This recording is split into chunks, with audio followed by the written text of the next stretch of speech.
Prologue. Ah, it's you. Mother isn't... Huh? Help you tell her? And how is that any of my business? Please tell her yourself. You're really useless. The person on the other end of the line clicked his tongue unhappily. What, you have a problem? Minori tugged on the cord of her hooded t-shirt, pulling her hood tightly around her head, as the other person retorted, Bernie! This was how Minori and her brother had communicated since a long time ago. Tell me, this isn't true, Bernie. One last time she would have found the urgent-sounding voice on the other end of the line funny, but now. Anyway, why didn't you call Mother's cell phone in the first place if you really have something urgent to tell her? She didn't pick up, hearing her brother's unhappy reply. Minori was extremely unhappy as well, as she spoke to the person that she couldn't see through the phone. It's really cold over here, you idiot. Are you looking for trouble? I had to go out into the hallway to pick up your phone. You could have used the handset? Handset? You don't know what a handset is? It's been missing for ages. Minori was really freezing. She wasn't wearing socks as she had been sitting at the kotatsu, which is why Minori was freezing as she stood barefooted in the hallway, her breath coming out in white clouds of mist. How would I have known that, you ugly girl? Hearing the shouting from the other side of the line, how dare you?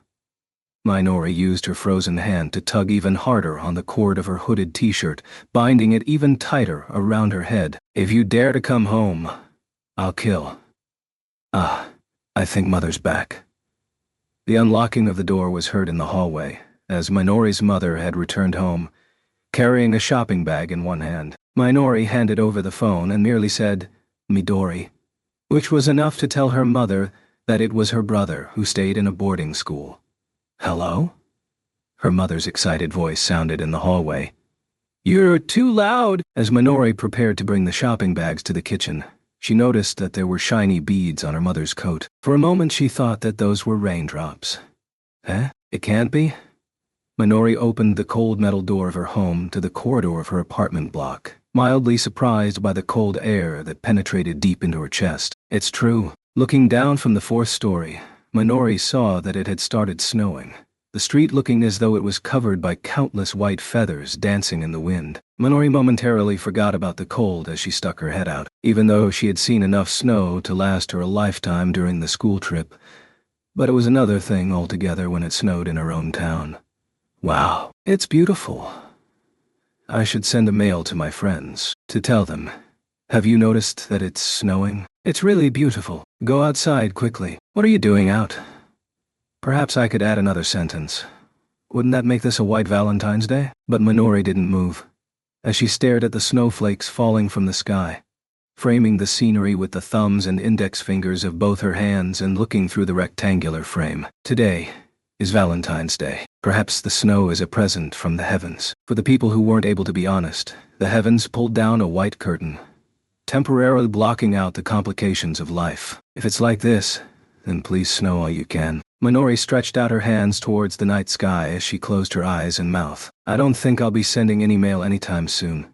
I want to stay here. The snowflakes that fell onto the palms of her outstretched hands looked small, thin and fragile. The warmth that this pair of hands had touched, the memory that was still vividly etched into her mind, their conversations, all those seemed to be flying towards the sky together with the evaporating warmth. And then the white snowflakes melted into droplets of water before freezing up again in the clouds, to once again descend upon this world. That warmth had silently turned into countless glittering diamonds above the heads of the people in this town.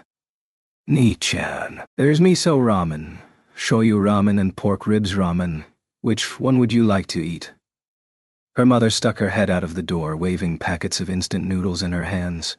You're such a spoiler, Mother. Minori couldn't help but groan, clutching her head in her hands in exasperation. Just because of this. She ruffled her fringe as she turned around to once again gaze upon the snowing night sky. Maybe this is how it is. My home is still what it has always been like tonight. She wound the cord that had been stretched to its limit around her finger, breathing out white clouds of mist towards the night sky. If only the incessant snow and the white clouds that I'm breathing out can become part of the curtain that has descended upon the world.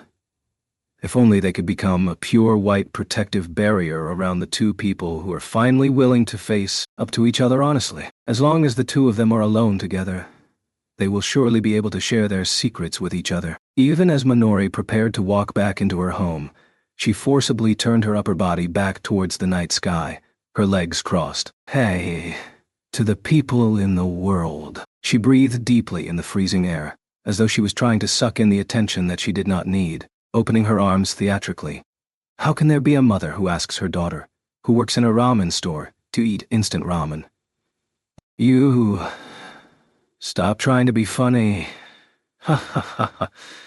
Minori laughed as she walked back into her home, not noticing that on the bridge below her apartment block, a black-colored sports car was weaving through traffic in a hurry. The dark-colored car that had just drove past looked like her mother's Porsche. The two of them hid under a darkened saloon's advertisement board at a corner of a cross-junction, holding their breath as they waited for the traffic light to change to green. Under the intense gaze of the red light, a multitude of snowflakes descended from the sky. She wanted to say, "It's really cold." She wanted to say, "The snow will probably pile up, won't it?"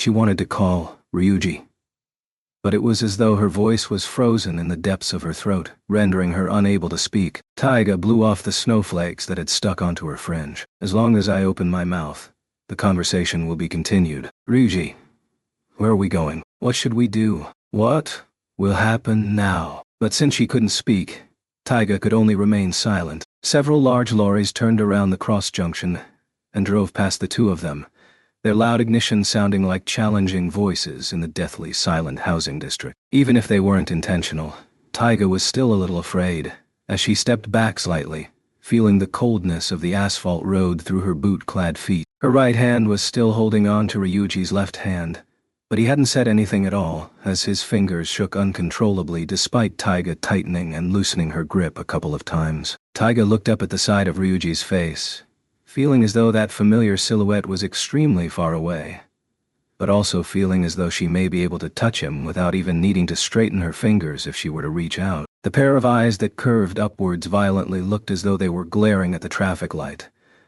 but his expression must be very calm.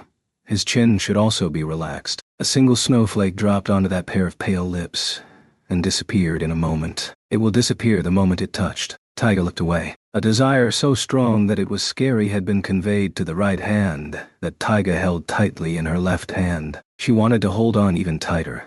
She wanted to close the distance between them, to use her claws to forcibly shorten the distance. She wanted to be entangled together with him, and then bite down with her teeth.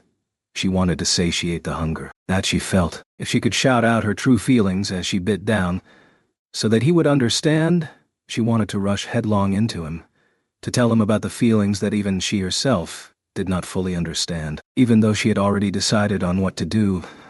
But she wasn't even able to say his name as she hid behind the saloon's advertisement board. 4,500 yen for a haircut, 1,000 yen extra for long hair, 2,500 yen for a perm. Taiga stared at those words and numbers until she could recite them from memory. But the traffic light still had not changed to green. If the friend that had pushed this shivering body of mine forward knew that I'm like this right now, I wonder what she would think.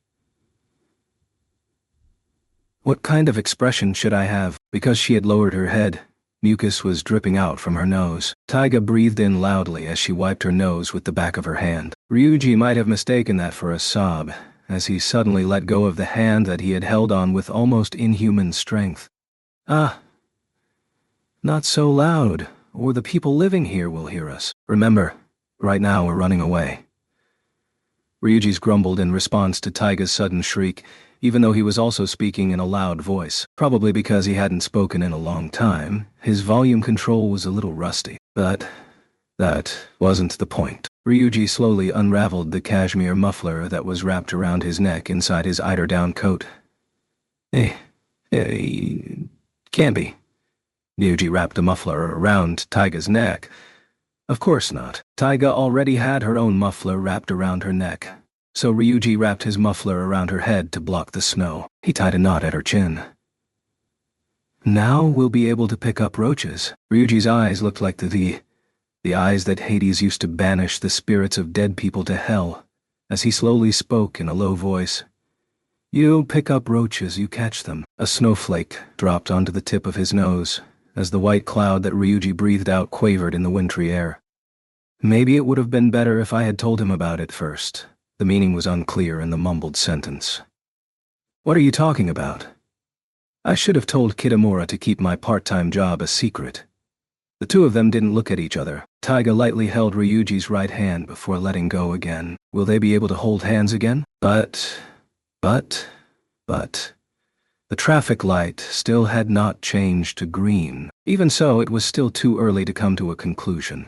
It was also true that there were many different perspectives on this matter. As of today, the situation still has not been resolved. Difference in opinion. There's no way to resolve the difference. It is still too early to come to a conclusion. Some say that is still too early. As of the time of this writing, no conclusion has been made should be enough. Right. This should be about it. Kitamura carefully stacked the pages of the report on top of each other as he counted the number of pages. The reports for 3 people had 10 pages each. Now, all he had to do was to staple them together with a cover page. This will be 2,000 yen times 3.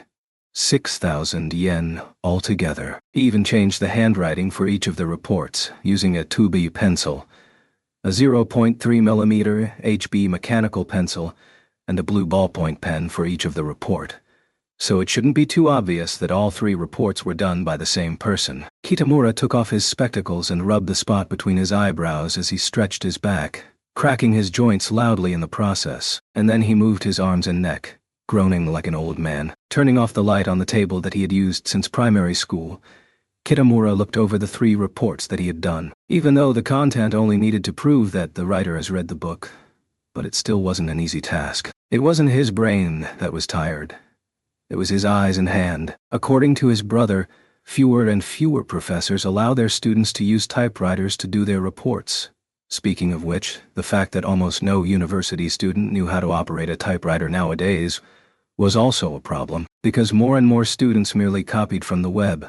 Some professors had started to only accept handwritten reports. This was what had brought a money-making opportunity to his younger brother, who was in high school. Of course, he wouldn't be able to help with the higher-level reports, but if it's only a routine literature review, his younger brother would be able to turn into a report-writing machine to help mass-produce handwritten reports. The softwood board beside the table had a list of his brother's observations. Kitamura put on his spectacles for a closer look. His brother was in a club that spanned across several famous private universities, so he knew a lot of people. The period from now till the end of the semester was the best time to make money. Some of the longer reports even going for 5,000 yen. Luckily, Kitamura's club activities were on hold for the time being, so he had time to help his brother. This is 1,000, and then 500, then 2,000, it'll be 28,000 yen in total. Up to here, Kitamura counted with his fingers as he thought to himself. It's still not enough. The main problem was the extra costs, and also, right, my stingy brother's 10%. 10%'s a lot of money. Damn it, I have to think of a way. What's that? The loud roar of an engine was heard outside his window as Kitamura lifted his head in surprise. He pulled open his curtains. Oh. He was also surprised that it was snowing. It looked really cold outside, as numerous snowflakes danced around under the light of the street lamps. And then, wow. Kitamura gave another surprised exclamation as he saw the unique headlights of the car. Judging by the sound of its engine, could it be a Porsche? Sports cars were very uncommon in a housing district like his. Kitamura closed the curtain due to the cold as he stood up to press a button on the wall remote to turn on the heater. As the old air conditioner started to creak and groan, Kitamura noticed that the sound of the Porsche's engine had stopped as he heard the opening of the Porsche's door. It can't be a visitor to my house, can it? Kitamura didn't think that anyone he knew would drive a car like that to visit his house. But at that exact moment, ding dong. Without giving him any time to think, the doorbell had sounded, and then he heard the sound of his mother's footsteps and, "May I ask who is this?" The usual greetings over the intercom. Kitamura's mother talked to the visitor for a little while before walking up the stairs. She knocked on his door before sticking her head in, an inexplicable expression on her face. "Could you come down for a while?" Her tone was serious. This isn't a good sign, Kitamura thought as he mentally prepared himself. "Me? What's wrong? Who's here?" "She says that she's Isaka-san's mother. Isaka-san is one of the classmates that went with you to Kawashima's summer home during the holidays, isn't she? Her mother seems to be looking for her. She seems to have disappeared." Isaka Taiga disappeared. Just as Takasu Ryuji has also disappeared. Kitamura had a very bad feeling about the whole thing. He suddenly pieced together the entire situation. It was that phone call. Everything started from there. "Hello, Kitamura-kun. I can't find Ryu-chan. Do you know where he is?" I stupidly told her the truth. Something special may happen between Isaka Taiga and Takasu Ryuji today. I had always thought, and had also hoped that something like that would happen, which was why I had felt that nothing was wrong, even if he hadn't gone home when he was supposed to. Which was why I wasn't worried at all. But I had subconsciously felt that since Takasu Yasuko was his guardian, so I was unable to lie to her. Isaka Taiga had mentioned that she has been living alone ever since her parents divorced. Since it's like this, then why would her mother choose to appear in this town? Appear at my house? If she had wanted to find Asaka, shouldn't she have gone to Kushieta's or Takasu's place? Or could it be that during that phone call, my best friend wasn't the only one who was missing? Are the two of them together? Did they disappear together? Is it because they have disappeared that their family members are looking for them? Or is it because their family members are looking for them that they disappeared? What happened? Do you know something about it? Kitamura's mother knitted her eyebrows together as she asked him. Walking out of his room, Kitamura didn't answer, as he thought to himself while walking down the stairs. Because I don't know anything. That's why I need to think about it. Chapter 1. A solution? Of course. He didn't have one. Just like a person who hates spiders running into a huge spider web. Like a person who hates snakes stepping on one. Like a criminal running straight into a policeman. Ryuji turned and ran. If the other party was really a spider, snake, or a policeman, then he might have the choice of choosing the battle command. But the problem was that the person blocking his way was his mother. So he couldn't exactly beat her with a stick. And he couldn't exactly beat her with a stick. Didn't have a stick handy in the first place. No. The damage caused by his words was far greater than any stick could have inflicted on his mother. His mother, Yasuko, slumped to the ground, her face deathly pale. But Ryuji ran off without turning back. Oh, be careful. Taiga suddenly lost her balance, to which Ryuji responded by swiftly grabbing her hand to steady her. A strong beam of light shot out from Taiga's round eyes for a moment there. Ryuji pulled on the hand that he was holding as Taiga finally managed to stand up again in the soft snow.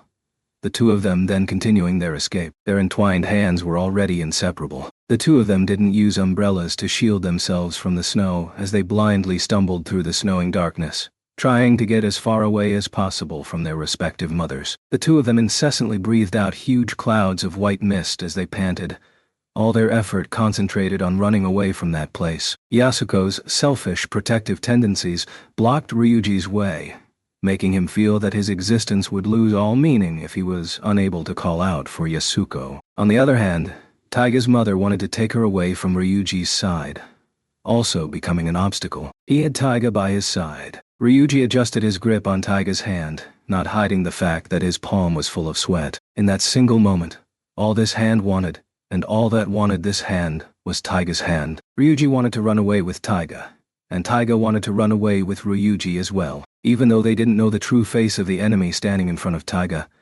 But it was certain that Taiga wanted to run away with Ryuji before she was taken away. Their mothers would probably chase after them in the car, wouldn't they? Which was why they ran into the small alleyways that cars couldn't drive through, weaving through the housing district aimlessly. And then, the problem was, we'll be crossing the bridge soon. Be careful. It'll be enough as long as Ryuji chose to get the answer to his question. The bridge. We'll go over to the neighboring town to take a bus there. We'll surely get caught if we continue to stay here, and we won't get far if we take the train.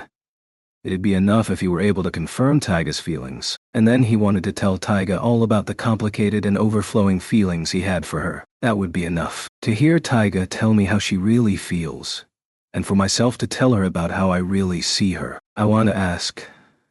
I want to say.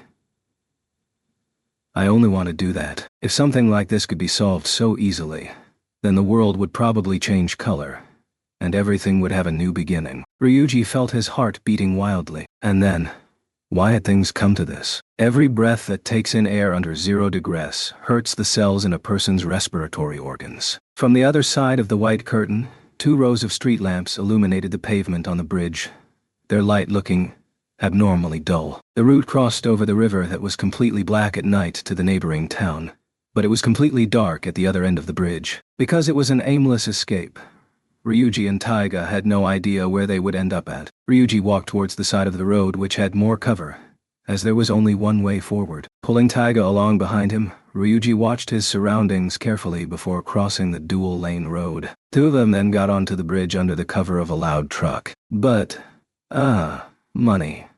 They'll need money to take the bus. The 2 of them only thought about such a simple thing after crossing roughly 1/3 of the bridge. Oh, I didn't bring money. Ryuji couldn't help but knit his eyebrows tightly together as he continued to walk. How could he have made such a mistake at this time? He only had spare change in his wallet, and his bank card was at home, while he had thrown his salary from Albus at Yasuko's feet.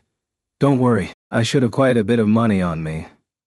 Taiga took out her cat-shaped purse as she ran, letting go of Ryuji's hand as she pulled open the zip of the wallet. See, there's 2 10,000 yen notes. It's dangerous to do something like this. While you're running, be careful of falling down. But I have to confirm the exact amount of cash I have on me.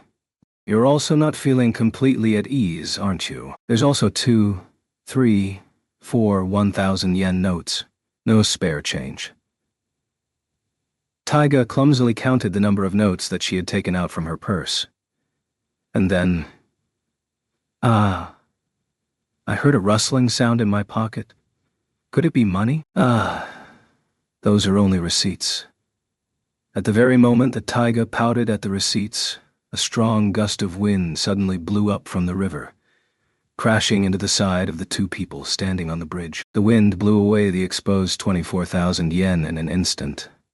The 2 of them were speechless. The notes danced in the strong wind as they flew higher and higher, swinging in unexpected directions with the wind, as though it was trying to get the attention of Ryuji and Taiga.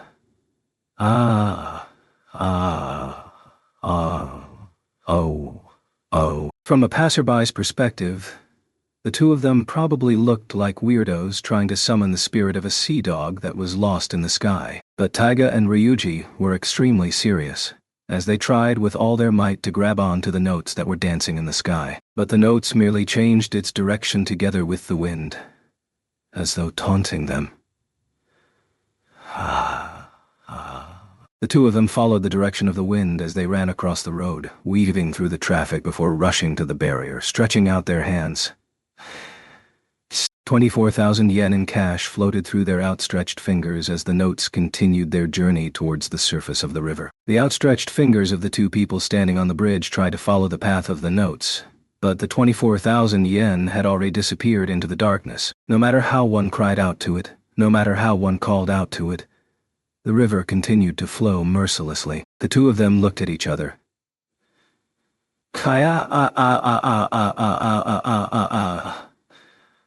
Why do you have such a calm expression on your face?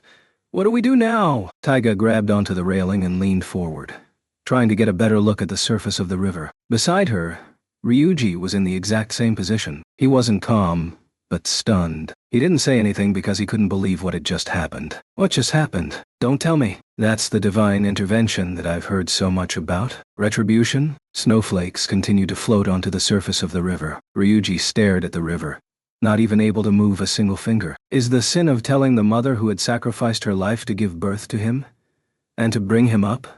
You were wrong so heavy? But I was merely stating the truth. Not giving birth to me would have been the correct choice. Did I just get punished for shouting out the truth? Do I deserve something like this? Is my sin that heavy? What do we do now? What do we do? What do we do now? What do we do now? What do we do now? What do we do now? Taiga repeated these few words over and over as she hugged her head and plastered herself onto the railing like how she slept in class. The two of them had nothing to say. Beside the stunned Ryuji, the shoulders under a snowy white coat also froze. Countless small snowflakes fell onto her shoulders, the muffler that Ryuji had wrapped around her cheeks, and the long strands of hair on her back, one after another, unceasingly. Ryuji's eider-down coat, his back, and his face were also completely covered in snowflakes. From the riverside walkway to the bridge, 8 o'clock on the night of the sacred Valentine's Day. Stepping on the thin layer of ice that had covered the ground, with snowflakes swirling around them, the two of them finally stopped. Looking towards the other side of the bridge, it was only a normal housing district, with lights coming out of every house. In the unceasing snow, the other end of the bridge seemed like another world. They couldn't take the buses or the trains without money. Due to the cold weather, Ryuji couldn't stop shivering. Just standing there for a few minutes was enough to freeze his joints. But the Porsche may catch up to them, which they rested, so they couldn't afford to stop now. There isn't a place that would accept the two of us in this world. Ryuji looked at Taiga's slim back line, thinking about what Taiga was thinking about. Uneasiness, hopelessness, regret.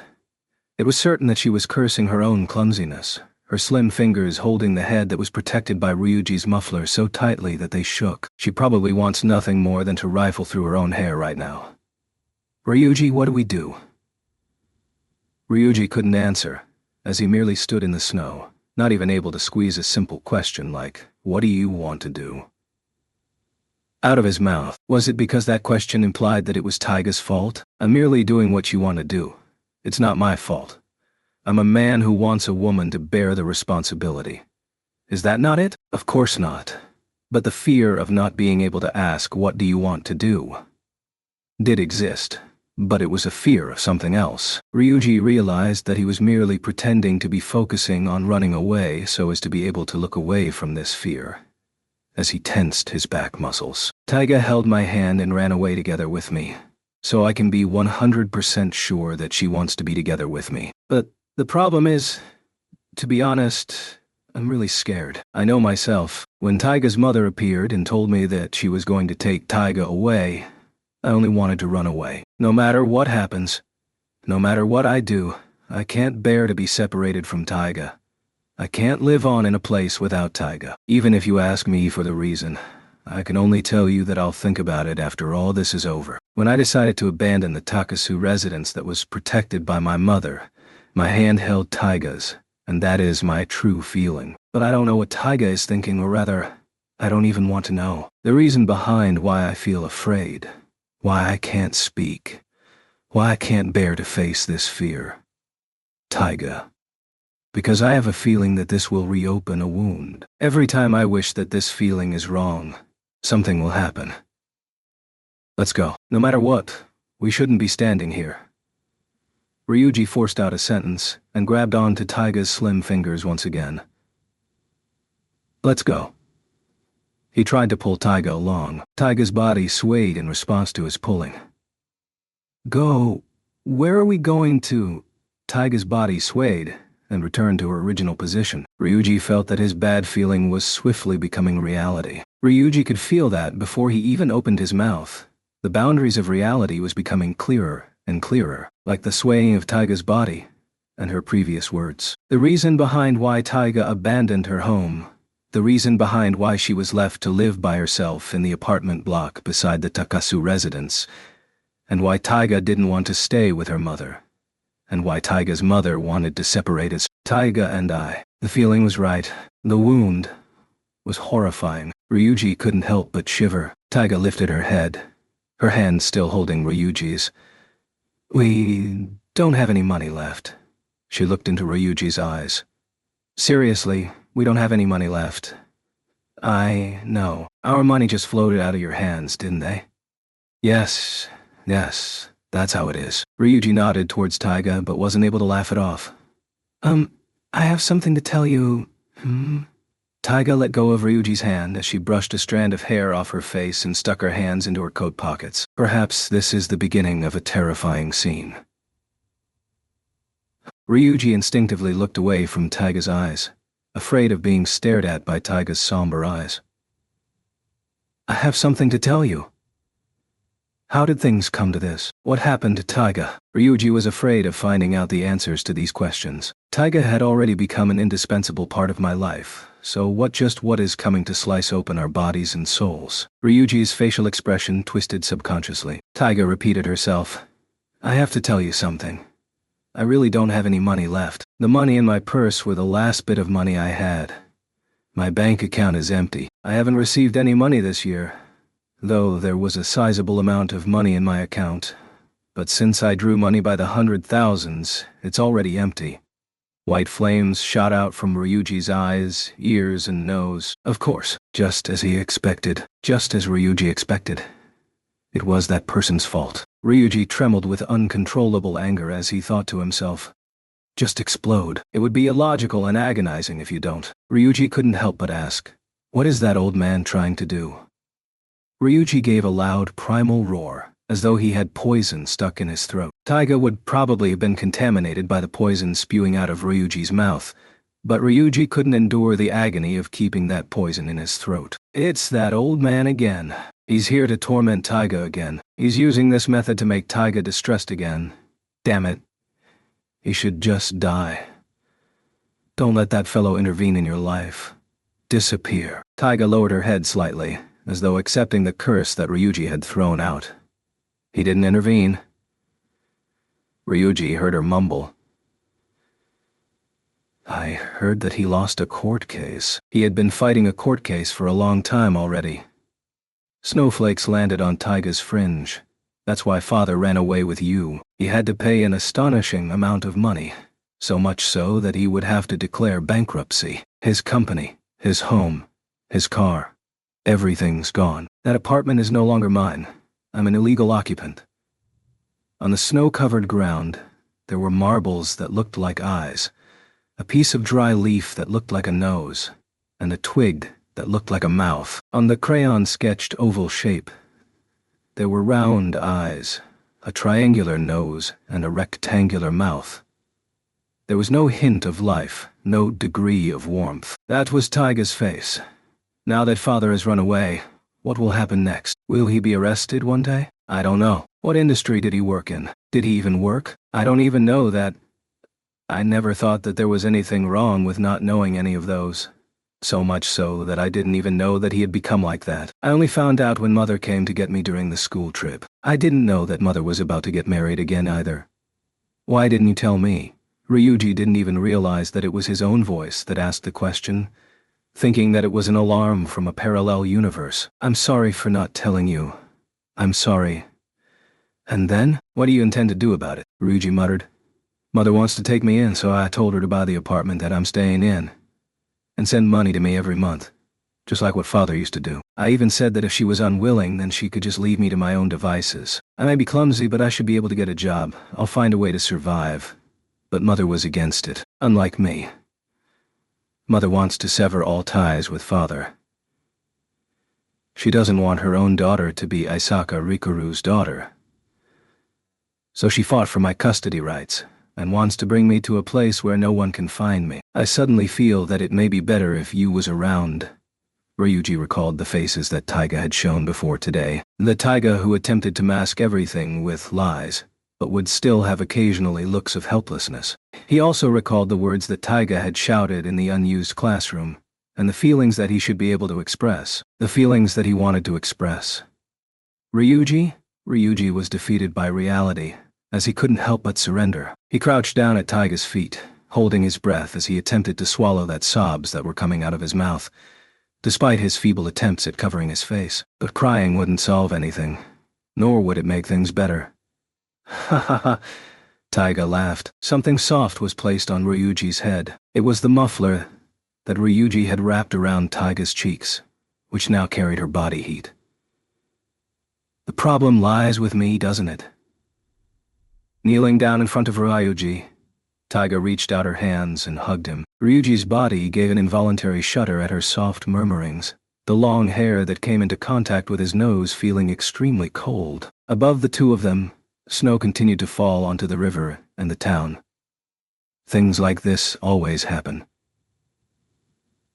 Under the protection of Taiga's body heat and the muffler, Tears continued to roll down Ryuji's cheeks. If the problem lies with you, then I'm not normal either. Ryuji couldn't speak. If the problem lies with Isaka Taiga, the most important person to me, then Takasu Ryuji would also be abnormal. He couldn't say it, as sobs continued to rack his body. He couldn't speak. He didn't know what to do. He didn't even have a place to go back to anymore. Ryuji struggled to stand up as he stretched out both of his hands. He wanted to tell Taiga that no matter what, no matter where, he would never change. The reality of his existence would not change. Ryuji hugged Taiga with all his strength. "Why are you—" Taiga hugged him back tightly, willing to stay by my side. "You idiot!" Ryuji didn't shout it out, but instead lifted his face, burying his chin into Taiga's hair as he looked up into the snow-filled sky. His tear-stained face was already frozen. "You mean you don't know? You really don't know?" There were no stars in the night sky. With no constellations to guide the way, Ryuji didn't know where he was. He only knew that Taiga was in his arms, and he was together with her. This was the only thing that was certain. "Is there any other place where I should be besides here?" The gaze in his eyes was brighter than any star. "Huh?" Taiga blinked in confusion. Even Ryuji was so surprised at saying such a thing so nonchalantly that he let go of Taiga. He finally realized that the answers to all his questions were here. Ryuji took half a step back as he brushed the strands of hair on Taiga's face behind her ears, bending down to look at her pale face. "Here?" Ryuji nodded in response, placing his palm on Taiga's cheek. Although her soft cheeks were still frozen solid, but the warmth in them had returned. "Yes."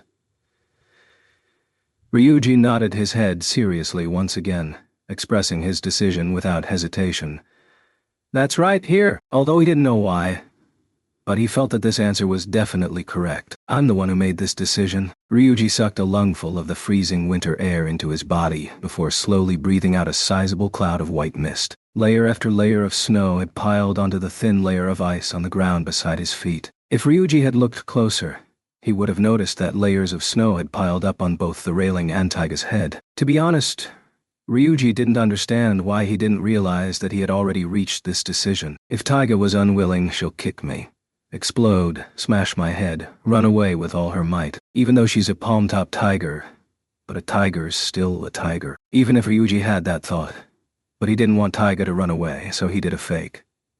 He hung the muffler that was on his head on his neck, moving towards the face that he held in his hands. Why would humans do something like this? It didn't matter if it was a promise. To prove something, a contract, a practice, instinct, or even if it had no meaning at all. To protect himself, to protect Taiga, to protect their relationship, to protect everything. Ryuji stepped over the boundaries that his conscience had set for him. We are not father and daughter, or brother and sister, or just friends, nor are we landlord and customer. We're just classmates, but not just classmates, not neighbors. We don't have a master and servant relationship, or a family-like relationship, nor are we secretly in love with each other's best friends. Ryuji knew that by doing that he would destroy every dangerous connection there was, and also knew that by doing that, the gray areas in their relationship would be swept away. But he still wanted to make contact. Ryuji wanted to kiss Taiga. Ryuji slowly closed the distance between him and Taiga in time with the falling of the snowflakes. All these were irreversible actions, and they would never be the same ever again. Their lips came into contact. Taiga, who hadn't noticed Ryuji moving towards her until their lips came into contact, trembled for a moment. "Never mind. It's only a momentary contact." Just like the actions of a cute puppy, Ryuji moved his lips closer, and then he wrapped his right hand around the back of Taiga's head, pushing her towards himself. He didn't want to break contact, but Ryuji could also be trying to ensure that Taiga wouldn't run away. Even though he was taking the initiative, Ryuji was trembling. Other people also kiss. Are they all like this? The soft feel of Taiga's lips was almost searingly hot, the experience almost too much for Ryuji to bear. Ryuji's mind was blank. The happiness that came from the contact flashed across his mind, his heartbeat also rising to an impossibly high number. Just as he had learnt in biology, feelings are a type of electric current. The current shot into his brain, bursting into fireworks in Ryuji's eyes. It was almost unbelievable that humans were able to carry out such an amazing feat. This action was very, short-lived? You kissed me? Taiga sidestepped Ryuji's right hand as she stepped a step back away from him, looking at Ryuji with a feral intensity in her eyes, her hands covering her mouth as though hiding some valuable treasure as she shook her head in disbelief. I kissed you. I kissed Taiga. Kiki kissed? Kissed.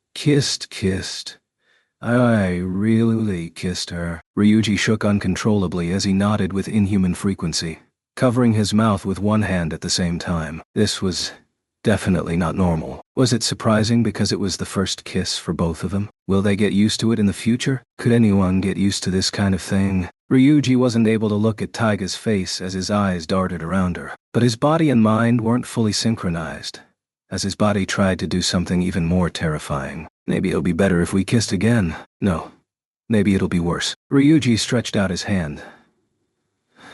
You idiot. But his hand was stopped in its tracks by another hand. Taiga's entire body was made of deadly poison, something that Ryuji had already experienced when they first met, so she was untouchable. But now, it was too late. Ryuji had already tasted the poison. The poison that Ryuji tasted would take over his body both sweetly and agonizingly. Even Ryuji couldn't control how far they would be able to go now that he had made the first step. He turned his body awkwardly, almost injuring his back. But I want to see where we can go. Not now. Ryuji stepped away from Taiga. But I want to try to get to our goal. Don't go, you idiot. 2 steps back. Ryuji, who was now 3 steps away from Taiga, shook his head. He wasn't able to throw away everything and give in to his desire. You. Ryuji swayed dangerously, like a drunk man, his back against the railing, as he held on tightly to it. Taiga's boots came into the perimeter of Ryuji's swaying. Hey, wait. Go away, go away, go away. Don't come over. No, don't come over, Ryuji shouted, fearing that Taiga couldn't understand him. He climbed up the concrete railing, his eyes looking away from the flow of the river, as he mumbled with his body slanted sideways. Ryuji bit down on his lip tightly, not able to forget the feeling he got from that moment of contact, and not knowing what to do about it. Right. I have to think about our situation. The adults have taken away the only place which we could go back to. Taiga also stretched out her hand to grab onto my body, to close up the distance between us, to let out skin come into contact with each other. Even then, we will still be forcibly separated. No, I don't want that. Never. Never. Ryuji grabbed his slightly wet hair with both hands. He could smell the river that was 2 inches below his position. What should I do? I have to protect our relationship, to prevent other people from taking it away from us. Ryuji held his breath and closed his eyes as he leaned over the railing, trying to think of a solution. Are there any solutions? Where should we run to? Please, can anyone give the kid who only knows how to throw tantrums a drama-like development? Yeah. Taiga made her move. At the same that Ryuji heard a strange cry coming from a position slightly above his ears to his right, he was attacked. Losing his balance, Ryuji couldn't help but grab onto the railing. But, you are such an idiot. Double what? Hey, Taiga grabbed Ryuji's collar with one hand as her legs swung from right to left. Although her steps looked unstable, but her waist was as solid as a rock, the upper body that was hidden beneath her coat swinging expertly as she punched Ryuji repeatedly. Idiot. Idiot. Idiot. Idiot. Idiot. Idiot. Idiot. Idiot. Idiot. Idiot. Idiot. Idiot. Idiot. Stop it. It's really painful. You idiot. How stupid can you get? Don't hit me anymore. Seriously, you. Gah! The hands that Ryuji had put up to shield himself were swept away cleanly, staggering him. He had no idea why things would become like this. I really shouldn't have kissed her, should I? Is she angry because of that kiss? But I'm sorry for slapping you. Taiga's voice was a little hoarse, as though she was screaming with all her strength. Ryuji thought of only one thing. That Taiga saw her destructive breaking palm and fist attack as merely slaps. Those attacks were definitely not slaps. But my hands hurt when I hit you. How does that work? Ryuji tried to stretch out his right hand to block as he retorted, but was easily swept away by the back of Taiga's left hand. Why don't you try to jump into the river again? I'll definitely. Taiga seemed to have misunderstood something as she locked both of her hands onto Ryuji's collar. In her eyes, I'll definitely kill you. A bestial glare. Ryuji couldn't move his eyes away from her scary gaze. Blood rushed into Taiga's cold, pale face as she revealed her tiger fangs. Ryuji already rooted to the ground by her gaze alone. The white mist that Taiga spat out rushed towards the tip of Ryuji's nose, cruelly. I also once thought about how good it would be if I hadn't been born into this world. I've thought about this. A lot of times. Sob. Taiga's rose-colored cheeks were covered in tears, her voice trembling, her soft lips twisted painfully, as the snowy white hands that had grabbed onto Ryuji's collar shook uncontrollably. But I continued to live because... Ryuji finally understood the reason behind Taiga's anger, but as his neck was being forcibly constricted, he wasn't able to calm Taiga down, or to resolve the misunderstanding. Ryuji felt that Taiga was really a stupid little fellow. She was just clumsy.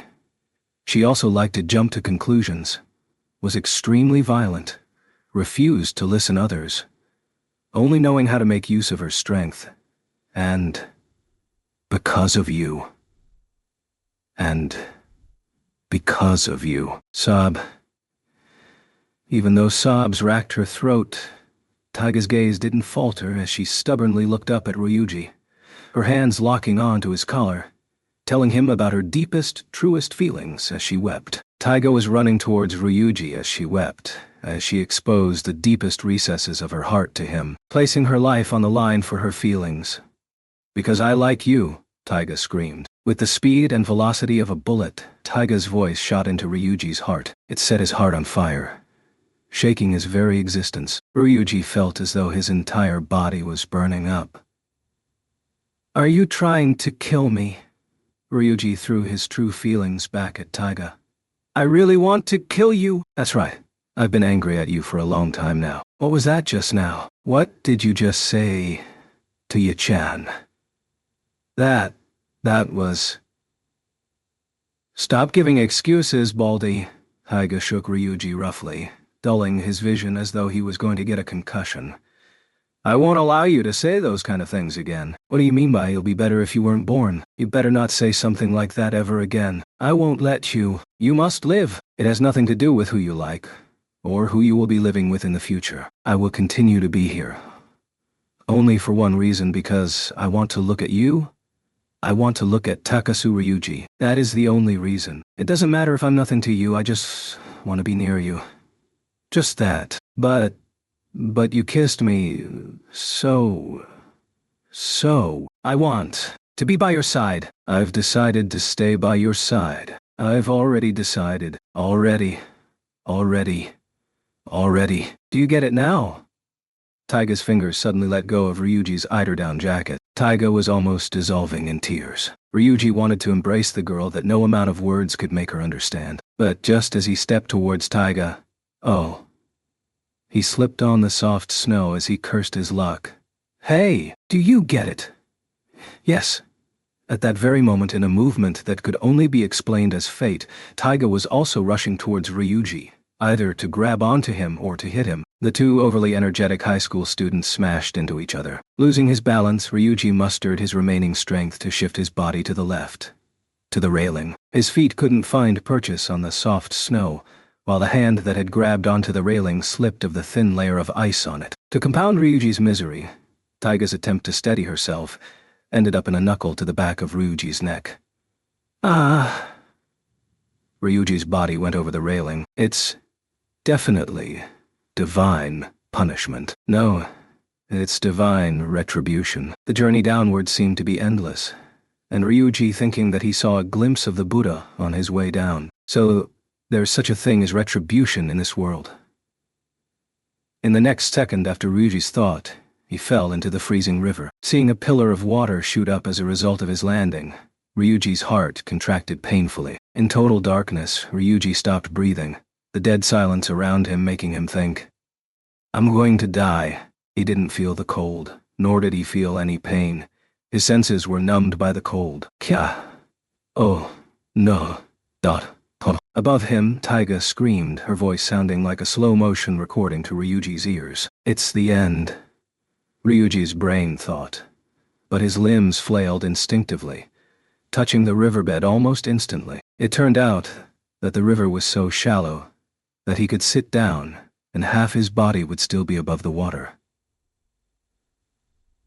Achoo, achoo, achoo. Ryuji jumped up. Achoo! Ah! Achoo! Ryuji coughed as he breathed painfully. I could die. I could really die.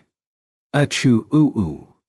As Takasu Ryuji died, he decided to take all the living things in this world together with him. He turned into a bomb that could destroy the world, his wild eyes staring into space, his lips curving into an unnerving smile, with his dark wings disintegrating. A beam of blinding light shot out of his heart, declaring that he will be reborn as a demon king in 1,000 years' time. Of course it wasn't like that. See, you brought this upon yourself. Ryuji couldn't help but think that Taiga, who was looking down at him from the bridge, was the scariest thing in the world. His vision was blurred, but Taiga nodded her head repeatedly as though she understood everything. You're lucky that you didn't get hurt, but you should have experienced it by now, shouldn't you? You're not allowed to try to kill yourself by jumping into the river anymore. It's not a nice way to die. I know that you're trying to say, I get it. Very good, you finally get it. She rubbed her nose and wiped the tears off her face before saying, Can you get back up? Now's not the time to say something like that. So Ryuji told her what he really was thinking.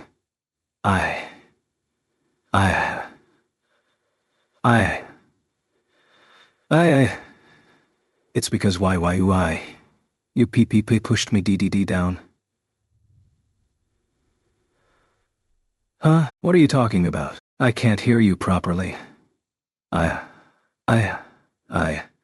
wasn't trying to kill myself. Is that it? Yeah. You're the one who misunderstood. Hit me.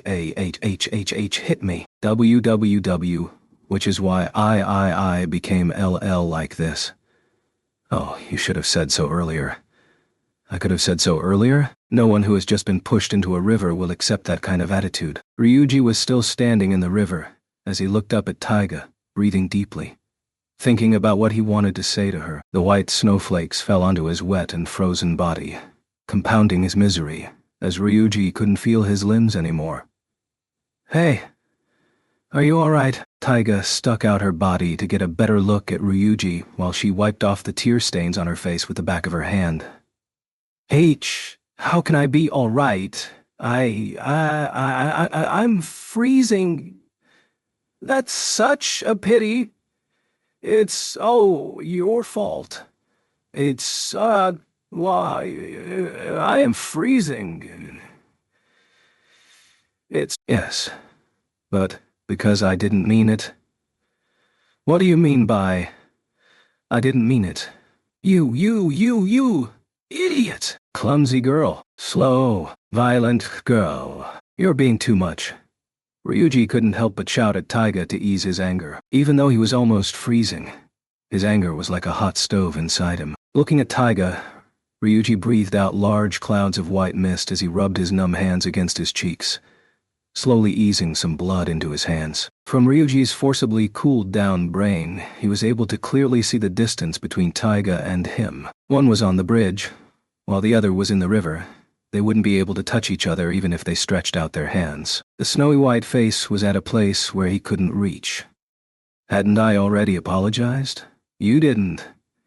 Even at this kind of time, Taiga still continued to throw tantrums as she pouted unhappily. Within the mess of dancing snowflakes, Taiga's soft hair was caught in the wind. Ryuji couldn't endure the fact that he was unable to touch her hair, her face, her lips. He wanted to be by her side. He wanted to be even closer. He wanted to be with her forever. He wanted to continue living together with Taiga. He won't allow anyone to take that away from him. Because he didn't want that to be taken away, he'll have to fight. The main opposition were the adults. After defeating the adults, he'll also become an adult. And once he becomes an adult, it'll mean that Taiga... It'll mean that. Ryuji waved at Taiga to get her attention. Taiga tutted as she turned slightly to look at Ryuji. This wasn't about feelings. It was about getting recognition from adults that he had become an adult.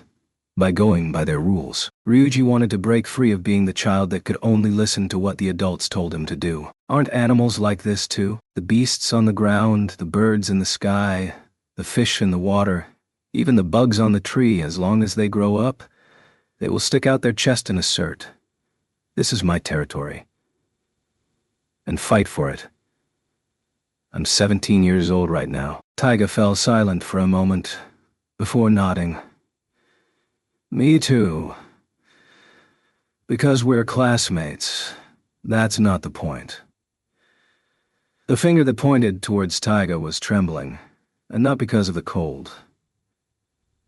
And I'll be 18 very soon. The place that he wanted to bring Taiga to, the destination of their great escape, Ryuji finally could represent it with a clear-cut number. As long as they continue to escape detection for Thursday, Friday, and Saturday, it'll be Ryuji's birthday. And then I'll be able to shout, "I will continue to live." Before that, I have to run away with Taiga until I turn 18. And so, Ryuji breathed deeply before locking his eyes onto Taiga again.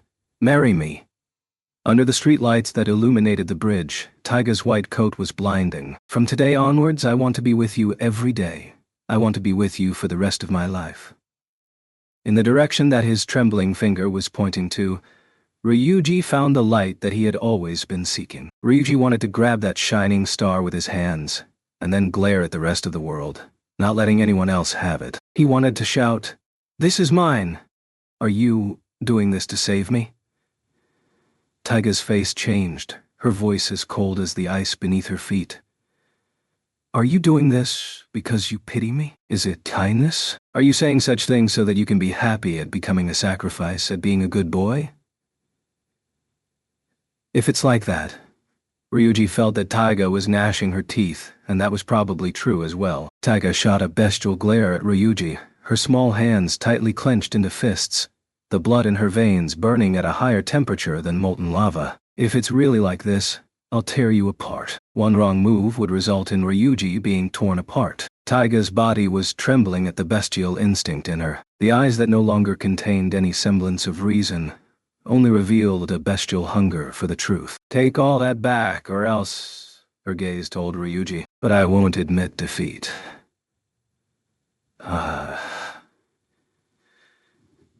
Damn it. I'm freezing egg. I'm putting in just as much effort as her, so I will not lose. Ryuji looked back at Taiga as he opened his eyes and bit down on his frozen lips, straightening his back as much as could before stretching out both of his hands. "I don't care about what you think. I only have one thing to say," Ryuji shouted hoarsely. "I like you. That's why I want to resist the people who want to take you away. No matter who the opposition is, I will fight. Like me." It's freezing. It's so cold. So cold that I'm going to freeze to death. Ryuji likes me. I'm really going to freeze to death. You just told me that you like me. You said it. You said it. You said it. You said it. I'm very sure you said it. I heard it. Why are you still asking questions then?" Ryuji was already at his limit, the strength draining away his hands and knees. Ryuji lowered his head and bent down. "I like you." Ryuji felt as though he had nothing left to say, that he had already emptied everything that was hidden in his heart. In the end, it all boiled down to one simple sentence, something that he finally was able to say after going through so much. "I can't endure every heartbreaking thing that has happened to you, and I don't want to have any more sad memories. But if all the sadness and unbearable things were required for me to get her, to get to your side, and for you to come to my side, then I will treasure everything. You will be my world. You are the one who holds my world together." Ryuji felt as though he had given away the last of his body heat with the worlds. After speaking, Ryuji saw something unbelievable, as Taiga disappeared from the back of the railing, and then... Wait, stop, hey, Arf. She jumped down. She was aiming to jump past everything that was separating them into Ryuji's arms. Taiga ignored Ryuji's attempts to stop her, and shouted, "Get set!" before jumping off the bridge, her dress billowing out into the wintry air, covering Ryuji's field of vision completely. "I can't catch you. I can't." And the next moment, Ryuji grabbed onto Taiga with all his remaining strength, using his shoulders, his back, and his waist to support her weight. Ryuji had thought that Taiga would scream, "I'm already here." Ryuji stepped back unsteadily, causing large ripples on the surface of the river. She came. She really came. Ryuji held on to Taiga tightly, but was still unable to completely keep his balance, as he almost fell down. Non-cancelable, non-refundable, and I'll never leave you. Regret isn't an option. You? Are you a monkey? Taiga wrapped her limbs around Ryuji, giving him her entire weight, her chin on Ryuji's shoulder, her entire body depending on Ryuji's arms for support. She breathed out roughly, her teeth pressing against Ryuji's neck as though she was going to bite down on his jugular. The warmth of her tongue made Ryuji tingle. "I don't care if you call me a monkey, you're not allowed to regret." Of course, who would regret something like that?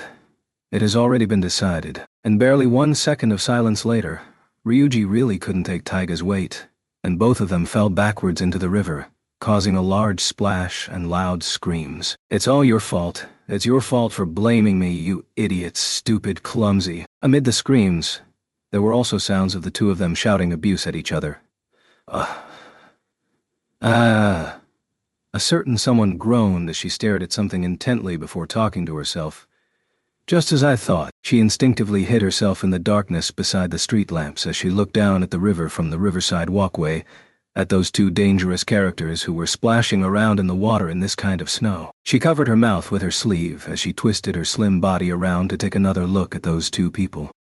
It's freezing. I'm going to freeze to death. My leg's stuck. Kaya, help me pull it out. Taiga. Ryuji. Gah. They were definitely the two people that many people had been looking for. But even though she had found them, she suddenly felt that she didn't want to be connected to the two of them in any way. The two of them look very energetic, so there shouldn't be any problems. Just as she prepared to walk home, the legs that had planned to turn around didn't move in the end. Clicking her tongue, she flipped open her cell phone and counted the number of rings as she walked. "I'll go home if he doesn't pick up in 5 rings. Definitely." She noticed that there was a small wet spot on her boots that was caused by a stray snowflake. Sigh. Just as she was about to switch faces, her childhood friend picked up the phone. "Hello, I'm in front of the Takasu and Asaka residences. No one answered when I pressed the doorbell, so I guess both of them aren't here. Where are you now?" "I'm beside the river. And I found them. They're below the bridge, in the river. The two of them look really scary." "What? Are you serious?" "I have a bad feeling about this." She patted the snow off her shoulder as she thought about how she should have brought an umbrella while sticking her other hand into her pocket, leaning against the street lamp. Snowflakes continued to fall onto her cold figure. It can't be. That can it? It's a little too scary to say it out loud that the two of them, together, committing suicide together? No, it's even crazier than that. She looked at the two of them again. The two crazy people were still splashing about in the water. Even crazier? It doesn't sound good. "I'm coming over straight away." "Can I-chan go home already?" Ami's voice sounded funny, as her nose was blocked. She had a little bit of the flu already, and had planned to sleep early today. Since it was snowing outside, Ami didn't feel like jogging today, and thus planned to massage her face after bathing. She hadn't wanted to care about what happened to those two. "No! Go get the two crazy fellows back to normal. I'll be there immediately." And help me tell Kushida, huh? I don't have her number. Liar. I'm serious. Huh? He hung up on me. It was an emergency. Looks like it's really serious. Anyone would be affected by the serious call that she had earlier received from her childhood friend. No wonder he spoke in that tone. That manner. It was because of her childhood friend's tone that Ami couldn't help but walk to her door and pull on her newly bought boots, rushing out of her home without even bringing an umbrella. "You have got to be joking with me. You have got to be joking with me," Ami muttered to herself as she pressed on her cell phone with her frozen fingers to make a call. The other party picked up within a single ring. "Ah, hello." Ami pretended to not care as she lowered her voice and spoke in as emotionless a tone as possible.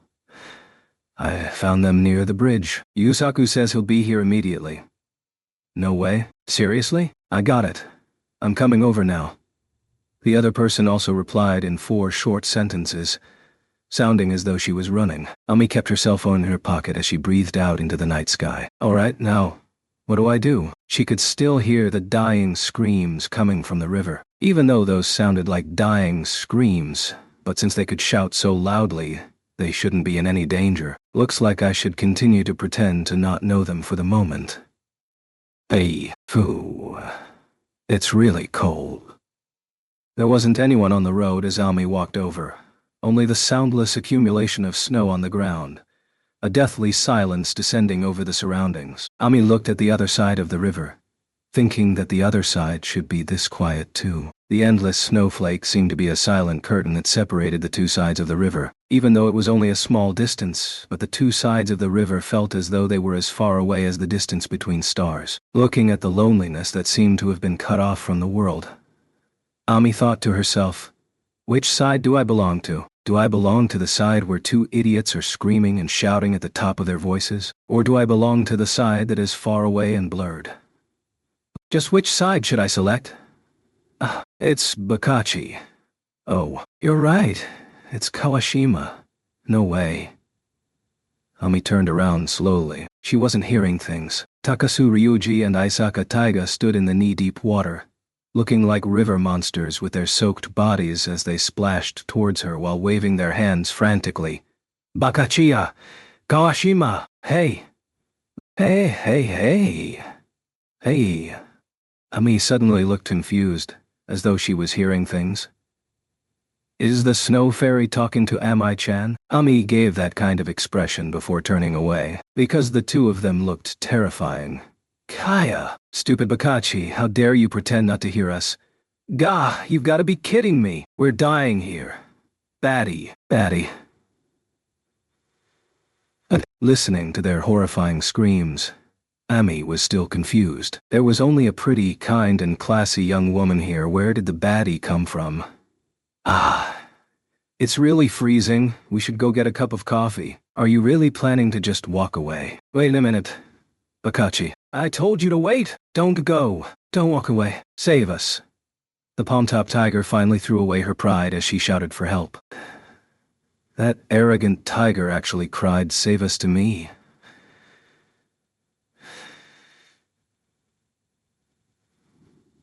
Ami couldn't help but sneer. She should have done that from the beginning. Ami stopped and prepared to turn around. The pretty model Kawashima Ami-san. Kawashima Ami-san, are you preparing to leave your friends, who are freezing to death, in the lurch? Ryuji, say something. Brilliant Taiga. Kawashima Anna's daughter. Miyasa-en. Are you just going to leave us here like this? Hey, wait a minute. Shut up, shut up. I'm telling the two of you to shut up. Ami hurried towards the two of them. This was a serious matter. I'm still planning to be in the entertainment industry for about 60 more years, you know. I can't have any weird rumors flying around here. Ami stumbled down the sloped riverbank. What are the two of you trying to do? What are the two of you shouting about? How could the two of you shout my name? Are the two of you idiots? Why can't the two of you shout help like normal people? I knew she could hear us. Help us. Help us. The more Ami looked at the two of them, the scarier they looked. Soaked from head to toe, their faces were green, their lips black, and still splashing with all their strength towards her. Ami suddenly didn't have the strength to continue scolding them. Now that I think of it, how did the two of you end up like this? How should I say this? It's a long story. I can't really just explain it to you in a few sentences. My boot came off. Kawashima, I'm begging you, lend me a hand. The riverbed's too soft. I can't walk properly. All right. Ami stood on a block of concrete on the riverbank. Ah, that's such a pity. Looks like my hand isn't long enough.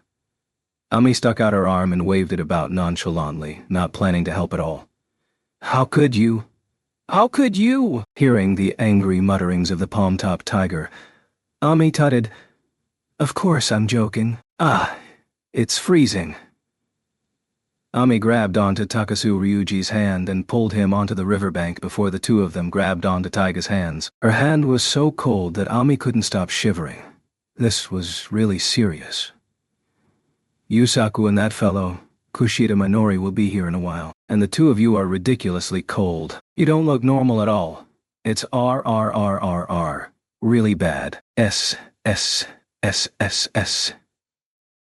Seriously. B. Bad.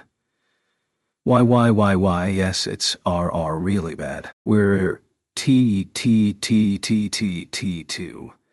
S stupid. I'm surprised that the two of you are still alive. Looks like your bodies are really strong. Looks like now's not the time to ask for an explanation. Ami thought to herself as she took off her waterproof coat and draped it over the two of them. The cold air that seeped into her high-collared sweater made goosebumps break out on Ami's skin. But it was much better than those two. But I think I'm going to get a cold. Looking at the two of them who were shivering while leaning into each other, Ami almost said, I'm alone here. She forcibly swallowed her words at the last moment as she converted it into a sigh. It looks like the most pitiful person in the end is me. Even though I don't want to think about it like this, but how could Ami-chan be so pitiful? Just how naive and kind can I be?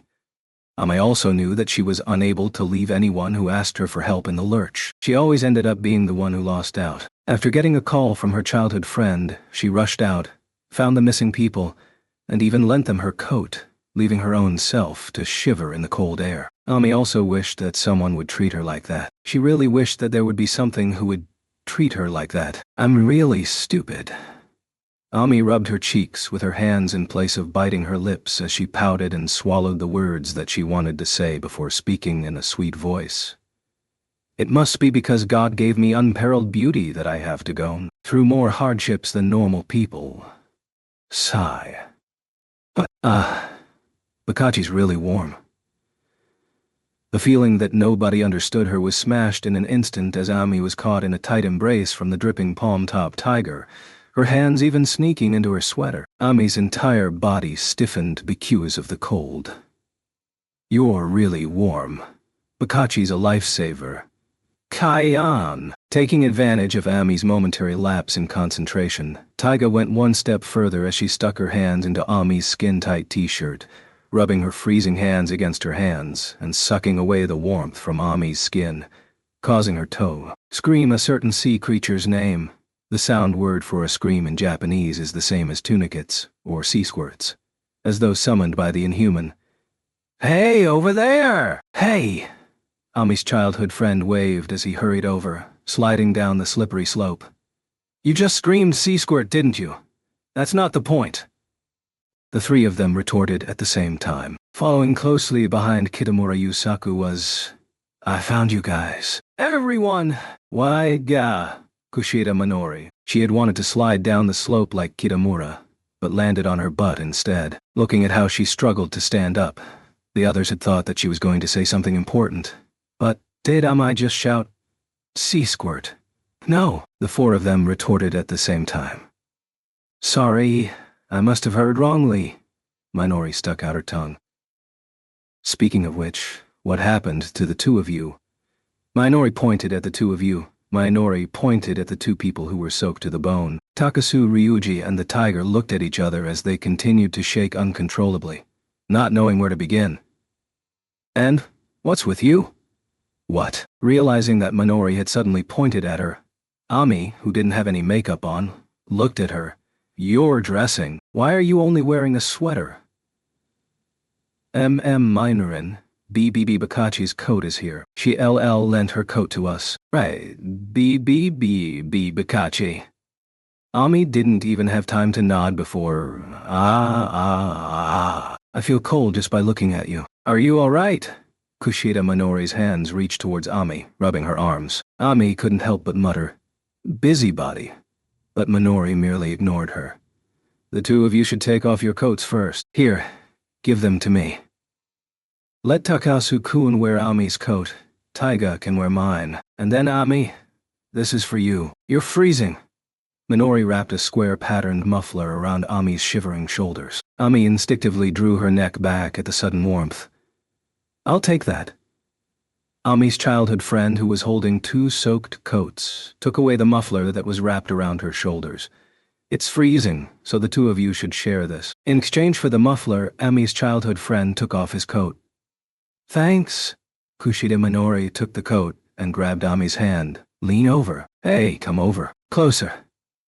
Minori dragged Ami into the cover of Kitamura's coat. Under not-so-warm cover of the wool coat, Ami suddenly opened her mouth. "Hot bath." She coughed lightly to hide her sob, as she continued speaking as though nothing happened. "The two of you will probably die if you don't take a hot bath soon, right?" Chapter 2. Only when his entire body was enveloped in hot water did Ryuji's frozen muscles return to normal. Ryuji wiped the water off his body with a towel as he sighed. This is only the beginning. They've only managed to avoid the more immediate dangers. It wasn't over yet. "Are you done?" Kitamura's voice came from the other side of the bathroom door. "Yeah." Ryuji wrapped the towel around his waist as he poked his head out of the door. "Though most of your clothes are only half dry, but at least your underwear and socks are dry. Your clothes, on the other hand, are still..." Kitamura touched the pair of jeans that Ryuji had left on the washing machine with his palm before crossing his arms in front of his chest, looking as though the state of Ryuji's jeans was completely unacceptable. "This is dry." Kitamura passed Ryuji his underwear as he spoke, while waving a hairdryer in one hand. "Perhaps I should dry it for a while longer." "This is enough. I just need it to be wearable." "Thank you so much for helping." Ryuji bowed in gratitude as he eased into a sumo wrestling stance, waving his right hand up and down in a karate move. Kitamura had used the hairdryer to help Ryuji dry his clothes while he was bathing, even though Kitamura also walked in the snow without a coat, even though he was feeling just as cold as Ryuji. But he didn't rest. Ryuji heard the sound of the hairdryer all the while when he was bathing. After being dipped in the freezing river, it was expected that his clothes won't be easily dried, but the underwear that Ryuji took from Kitamura was completely dry and warm. I finally feel comfortable. It was torture to have a completely wet piece of cloth stuck on my freezing butt. Ryuji nodded his head as he pulled up his underwear from under the towel. Looking at Ryuji's actions, Kitamura spoke. "You changed the same way as the girls before swimming class." After saying such a creepy thing, Kitamura had intended to laugh it off. "What? Who?" After thinking about it, Ryuji couldn't help but stare at Kitamura, his eyes opening to their largest extent. "Girls changing before swimming class? I really like that kind of play. It makes me..." Of course, Ryuji wasn't thinking about something like that. He merely found his best friend to be extremely scary for a moment there. "You've peeped at the girls changing before." "You've peeped at the girls changing before. What are you thinking?" Kitamura took off his spectacles that had fogged up to wipe them as he retorted while answering in a disturbing tone. "There wasn't a changing room in my primary school, so the boys and girls changed in the classroom together." I see. You really scared me for a moment there. And speaking of which, could you stop looking at me like that? I'm not like you. You know, I get embarrassed when other people look at my exposed body. I'm not looking. I'm not looking. Look. I'm not looking. Look.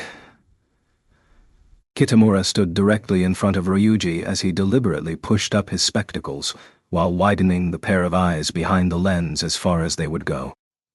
"You idiot! You're on the same level as Haruta," Ryuji shot back. After horsing around for a while, "I wonder if Asaka has finished changing.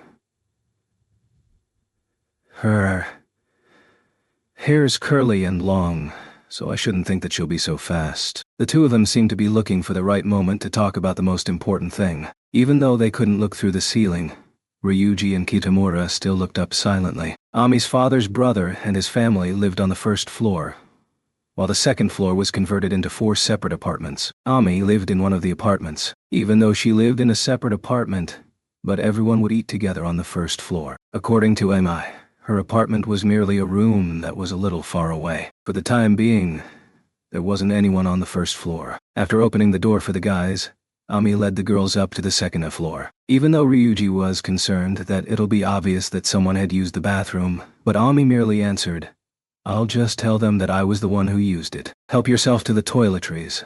Kitamura and Ryuji stayed in the living room of the Kawashima residence discreetly. The two of them really wished that they were here to visit as Ami's friends, and not as such suspicious characters. The warm-colored light shot up the ceiling that curved upwards.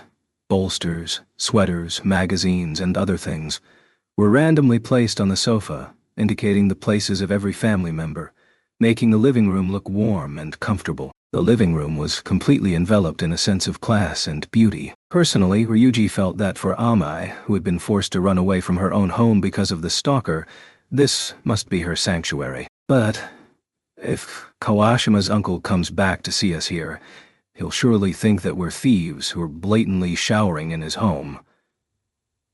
Stepping on the thick shower mat, Ryuji looked around nervously at the neatly arranged towels, shavers, toothpaste, and toothbrush, even though it was really comfortable here. But he was on the run, so he can't stay for long. As though he was in a hurry, Ryuji didn't care that the rest of his clothes were only half dry as he pulled on the rest of his clothes. Right now, he didn't know what to expect. And at least we won't have to worry about anything for tonight. Ami says that her uncle's out for the night shift tonight. Night shift? Are both her uncle and his wife doctors?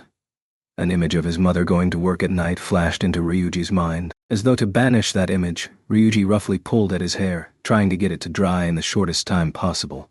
Her uncle works in the university hospital. His wife is a nurse in another hospital. Ami says that they won't be back before next morning, so we don't have to worry for the time being. But the problem is in my home. That person came to my home. Kitamura took off his spectacles again, roughly wiping the fog off the lens with a corner of his shirt. Ryuji's finger couldn't stop flipping the switch of the hairdryer on and off. That person. Sounds like a conspiracy. Yes, I guess that person can be counted as the last boss. The way that person appears is really scary too. A Porsche, right? Yes, it's a Porsche, and she's also pregnant. Taiga's mother had come to Kitamura's home, and Kitamura had told her, "I think I know where she will be. I'll bring her back, so please wait here for me." After leaving his home, Kitamura immediately contacted Ami and Minori to help look for Ryuji and Taiga, which is to say, Taiga's mother was still waiting at Kitamura's home. Kitamura's cell phone had already received countless calls from his home. If my mother mentions Ami, then they might find this place. But I guess we can pretend that no one's at home if they really come. Kitamura scrunched his eyes as he smiled at Ryuji. I'm really sorry. Only now did Ryuji truly realize that even though he shouted, "I want to fight. I want to run away. I like Taiga. I like a real man." But as a result, he had troubled his friends so much that they had to help him. Ryuji rubbed his eyes and lowered his head as he thought about the present situation. Even though Taiga and Ryuji had finally confirmed each other's feelings, but without the help and sacrifice of other people, their dream of being together would not come true. What did I shout when I saw Ami by the river? In the end, after being pulled ashore, I still had to borrow my friend's coat and hide in Ami's home. No, if not for that accident, if I hadn't dropped into the river, would things have turned out differently? I don't even have enough money on me to take the bus. If Taiga hadn't lost her money, where could we have ran to? How long could we have continued to run with 24,000 yen? The most we could have done would be to hide in some cheap hotel for about a week. Our parents would also have called the police if we had really ran away. And there was one more unshakable fact. It was our friends who worried about us, who ran about in the snow looking for us. If it was only the two of us, then we wouldn't be able to get very far. That is why we had to get help, and that is why we have the luxury of a hot water bath. Is it all right? Is there only one way? But I don't know what to do. It shouldn't be like this. Then what do you want it to be? I'll give you a chance to say it. Even if the god of destiny asked me that, I would still be unable to answer.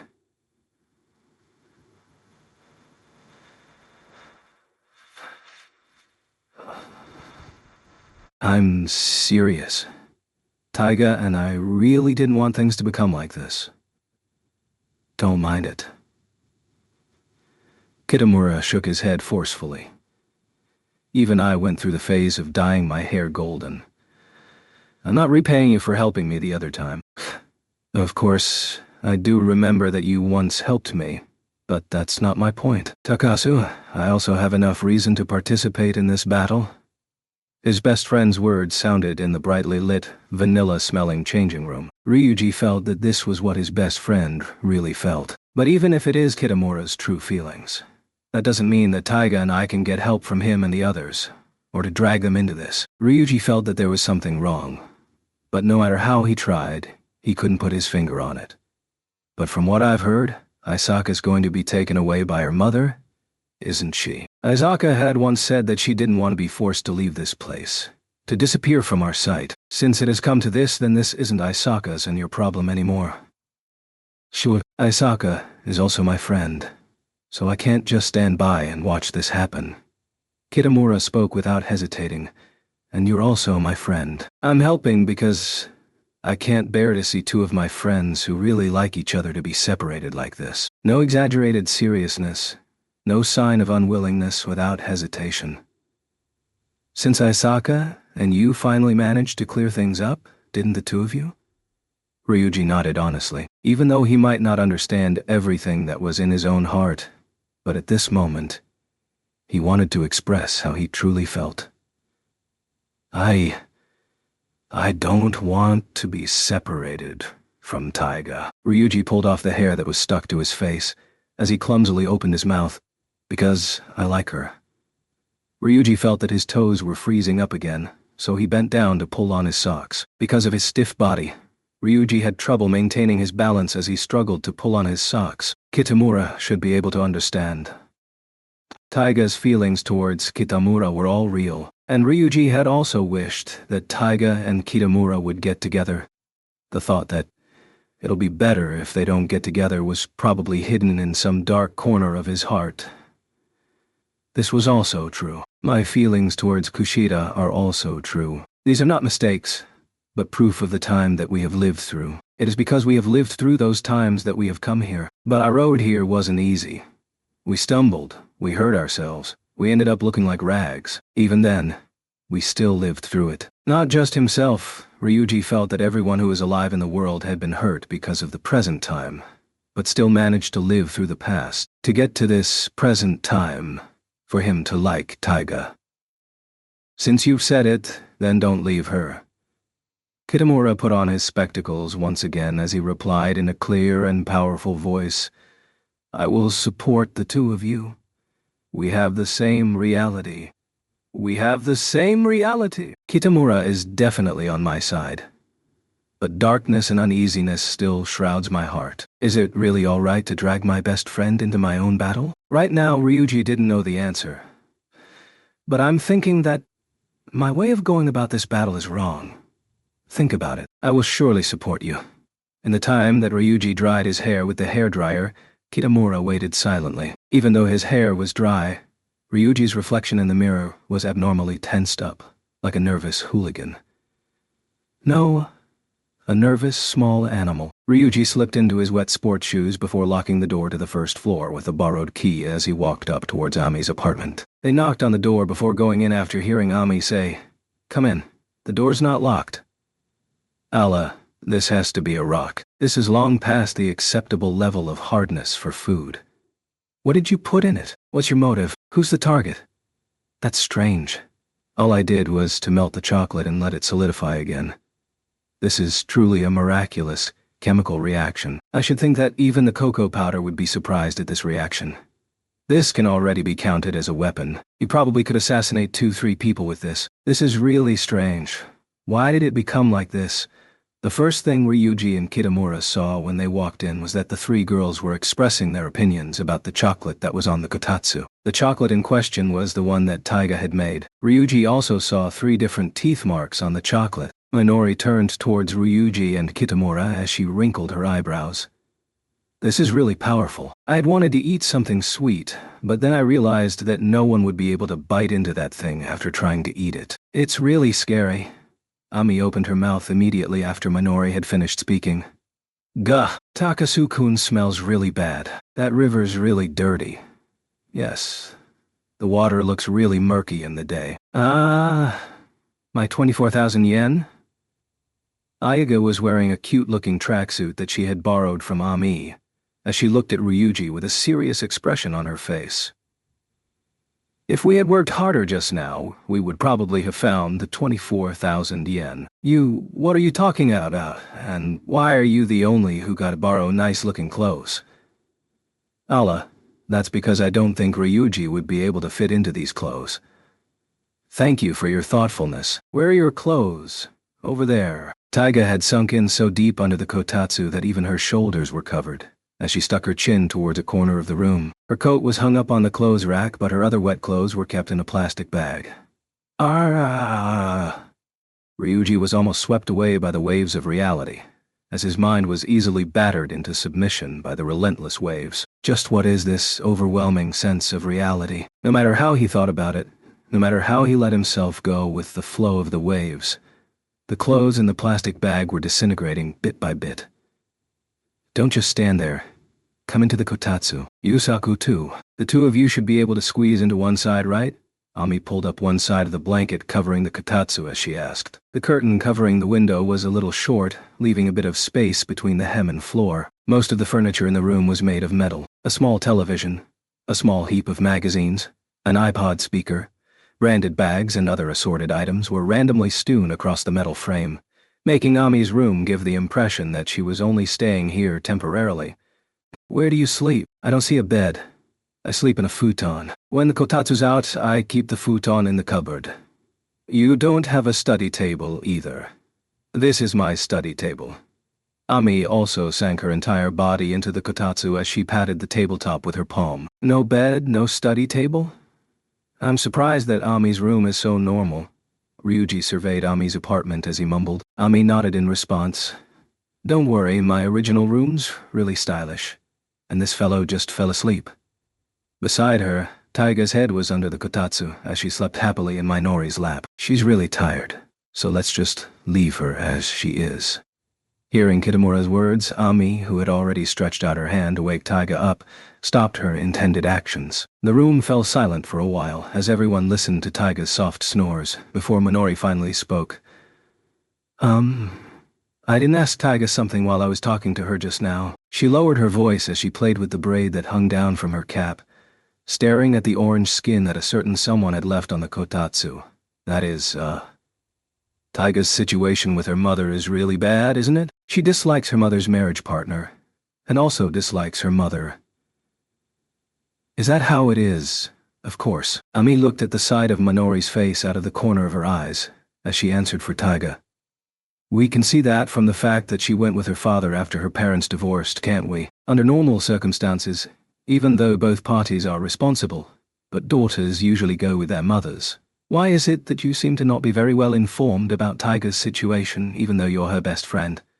I had quarreled with Taiga about that old man, Taiga's father in the past, even though we made up, but then we never talked about her family ever again. Ryuji suddenly thought of something. After saying that she wanted to be a good girl during Christmas, there were only presents for her father and his second wife, and none for her mother. At least Ryuji hadn't seen anything addressed to her mother among the presents. Taiga didn't even know that her mother was pregnant. And also, right, when she was cruelly betrayed by her father during the school festival, when she was suspended for fighting with Kano Sumire, Taiga hadn't turned to her mother for help. That her mother would appear during the school trip also had nothing to do with Taiga. Ryuji didn't know if Taiga didn't want to turn to her mother for help at all, or was prevented from by some unknown reasons. In short, the chasm between Taiga and her mother looked to be more serious than he had originally thought. No matter what, Taiga ran away because she didn't want to be separated from Takasu-kun, right? Because if she goes with her mother, then she will have to be separated from Takasu-kun. I'll say this while she's sleeping. Ami glanced at the back of Taiga's head as she deliberately lowered her voice. She seemed to be hesitatingly slightly, as she looked determinedly into space. Takasu-kun should already have made a decision, which is why things are like this now. Honestly, I think what the two of you are planning to do is too unrealistic. I want to run away together with Ryuji, and then marry him. Once we're married, no one will be able to separate us anymore. Even if we're still children, they won't be able to separate us.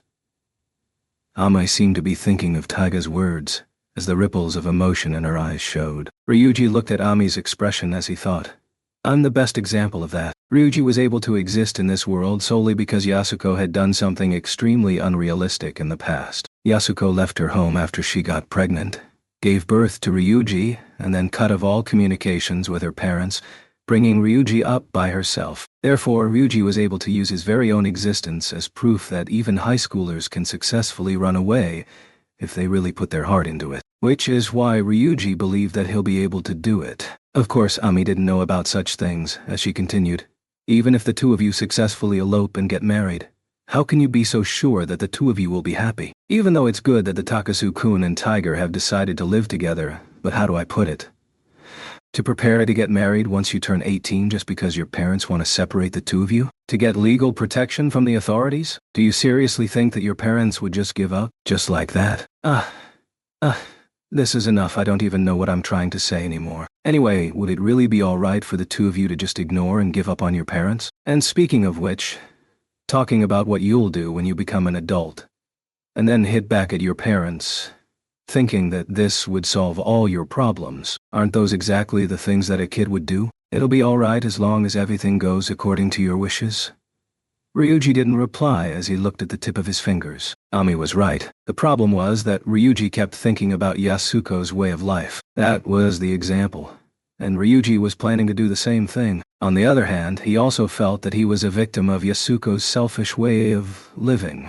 Yasuko had regretted her decision, and that's why she wanted to make amends through Ryuji. Ryuji thought to himself, since it's like this, then what's wrong with me running away? I had tried to go along with the opinions of the adults, hiding my own aspirations and dreams, thinking that it'll be all right as long as I go, along with the script that the adults have set for me. But the adults around me only wish to control my actions on their own whims. Discovering that, I'm unable to meekly submit to their orders, even though I don't want to completely cut off all relations with them. But since I dislike being controlled by the people around me, can't I just run away? If I'm unable to take Taiga away from all this to a life that belongs only to the two of us, I will not be able to be in control of my own life, and I will not be able to become an adult. This could possibly lead to the two of them dropping out of school, working to support themselves, and they may never see Yasuko ever again. Even though Ryuji didn't want that to happen, but he had no intention of letting Yasuko support both him and Taiga.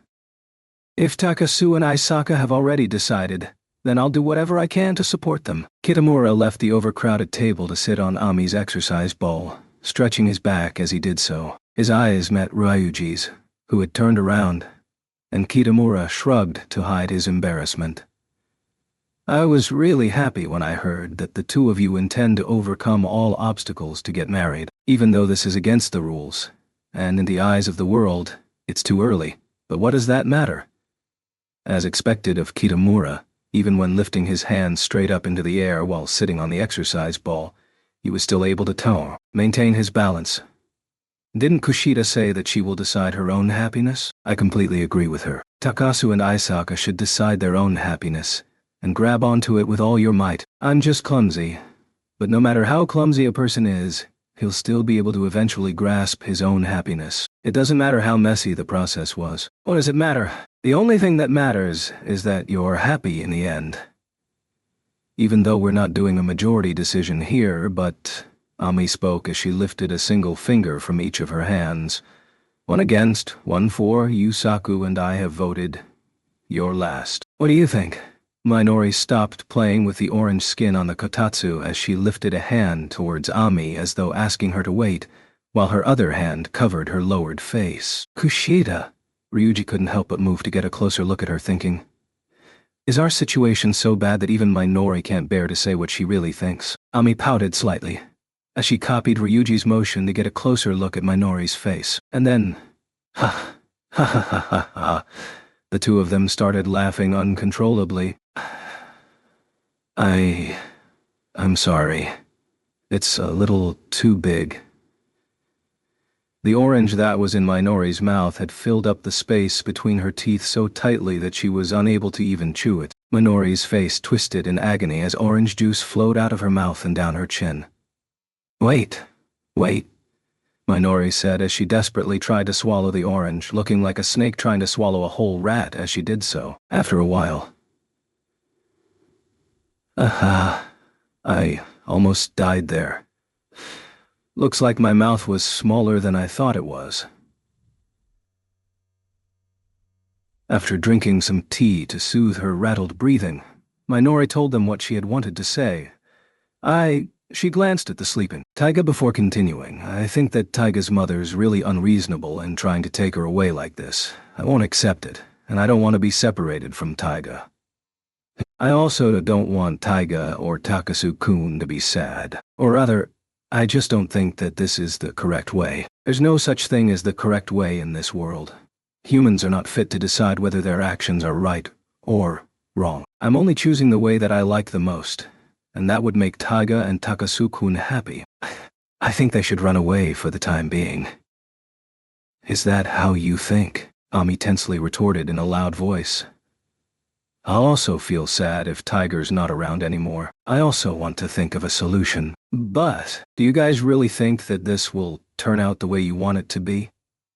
I understand what Amai wants to say, but you may not know that Taiga's parents are, Ryuji thought as he looked at the shape of Minori's lips, but it was probably the right choice to not label the parents of her best friend as rubbish. Without anyone noticing, Taiga had woken up, digging her petite shoulders out of the kotatsu, tidying the messy hair that had fallen all over her face and shoulders. Minorin, I think you shouldn't continue that sentence, Taiga said as she rubbed her head against Minori's shoulders playfully like she always did. Minori touched Taiga's forehead with her own, as though she was trying to measure Taiga's temperature, biting her lips unwillingly before nodding lightly and whispering, I'm really sorry. Though Minori whispered in a very low voice, Ryuji still heard it. I know that Bakachi's worried about us. Taiga's face was red from the warmth of the kotatsu, the rims of her eyes also slightly red. Mauve. Old woman. That woman. Mother's here to help me. I understand that. I should think that she wants to take up the responsibility as my mother. But I can't forget that Mother left me behind after the divorce to be with another man, and now she has a child in her. That's her own choice. The child of the person she loves. And I'm the child that my mother abandoned. No matter what, I'm unable to hope that my mother would love me as much as she loves her unborn child, even though she's here to help me. But as long as I have even a bit of expectation for a certain thing, the opposite will happen. I'm used to such things, and I know that as long as it's something I want, I'll never be able to get it. From another perspective, that's also because of the environment I grew up in, but in stark contrast to her heavy words, Taiga had a light smile on her face, and then she looked at Ami, Kitamura, and Minori, before looking into Ryuji's eyes. I fell for a boy. He's very kind. He understands me. And I'm very happy when I'm together with him. It's like I've been poisoned, as I don't want to leave him. He's a little strange, but I like his voice, the way he speaks, the way he opens his mouth when he eats. I like his hands, his fingers, his lips. But in truth, all these things aren't important at all. The hand that supported Ryuji's face slipped off the kotatsu. Not important at all? Minori retorted softly. Not important at all, Minori retorted softly. Not important at all. Taiga nodded in response. Kitamura merely remained silent, while Ami's eyebrows nodded together. I just want to keep looking at him, to remember him forever and ever. Honestly, my heart beats uncontrollably just by looking at him, but I can't resist the urge to keep looking at him. My mind goes blank when I'm close to him. It became like this without me even noticing. I was unable to stop it, even though my heart told me to stop it, that I can't do this. But it was useless. The main reason why I had to stop was because that boy liked another girl, and that girl also liked him. Even though all these were true, but those feelings were covered by the curtain of friendship and loyalty. And the real reason for me to look away was that I couldn't expect anything. Because everything will be destroyed the moment I start to expect something. It already has nothing to do with whether Ryuji likes me or not, or that I didn't want to be jealous of Minorin, because as long as I have a certain expectation, in the moment that I reach out for something, everything will disappear, just like magic, even though it's a really stupid way of thinking. But I really believe it. After saying everything in one breath, Taiga breathed lightly. I guess I still believe in that, but I'm unable to stop. I really want to grab hold on to Ryuji, and maybe this is the reason why the Isaka family got destroyed. It's all my fault. That's not it. How can there be something like that? That's impossible. Are you stupid?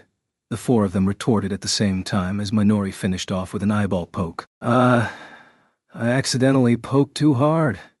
I'm sorry. What do I do now? Taiga covered her eyelids as she plastered herself onto the kotatsu. But this kind of thing is of no consequence to me anymore, Taiga mumbled as she continued to cover her injured eyes. I want to fight back. If my wish to be with Ryuji will lead to the destruction of the world, then I'll do anything to survive. Even if I have to leave this world, I will not be defeated. I will not give up on Ryuji. And I won't give up on Minoran, Kitamura-kun. And Bakachi, because I like all of you.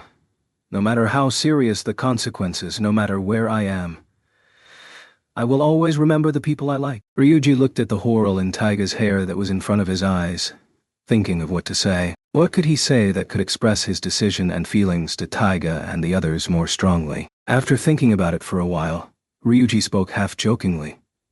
So, do you intend to cry out for love in the center of the world? Takasu? Takasu-kun? Takasu-kun? Why, you little? Was it because of the snow that he was feeling cold? Or because he had fallen into the river? Or because of the temperature in the room? The freezing silence in the room lasted for 5 whole seconds. Ooh, that's really disgusting. Is it really so bad that you're crying? He gave an extremely long scream before tearing up, looking at her out of the corners of his eyes. Ryuji had thought that she was merely pretending to cry as usual, but was glared at by Ami's red eyes. Oh no, I can't stop. Oh, no? Is it that bad? Now Ryuji knew that the cold joke attack was the most effective one. Ami stood up as she said, "Take this and go." Oh. Ami took a set of keys out of the LV key bag that was hanging on the metal rack and threw it to Ryuji, who barely caught it. As Ryuji took a closer look, the set of yellow keys seemed vaguely familiar. Are these the keys to your summer home?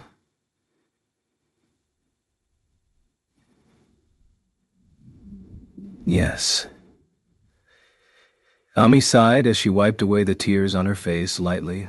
There's electricity, but no gas. You just have to flip the switch on the water storage container for water. But it'll be obvious that the two of you have been there. Ryuji looked at Taiga's face, as Taiga looked back at him hesitantly, the two of them unable to make up their minds. We can't bother you like this. Ryuji wanted to return the keys to Ami, but Ami hid her hands behind her back, refusing to hand her back, refusing to harm. Take the keys. What do the two of you plan to do then? Now's not the time to be polite. Haven't the two of you already decided to elope? Then the two of you should run as far away as you can, no matter how clumsy or ugly your way of escape is. I'm not asking the two of you to live there for the rest of your lives anyway. The two of you still need a place to stay while you guys are working right. Even if the two of you aren't planning to stay there, just take the keys as an insurance policy.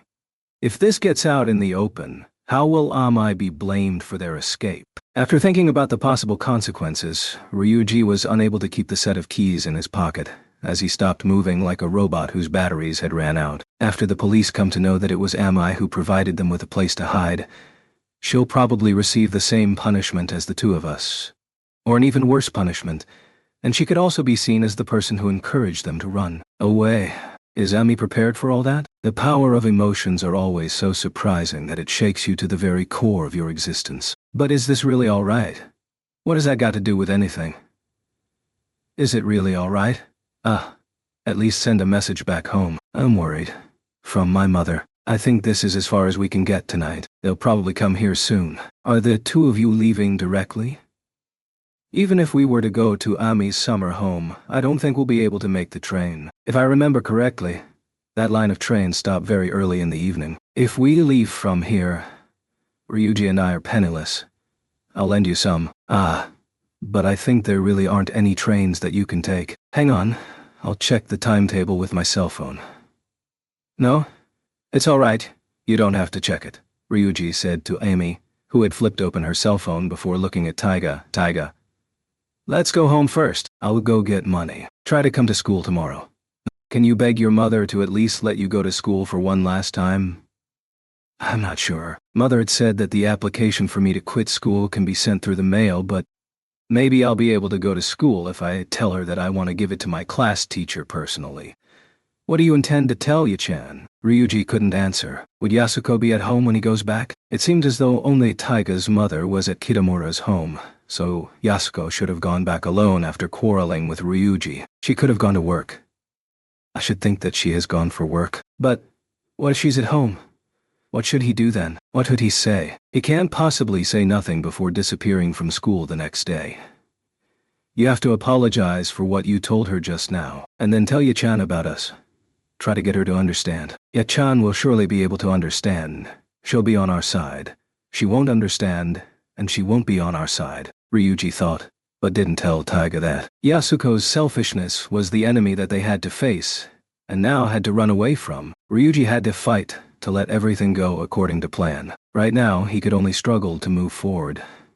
When the five of them walked out of the door, the snow had already stopped. The snow that had piled up on the asphalt road was at most 1 or 2 centimeters, easily wiped off with the sole of a shoe or evaporated with a slight rise in temperature. All 5 of them immediately noticed the Porsche that moved towards them from the cross junction before stopping in front of them. Taiga's mother stepped out of the car and towards Taiga without even turning off the engine.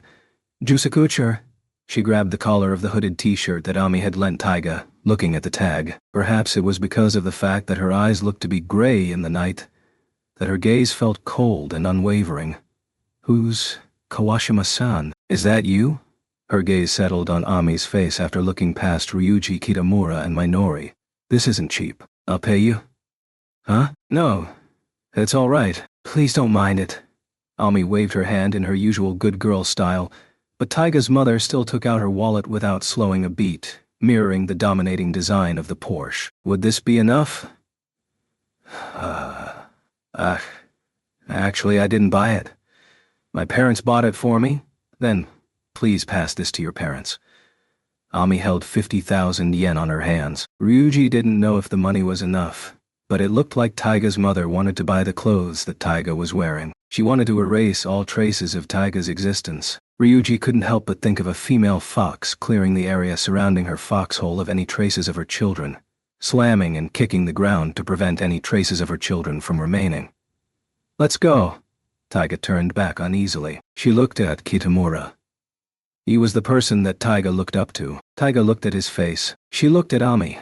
They fought and quarreled, but suddenly, they realized that they had become good friends. Taiga looked at her face. She looked at Minori, her best friend. And then, Taiga looked at her one and only sweetheart. Take care. Ryuji couldn't help but tremble lightly at Taiga's words, even though he knew that this was an act, that this was only a temporary separation. But Ryuji still felt afraid. What would he do if this turned out to be an eternal separation? Oh! Ryuji waved as he frantically tried to stop himself from running over to Taiga, but the car cut off his thought by giving off a loud bang as the door closed. He was unable to see the inside of the car as the windows were misted up, as Taiga left in her mother's car. Minori also almost ran over to Taiga, but she felt the Ryuji's breathing next to him, as the two of them desperately tried to resist that urge. It should be all right, Kitamura mumbled. It will be all right, because even though Tiger looks as though she's gone, she's actually still here.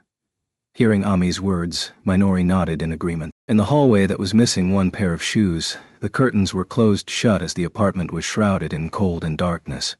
This was how the apartment looked like when Yasuko was at work. Stepping into the freezing darkness, Ryuji looked around him slowly. He noticed that something was wrong when he saw that Inko-chan's cage wasn't at its usual position. He looked at his room, and also Yasuko's room, before confirming that the cage had indeed disappeared. Ryuji forgot to even change out of his wet clothes as he walked around in his home. He felt that it was better to just ask instead of imagining things in his head, so he called Yasuko's store. When he had said that he was Yasuko's son, the other party asked him, "How's your mother? When will she be resting until?" Ryuji knew that Yasuko hadn't gone to work. It was only when he put down the phone, planning to go talk to the landlord, that Ryuji noticed the thing on the small table in the middle of the living room. An address was written on the squirrel logo note paper of the bank that Ryuji and Yasuko used. The location of the nearest train station and a phone number was also written on the paper. The watch that Ryuji had worn for the Christmas party was placed beside the piece of paper. A strange sound came out of Ryuji's throat. Without even thinking about it, Ryuji understood. He'd been thinking about whether it was really all right for him to abandon Yasuko, whether it was really how an adult should behave. This was the only thing that he could do to resist the adults. So he had to abandon his family. And then, together with Taiga. But, in the end, he didn't even need to think about it. Because I was the one who got abandoned in the end. This time, Yasuko had returned to the home that she had ran away from, abandoning Ryuji. He had no thoughts about it, his mind completely blank. How can there be such a pair of stupid mother and son in the world? We're really alike, aren't we? We choose to run away whenever we're forced into a corner. It's like a competition whereby the person who runs away first wins. Ryuji really had not expected that Yasuko would take Inko-chan with her and run off. Looks like I lost. Ryuji knelt down onto the floor. Or rather, there wasn't any reason to continue standing. By the time Ryuji had come to his senses, he'd already sat down on the tatami floor. Slowly, he was unable to discern the things that he was seeing, hearing, doing and thinking, as he tried to breathe deeply. His breath wavered in the air, breaking up his breathing into small segments. Do I have to start from here again? He couldn't remember where he had heard that sentence from. Do I have to start from here again? Kept repeating itself in his head. Do I have to start from here again? Ryuji even forgot to blink, or perhaps he couldn't even stand up. He was already exhausted, his body devoid of strength. Even so, do I have to start? He felt as though his body was being shattered, bone by bone, as he was unable to even move a finger. Do I have to destroy everything and start all over again? How many times must I repeat this? Tick, tick. Ryuji finally noticed the soft ticking of his wristwatch. The second hand would tick every time it moved. Wah, The frightening aura was cut off as Ryuji smashed into the door. Do I have to start from here again? Ryuji flipped over the small table in the living room as he sank to the ground, smashing his body into the wall, his fists pummeling the tatami mats. He clutched his head in agony. There weren't anything nearby for him to hit, so Ryuji punched his own leg over and over again. It's not funny. Stop it. Do I have to start from here again? Do I still have to continue? Ryuji twisted his body as he screamed, grabbing onto himself. How many more nights like this must he go through? How many more times must he lose control and cry like this before he can reach his destination? When will this end? Taiga. Ryuji bawled like a baby as he cried out for Taiga. Come over, I'm begging you. Come over to my side. Ryuji repeatedly screamed out the feelings that would never reach Taiga, before he collapsed onto the tatami. Is this the destruction that Taiga had talked about? As long as you hope to obtain something, you'll lose the exact same thing. As long as you have expectations of something, everything will be destroyed. Is it like this? Even though I've been abandoned by my mother, but I don't have the right to feel hurt, because I was planning to abandon her in the first place. That's right. In the end, this is what he had hoped for. Isn't this what I had wished for? Ryuji struggled to lift his contorted face as he looked at the wretched state of the silent living room. He wanted to see with his own eyes the consequences of his wish coming true. The legs of the small table had smashed into the door, pushing it out of place. Other than that,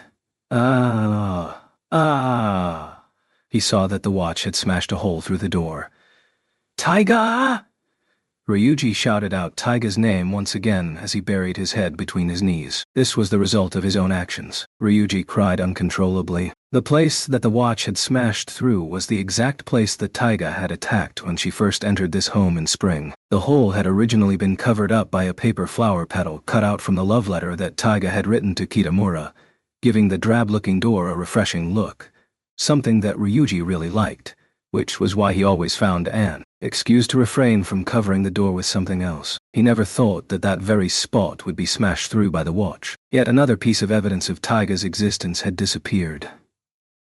Could it be that the more I cry out her name, the further she'll be from me? I don't want that. Ryuji desperately tried to imagine him holding Taiga's small hand in his, the two of them running towards somewhere. As they ran, the ground behind them was breaking up, forcing them to keep running.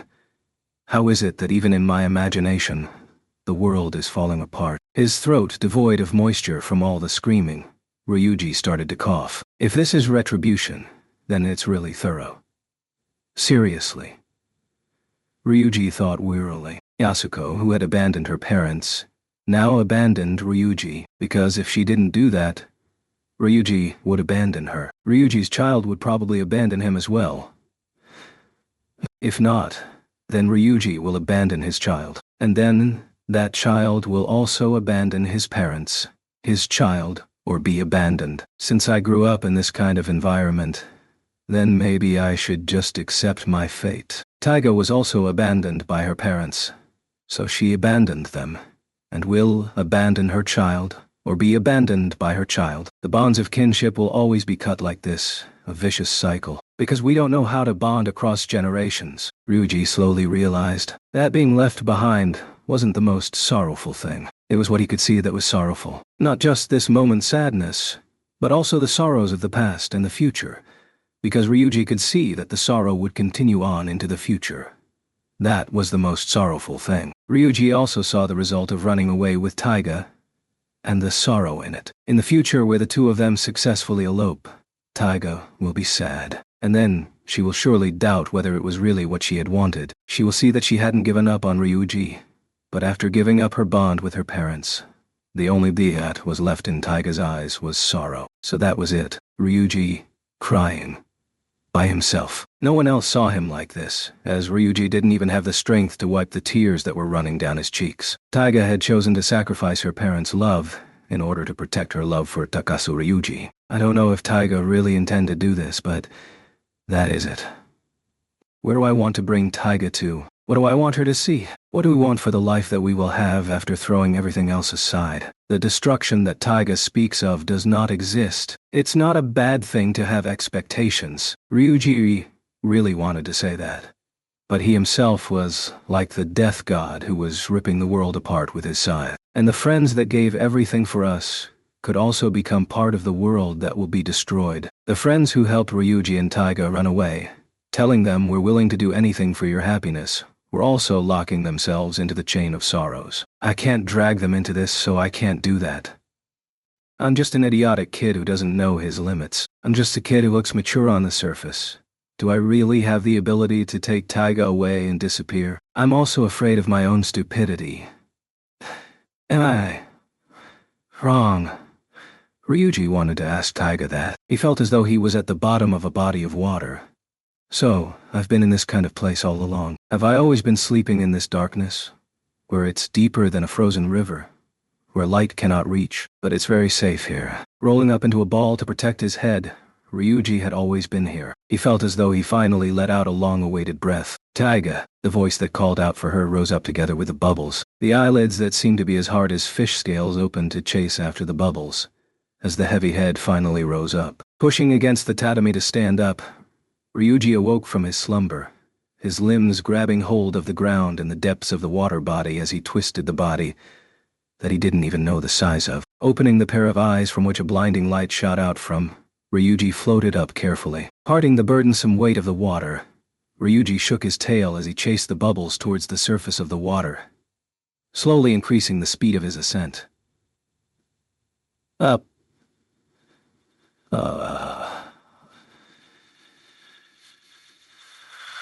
In the living room, in front of the small table that he had flipped over, Ryuji wiped the tears of his face as he slowly stood up. He moved his legs towards the washroom, splashing freezing water onto his face before wiping his face with a towel, taking off the clothes that were becoming smelly after that. After changing into a dry set of clothes, Ryuji stared at the face in the mirror with a look that could kill.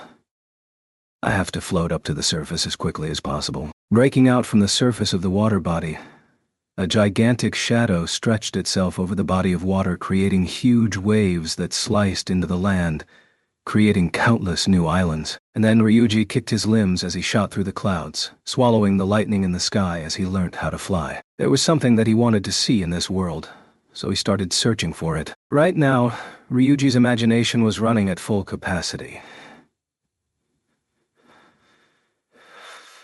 Eat. I should eat first. Where should I go? Where must I go? A marble room with a window on the ceiling, a kotatsu in the middle. No. If I could see the night scenery from the top of the Tokyo Tower, or would the night scenery at Rainbow Bridge be better? It'd definitely be very beautiful. Flying under the starry sky wouldn't be bad either. Or I could just fly to the moon, Mars, or Jupiter. No, Earth is still the best. I want to see a rainbow. I'll be able to create a rainbow with the water from a huge waterfall. The sky is... I like the evening sky. Huff. Ryuji lifted the small table off the ground to avoid scratching the tatami as he lightly placed it back to its original position. The cushions were also put back into their respective places, in the order of Ryuji, Yasuko, and Taiga. And then the television's remote control was placed on the right, in accordance with the angle of the table. The red evening sun, the gray clouds shining as though they are burning up. It was raining beneath that cloud. I'll place a really big table at the sea. No, in the middle of a tropical grassland at evening time. There will be a waterfall and a rainbow on the horizon, while buffaloes and deer saunter past. Ryuji's hand wiped the small table forcefully. The tablecloth will be pure white. Opening a package, Ryuji saw the tablecloth billowing in the warm air of the tropical grassland. The star-filled sky of the grassland stretched all the way to the horizon. The cries of animals and birds could be heard in the distance. Ryuji always kept a few pieces of the takasu stick in the television cabinet so that he could start cleaning anytime he wanted. He sliced a piece of the takasu stick along the underside of the television. That place always attracts lots of dust. Ryuji smiled. We'll drink sweet fruit wine before the meal. Plum wine. That's too normal. Strawberry wine would be nice. I'll use small glass cups that will mirror the setting sun. Ryuji squatted down beside the television cabinet, his eyes shining like an experienced hunter. His target was the plug that was behind the television. No matter how Ryuji cleaned that area, dust would always gather at that area. Ha ha ha ha!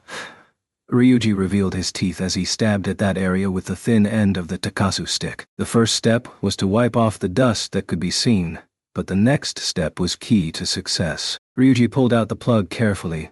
Oh! He couldn't help but cry out. The hidden bits of dust fell onto the ground, and Ryuji quickly wiped them away with a piece of cloth. And then it'll be the soup and the appetizer. Hang on, you can't just care about yourself, you know? Before everyone took their place at the table, the meal would not start. Taiga will surely pout and complain about the mosquitoes and the smell of the animals. That thing looks like animal poo. I can't take it anymore. Ryuji, turn back time and take care of it before I see it. Beside her, Minori will say, they're animals, so it's normal for them to do their business out in the open. She'll surely stand up and help Ryuji. As for Ami, Alala Minori is so nice. The two of you look really suspicious, you know? She'll place her Chanel bag on her thighs as a sneaky expression shows up on her beautiful face.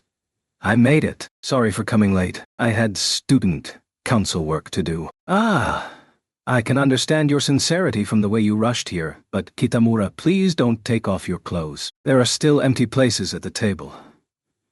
Kushieda, when you're eating poo later, don't anyhow shout curry, all right. Looks like Haruta wants to eat curry. Nodo, on the other hand, looks a little nervous. I see. He's looking at Kashi and Kihara, who are sitting beside Ami and chatting. He should just go and talk to them.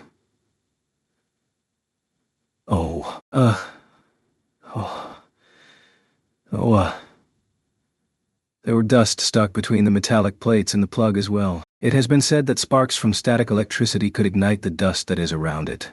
causing a fire. Ryuji agilely controlled the Takasu stick as he cleaned up the area behind the television cabinet thoroughly, not even letting go of small areas. The warm wind of the grassland blew across the back of his head. Turning around, Ryuji saw that an endless patch of grassland had appeared in the living room. French cuisine? Italian cuisine? Chinese cuisine? Let's just have Japanese cuisine. They'll probably be very excited if I bring out a huge bowl of steamed yam. An entire row of steaming bowls giving off streams of hot air, cooking the food that was in them. There will be spaghetti with meatballs and baked rice with a thick layer of cheese on top. There will also be delicious seafood soup. There will be a huge bowl overflowing with pudding, a towering cake with strawberries. There will also be white rice, because there's also curry. Haruta will clap loudly to welcome the arrival of curry. Kano Sumira also appeared beside the gigantic table, as Kitamura stood up to help her carry a heavy-looking luggage bag. After much persuasion by her students,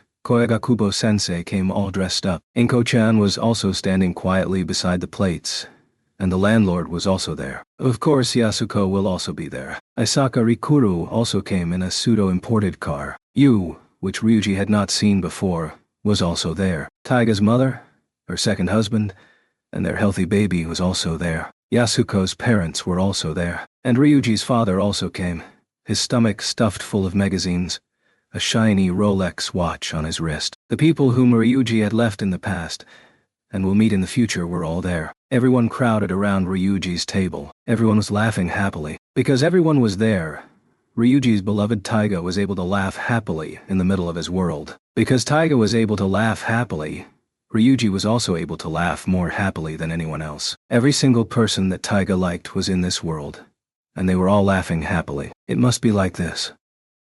This is the tomorrow that I want to spend together with Taiga. That was the thing that Ryuji wished for. All right. After clearing the area around the plug, Ryuji flipped the cloth over and wiped the television cabinet forcefully. After washing and drying the cloth in the washroom, Ryuji started to wipe the basin, and then knelt down to wipe the floor before washing the cloth once again. Let's go! Ryuji crouched on the small wooden hallway, his hands preparing to wipe the floor with the cloth. Get set, he held his breath. Go! And began to wipe the floor. After wiping all the way to the corner of the kitchen, Ryuji used his hands to wipe the side of the walls carefully before turning around to wipe the hallway again. That is what I wish for. What's wrong with having dreams? Is it a sin to hope for something? Everyone must be present. I won't give up. The destruction will never, ever come. I want to let Taiga see the world that I saw when I was flying. But to do that, maybe Reese. Ryuji picked up the grain of rice that his knee had squashed as he bit down on his lips. All of the sorrow and agony must then be absorbed by Ryuji himself. Now is not the time to step away, to look forward without any hesitation in his eyes. If he was able to think of himself as the dragon that flew into the sky, then he would no longer need to be afraid of anything. Chapter 3. There was still a little bit of snow left over on the roads, but they were already stained with mud from the antics of primary school students on their way to school. Under the trees lining the entrance to Taiga's apartment block, there was a line of snowballs that could hardly be described as pretty lined up by size. Ryuji looked at the smallest snowball and smiled, though he had actually wanted to laugh out loud. The smallest snowball was the size of a bean. Is it because of yesterday's snow? The cold air this morning felt especially fresh and pure. On the rooftops of houses, and on top of traffic lights, where little children couldn't reach, a layer of white snow still remained, but didn't look to be staying for long under the glare of the morning sun. As the sides of the layers of snow started to melt, large droplets of water started to drip down, forming puddles on the asphalt road. Ryuji avoided the puddles as he walked under the sakura tree-lined road, finally seeing a figure waving to him at the cross junction. Su-ku. Good morning, Usame. Sankan. Ryuji lightly raised his hand in response, hearing the middle school girl behind him mutter, "It's so cold," before running off as fast as she could after she had taken a look at Ryuji's face. As usual, Minori stood at the cross junction, her face red from the cold weather. A square-patterned muffler was wrapped around her neck as she stuck both her hands into the pockets of her coat. A duffel bag slung over one shoulder. Taiga's not here? I had thought that she would appear as usual if I waited here. The hair draped beside Minori's chin was blown away by a gust of wind, making Ryuji squint his eyes at the sight. She didn't go back? No. I was hoping that she would, so I waited until 3 o'clock in the morning. But she never came back. I see. Minori breathed out a stream of white mist. I believe that she will come to school, or things will become complicated. Yes.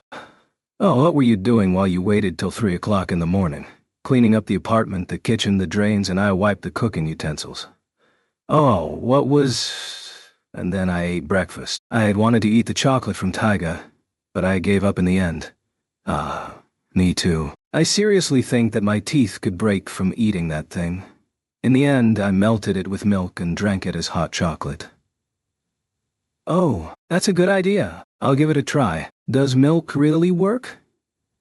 After scooping up an unbelievable layer of oil that floated up, I lost consciousness.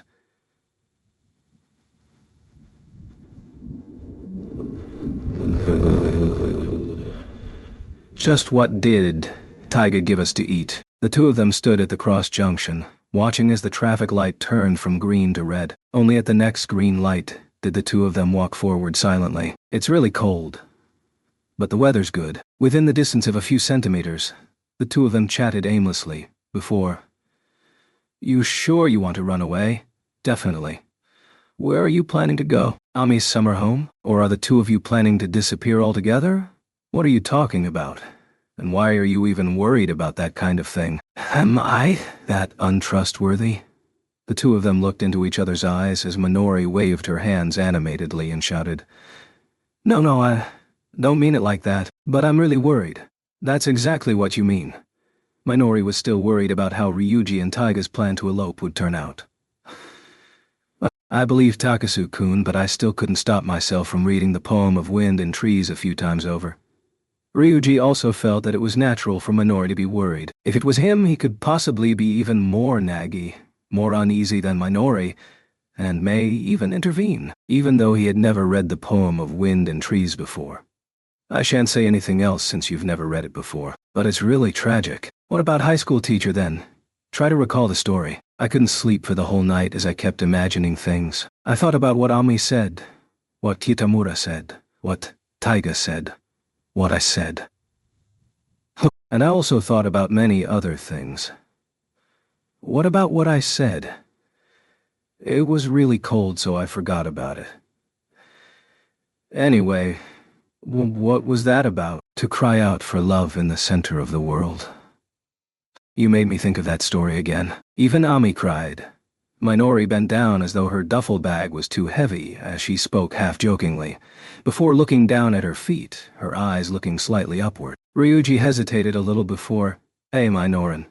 Hitting Minori on the back with his school bag. His bag swung harder than he expected as it hit the back of Minori's coat with a loud thump. Maybe because she didn't want to admit that she was caught off balance by Ryuji's sneak attack. The slightly shorter Minori turned and gave Ryuji a face that reminded him of a candle that was being consumed by the flames of hatred. In that snowy December day many years ago, this must have been the face which Kira Kuzukinozuke had on when he was killed. Your face is terrifying. Ryuji couldn't help but blurt out his true feelings. Minori turned and shouted, What? But since we've promised to move forward, I'll promise to continue believing in you, Minoran, Kushida. I guess. Since it's like this, then stop thinking about it and get a move on. Move on to the next step. Moving forward is always frightening, but once you've decided to move forward, then you must not regret it. This is what you taught me. Have I made my decision? Have you made your decision? I've decided. I've decided to run away, and then return. What about Taiga? Taiga too. She will definitely return. Return to the place where you and I and everyone else is. For that, we must run away. Ryuji drew a large circle in the air with his finger before pointing to the ground. Minori's head followed the line that his finger drew like a cat as she said, I see. before lifting her head and giving Ryuji the first real smile of the day. Under the bright rays of the morning sun, Minori's eyes looked to be even brighter than the sun itself. She stretched loudly, looking as though she was warming up. "All right, we're going to be late. Let's run." "Huh? Wah? Wait for me." Minori ran with huge steps on the road that they always took to school. Ryuji hurriedly ran to keep up with her. To Ryuji, who hadn't slept well the night before, the sudden burst of sprinting felt excruciating, but the cold air that flew into his lungs made him feel rather comfortable. "Ah, Kushida-senpai. Good morning." A girl from their school smiled as she greeted Minori. "Morning?" Minori raised her right hand as she replied. "The two of you are really energetic this morning." A classmate smiled as he went past them on a bicycle. "That's great! That's great!"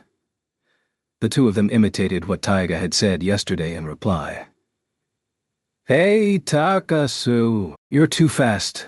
Wait a minute, you're too fast." Not flailed his hands around desperately as he tried to catch up. "Oh." Ryuji slowed down as he waited for Noto. "Where's Tiger? She didn't come to school together with you today." Taiga had something on. She could be in school already. "That's great.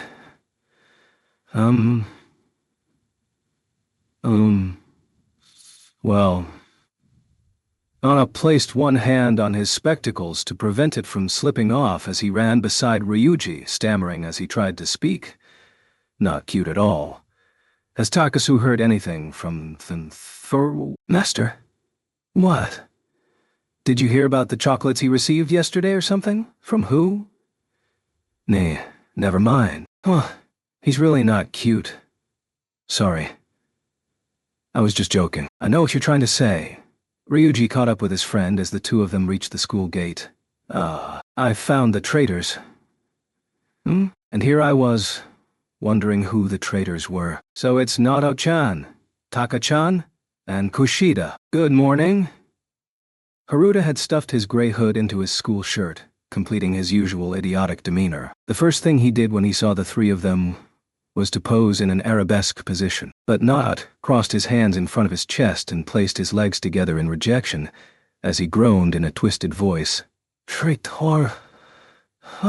Don't say that. I didn't even try to hide it. You perverted noble. Just go and build the Tower of Babel where all your naked desires are revealed together with your girlfriend. One day, the hammer of divine punishment will give you your just deserts. Nato-chan. Wait. Believe me, I'm innocent. We haven't revealed our naked desires yet. Nothing has happened between us yet. Haruta chased after Noto pitifully, but... Haruta-kun has a girlfriend. Are you serious? Wait. Tell Daddy everything. Behind Haruta, Minori, whose eyes had lit up at the smell of gossip, began to chase after Haruta. His girlfriend is an elder sister-type pretty girl. How can I tolerate something like this? Nato answered for Haruta. He could have told us earlier, but no. The two of them stunned me by appearing in front of me suddenly. I feel like I've been abandoned. I feel like I've been betrayed. Do you understand my feelings? As everyone ran towards the shoe lockers noisily, Ryuji patted Noto on the shoulder lightly. Noto, since it has come to this, I guess I have something to tell you too. Actually, His friend leaped into the air. Enough. I don't want to hear about this anymore. Before running away at full speed, Ryuji had wanted to tell him, I've proposed to Taiga, and she has accepted my proposal. If Nato had heard that, he would probably have died to indignation. Noshed up the stairs into the school's entrance hallway. Don't shout so loudly beside me. Oh, it's you, Nato. It was really an unexpected situation. Nadat spun violently on the spot, the soles of his shoes almost burning up. Shut up. The person who coldly raised her eyebrows at him was Kahara Maya. She pulled on a strand of hair that hung below her chest as she pouted, her chin buried in a gold and purple-colored muffler that didn't really suit her. Ooh, what did I do wrong? Damn it. You're the one with the Maiwa Akihiro-style muffler. Maiwa Akihiro's a famous Japanese cross-dresser. You can't be serious. How can I look like Maiwa? Ryuji, who just reached the shoe lockers at that point in time, got the joke and pretended to choke on something as he desperately tried to keep himself from laughing. About that. Beside her, Kashi Nanako, who was playing with her soft, curly hair, could only shake her head ambiguously in response. Eh? What are you trying to say? Maya opened her beautiful double-lidded eyes to their full extent. Don't worry, Maya.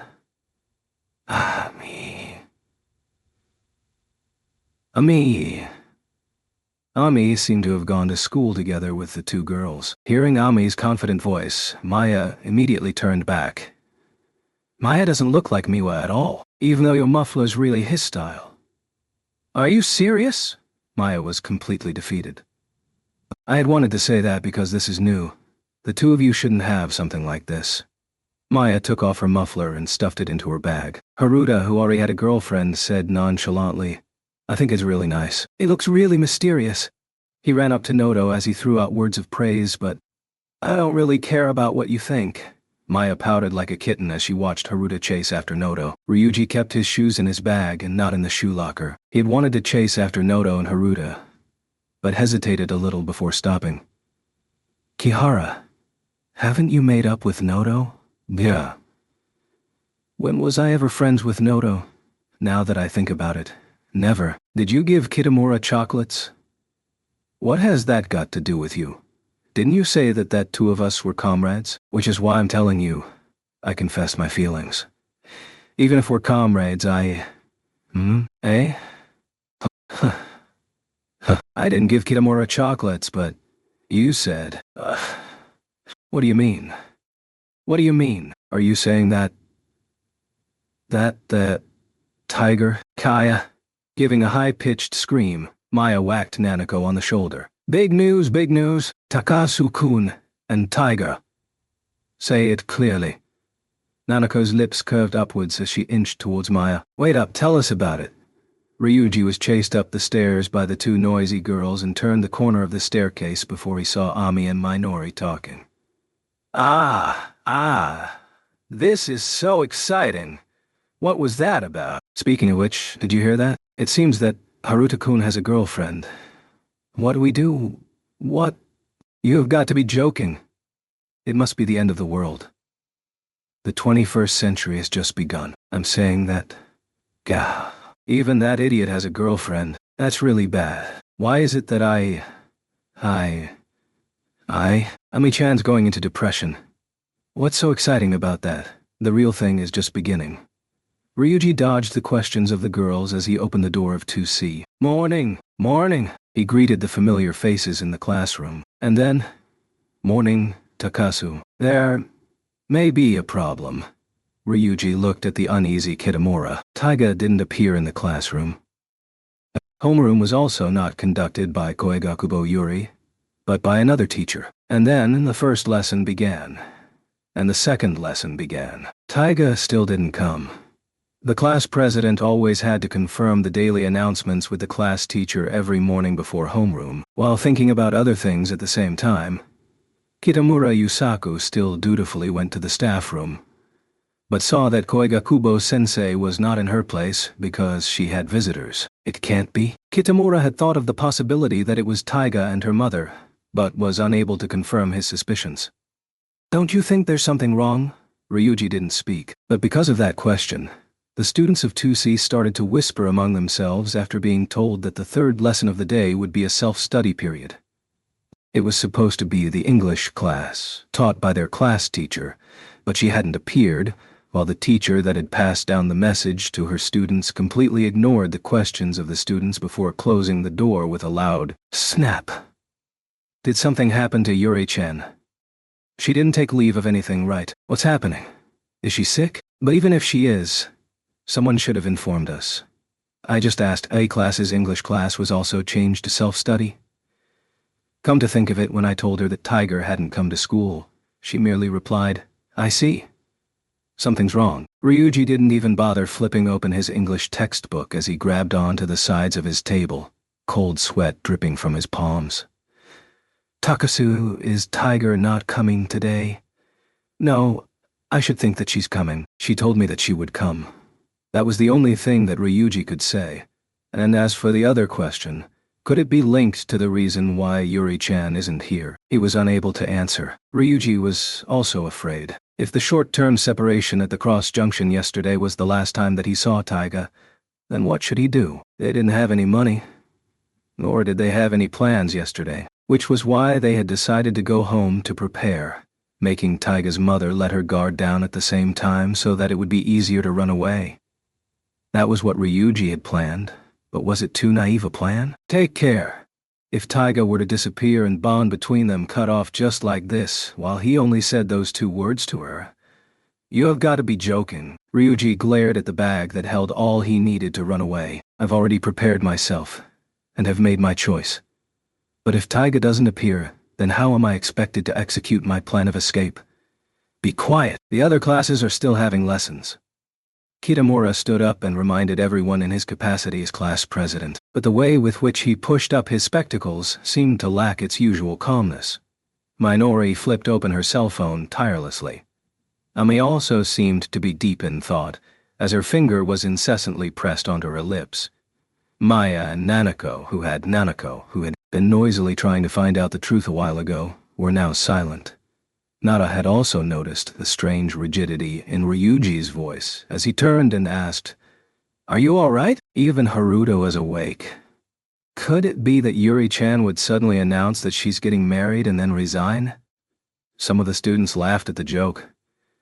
I say, could it be that Tiger has done something big again? The entire class lapsed into silence. It was not that long ago when groups of third-year seniors had run into the class shouting, "The Palm-Top Tiger's gone crazy," and that incident had left a deep impression on everyone in the class. If it's really like this, then it's gonna be really big. She was suspended the last time. Could it be that she'll be expelled this time round? No way. That'll be really bad. Kushida, do you know anything? The girls surrounded Minori with their questions, while Minori looked at Ryuji hesitantly. Taiga, Ryuji lifted up his head and spoke as though trying to convince himself. We'll definitely not disappear like this. Definitely. I won't let that happen. Taka-chan, what's wrong? What happened? Upon hearing Haruta's uneasy voice, even Haruta's uneasy, this really isn't good. And just as the class was about to descend into complete chaos, the classroom door opened. Sit down, everyone. Please sit down. Sensei has something to tell all of you. Koigakubo Yuri, who had been missing up till a minute ago, had finally appeared in front of her students, her face buried in a handkerchief. About that, the single woman covered her teary face as she attempted to control her sobs, her shoulders shaking visibly. Class 2C was completely silent. Taiga walked in behind the single woman, and looking at the pale, petite face that was covered by both hands, everyone understood that something bad had happened to Taiga. Taiga. Ryuji's eyes radiated with a glimmer of light. You're really late, you mini slow-witted girl. I'm not going to go easy on you today. I'll kill everyone. Of course Ryuji wasn't doing something like that. On the contrary, he was finally able to let out the breath that he had held inside the entire morning, and was able to breathe deeply again. Ryuji understood her. Would Isaka-san like to say it? Or would you rather, Sensei? Sensei. Sob. She was pretending to cry. There didn't seem to be any sign of Taiga's mother outside the class. Ryuji grabbed hold of the bag that was hanging by his desk. Then let Sensei help you say it. Everyone, please listen to me. Actually, Koigakubo probably had been crying since a while ago, as she lifted up her face that was red from crying and spoke to the students. Isaka-san has to move because of family reasons, so she will have to leave our school. You can't be serious. In front of the agitated students, Taiga, who was standing behind Koigakubo, slowly lowered the hands that were covering her face as she opened her rose-colored lips. Ryuji, as expected, she wasn't crying. As a rebellious and stubborn look returned to her beautiful face, she fearlessly lifted her chin, her bag slung sideways over her coat, and on one hand. Very good. Ryuji nodded towards her. Was the plastic bag containing her shoes.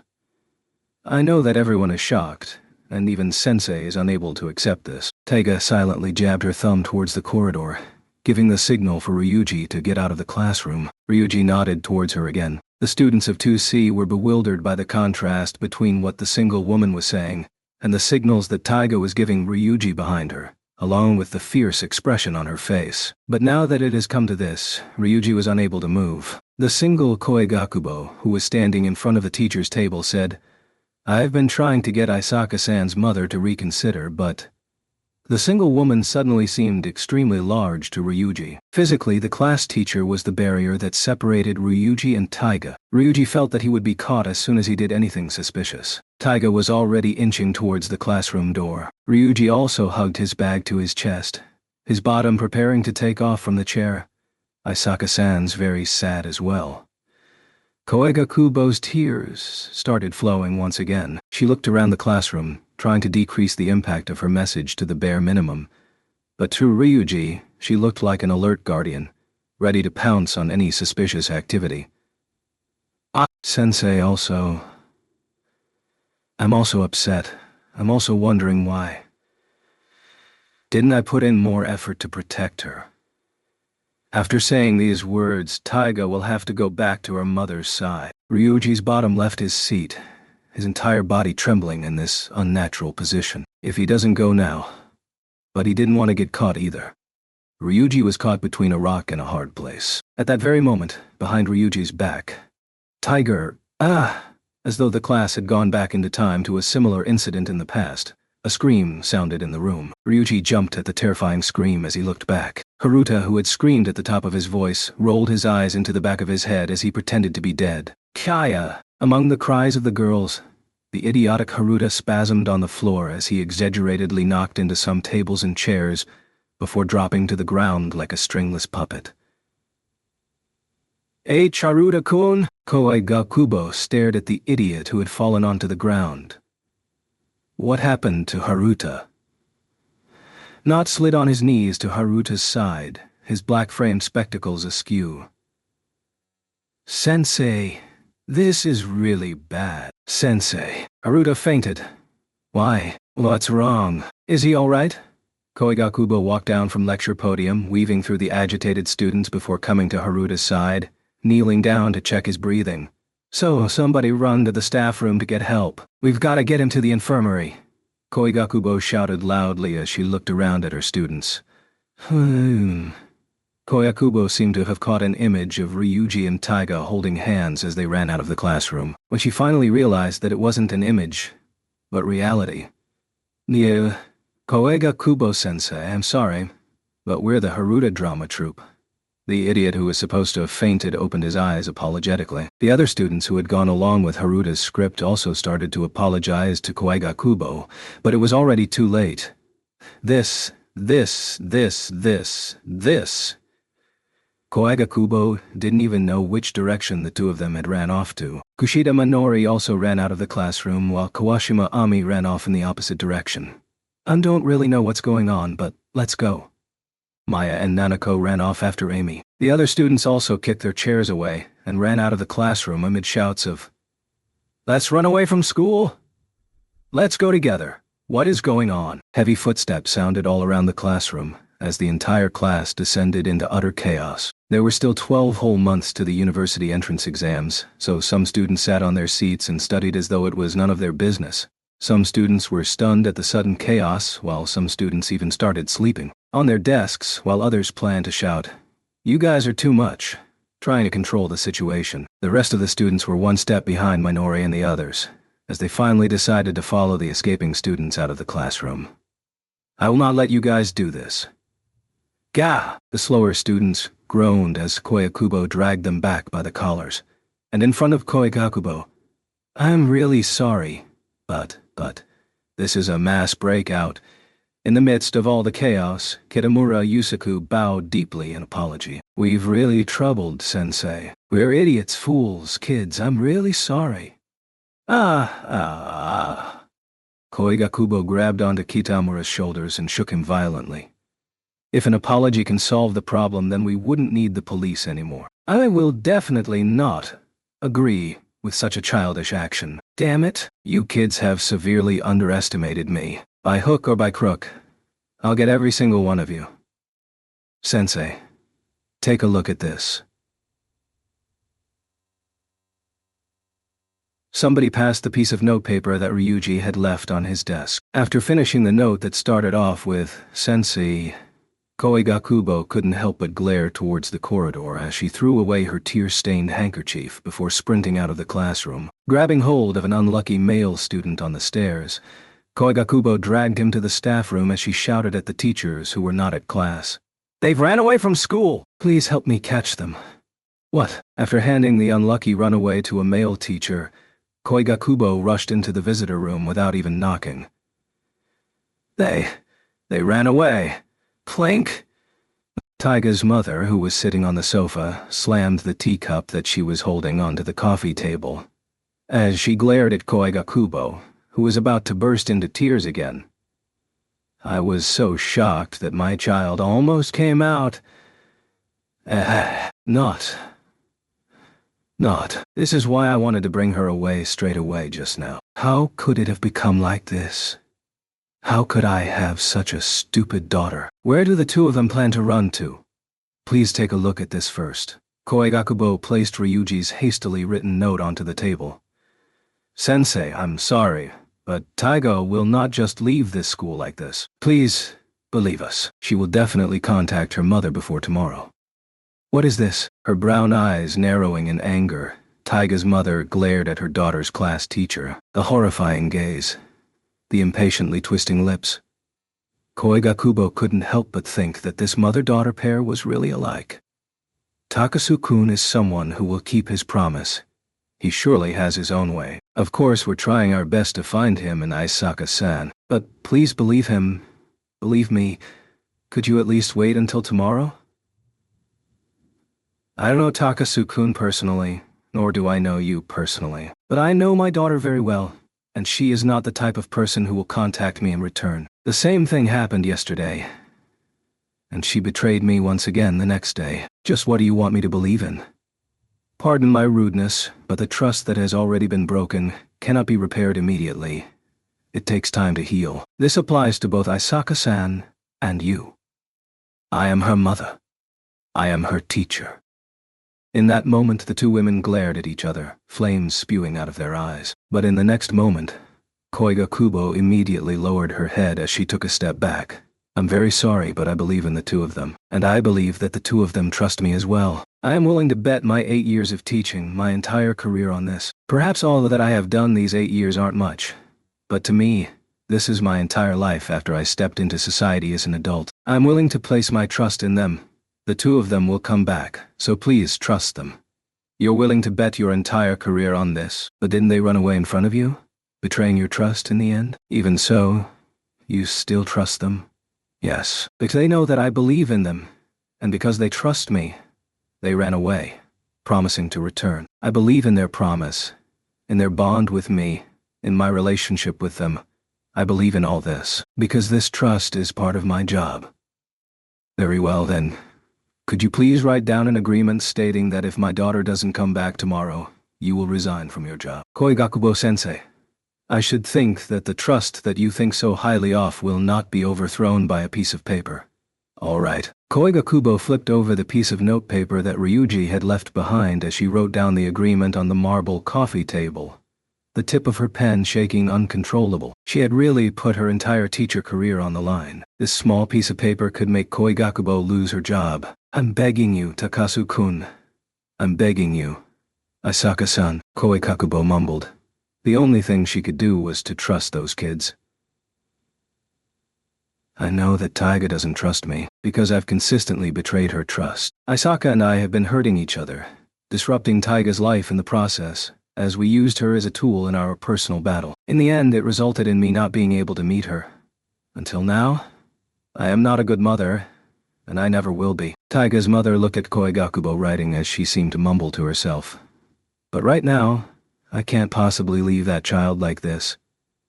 Koigakubo seemed to be seeing a proud schoolgirl of 17 sitting in front of her. It must have been because she spoke in exactly the same way as her daughter, Koigakubo thought to herself. Koigakubo put down her pen before looking at Taiga's mother. She was wearing a set of expensive-looking clothes, and also wore heels even though she was heavily pregnant. Her carefully sculpted face made even an impatient expression look cultured. Her eyebrows suddenly knotted together painfully. If I give birth here, would you help me? You're joking, right? Yes, I'm joking. It's really frightening, so please stop it. Are you feeling all right? I guess. From the arrogance with which she looked at people, to the mocking tone with which she spoke, she was really similar to that child.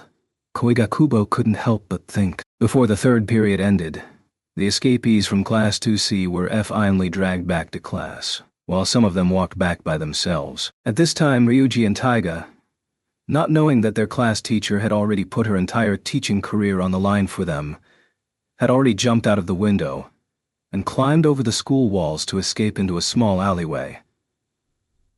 Listen up. If someone stops us and asks, "Why aren't the two of you in school?" just answer that we're late and that we're rushing to school now. Taiga! Taiga! Now's not the time to take a trip to dreamland. Ryuji patted Taiga on the shoulder. Taiga, whose eyes were unfocused, hit Ryuji back instinctively as she said, "It hurts, doesn't it?" Looks like she was back in the world of the living. No, I'm trying to clear my mind of all thoughts. Why? I've been thinking about what happened yesterday, and those stupid things, like making you fall into the river, happened because I let my thoughts run wild, which is why I have decided to go into a state of mind where my mind is completely clear, and I just have to follow you, and to make sure that to follow you, and to make sure that I don't fall. So you have to lead the way properly. We're going to Bakachi's house, aren't we? How can that kind of thing work? You have to think about this too. We already have a problem. Ryuji grabbed Taiga's elbow, steering her into a small pathway. He already had an escape route in his mind, planning to go to the further train station instead of the one closest to school. As for their destination, a problem. What do you mean? I went home yesterday and found out that Yasuko ran away from home.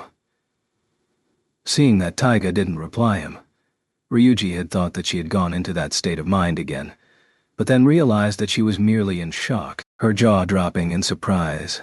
Taiga stared speechlessly at Ryuji as she stopped running and grabbed onto Ryuji's elbow roughly. Wait a minute! Taiga's eyelashes trembled as her eyes couldn't stop blinking while she repeated, "Wait a minute," weakly, rubbing her snowy white forehead roughly with the back of her hand. Ya-chan left home? Is it because she was upset with what you said yesterday? I guess so. What do you mean you guess so? Are the two of us planning to run away just like this? If Ya-chan has also ran away, then we may never meet up again, ever again? Maybe I don't want that. I may have decided to live together with you, but that isn't to hurt Ya-chan, or to abandon Ya-chan. Yes, we may look as though we're running away, but we're running towards our future, and Ya-chan, if Ya-chan doesn't mind, I want Ya-chan to be together with us as well. I've always wanted this, but I never thought that Ya-chan would run away, and to think that we're the ones who wanted to run away from home. But now, Taiga, who was running to escape from her home, now stood in front of Ryuji, looking lost. In the face of an unexpected situation, she lowered her eyes fearfully. What should we do?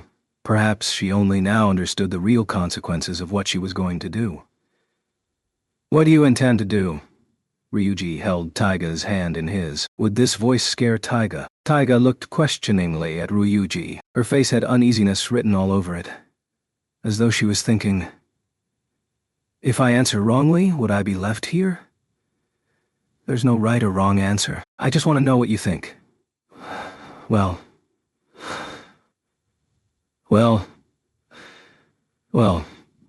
of course, I want to be together with Ryuji. I want to be happy together with Ryuji, but I don't want Ya-chan to be unhappy. I know that I'm saying something stupid, but I understand what you're trying to say, and I'm thinking the same thing. I am unable to let go of our life together, nor am I able to let go of Yasuko, which is why there is something that I have to do, and a place I have to go. But that place isn't Kawashima's summer house. Are you willing to go with me? Taiga nodded unhesitantly. Of course. Since you have to go, I believe you. And I'll go with you. Chapter 4. This was the third time. Every time Ryuji stood before this door, he was never alone. The first time. That time, Ryuji was still covered in darkness, unable to see anything, surrounded by a warm heartbeat, and not yet knowing how to think. He simply floated about, and so it was impossible for him to have any impression of that time whatsoever. It was a late hour of 2 a.m. on a night 18 years ago, just when summer had moved into autumn. It was the darkest hour. Ryuji was then still just a life form without a name, an amalgamation of cells that was only a few centimeters long, and running away from this door towards the outside world was Yasuko, who was still a 16-year-old girl. The second time, he did not walk through this door, but merely stayed in the park just outside, and simply gazed at the door with Yasuko for a long time. Ryuji had gotten bored and tired with riding on the swing for so long, so he called out for his mother, wanting to reach out to her hand. It was only then that Yasuko moved her eyes away from the door, and this would be the third time. Standing beside Ryuji this time was Taiga. We're here.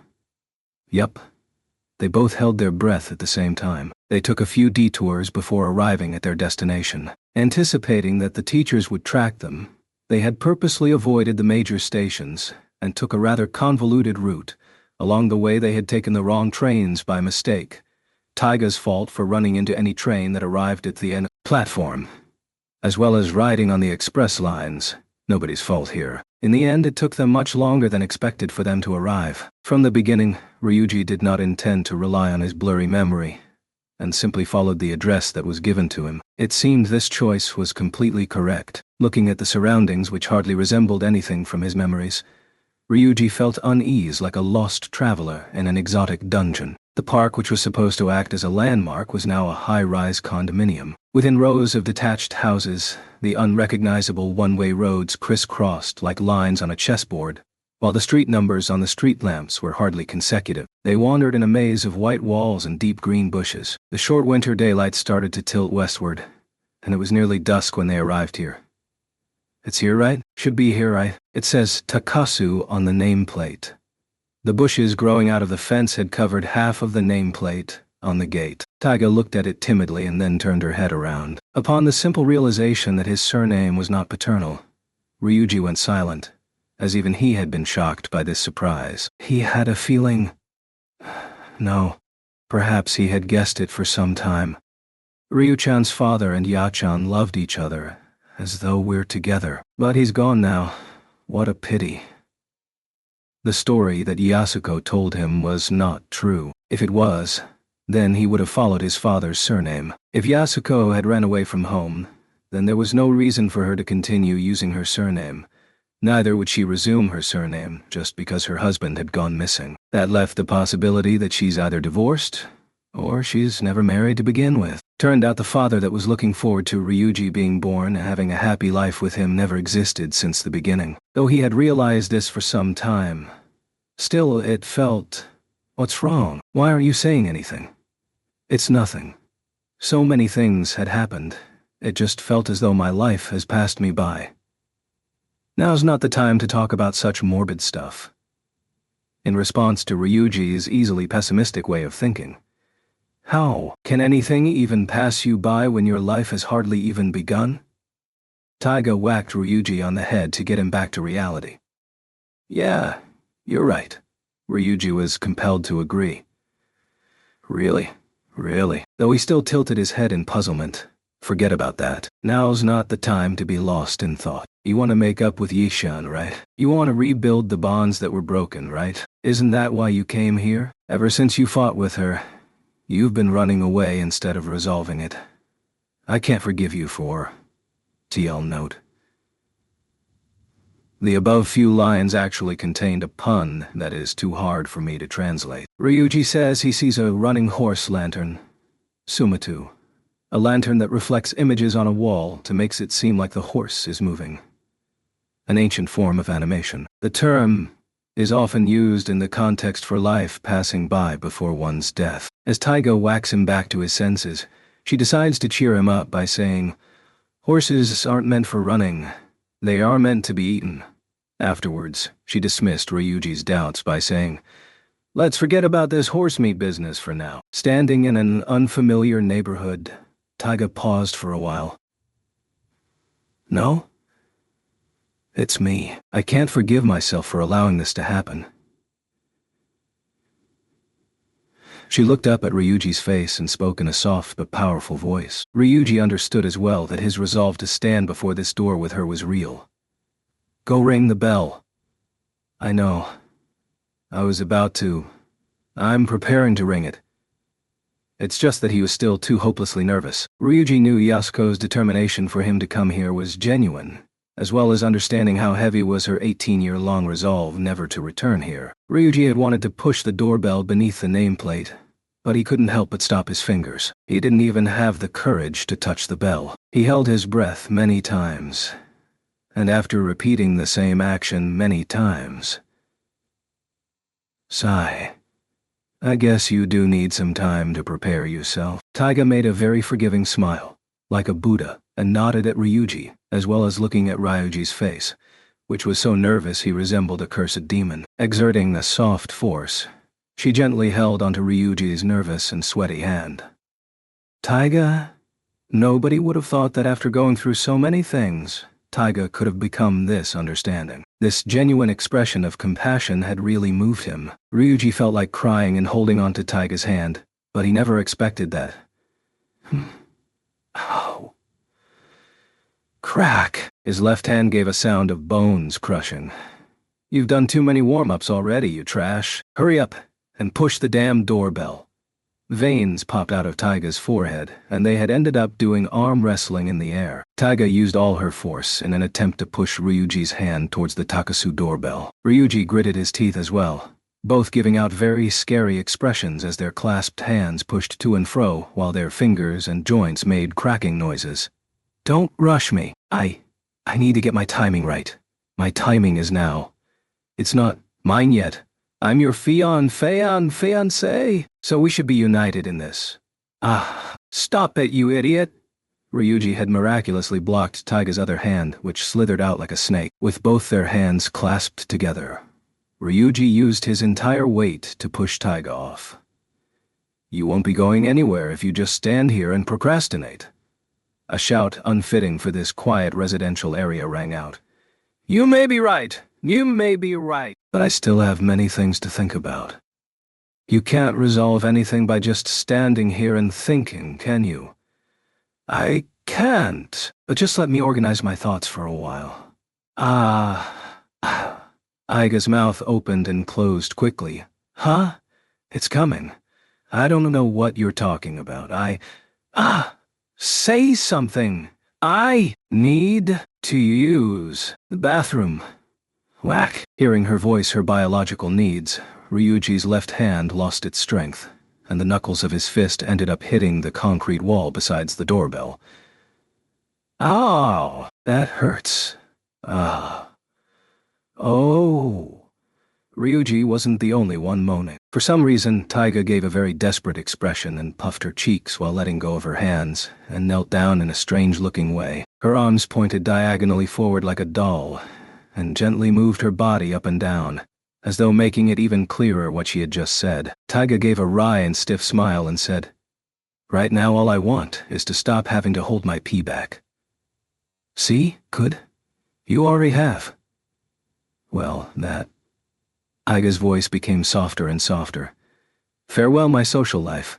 Farewell, my social life. I'm very grateful for all your support. Enough. To hell with it." Seeing as Taiga was getting increasingly detached from reality, Ryuji decided to resign himself and pushed the doorbell hard with his F-finger. "What should I say? How should I introduce myself? What are Yasuko's parents like? Can I really achieve what I came here for? By the way, will they believe me? Besides, is this Takasu really Yasuko's home?" A flurry of thoughts went through his head, as well as many unpleasant scenarios. At this moment his fingers had gone cold from all the anxiousness. Perhaps pushing the doorbell due to a bathroom emergency was a blessing in disguise. However, no way. What the heck? You gotta be kidding me. They pushed the doorbell twice, 3 times. But still, there was no response. "Stop kidding me! Stop kidding me!" Taiga cursed non-stop. It didn't look like there was anyone inside. Ryuji looked at Taiga's face. For some time her curses had turned into "stop killing me," though Taiga hadn't realized and continued cursing away. "Killing, killing, killing. I should have known. It is 3 on a working day afternoon. People would normally still be at work in such an hour. Why haven't we thought of this before? What should we do? There doesn't seem to be anyone inside. Mwah." Taiga had returned from her killing spree. What should we do? I'm serious. Hey, do you have any ideas?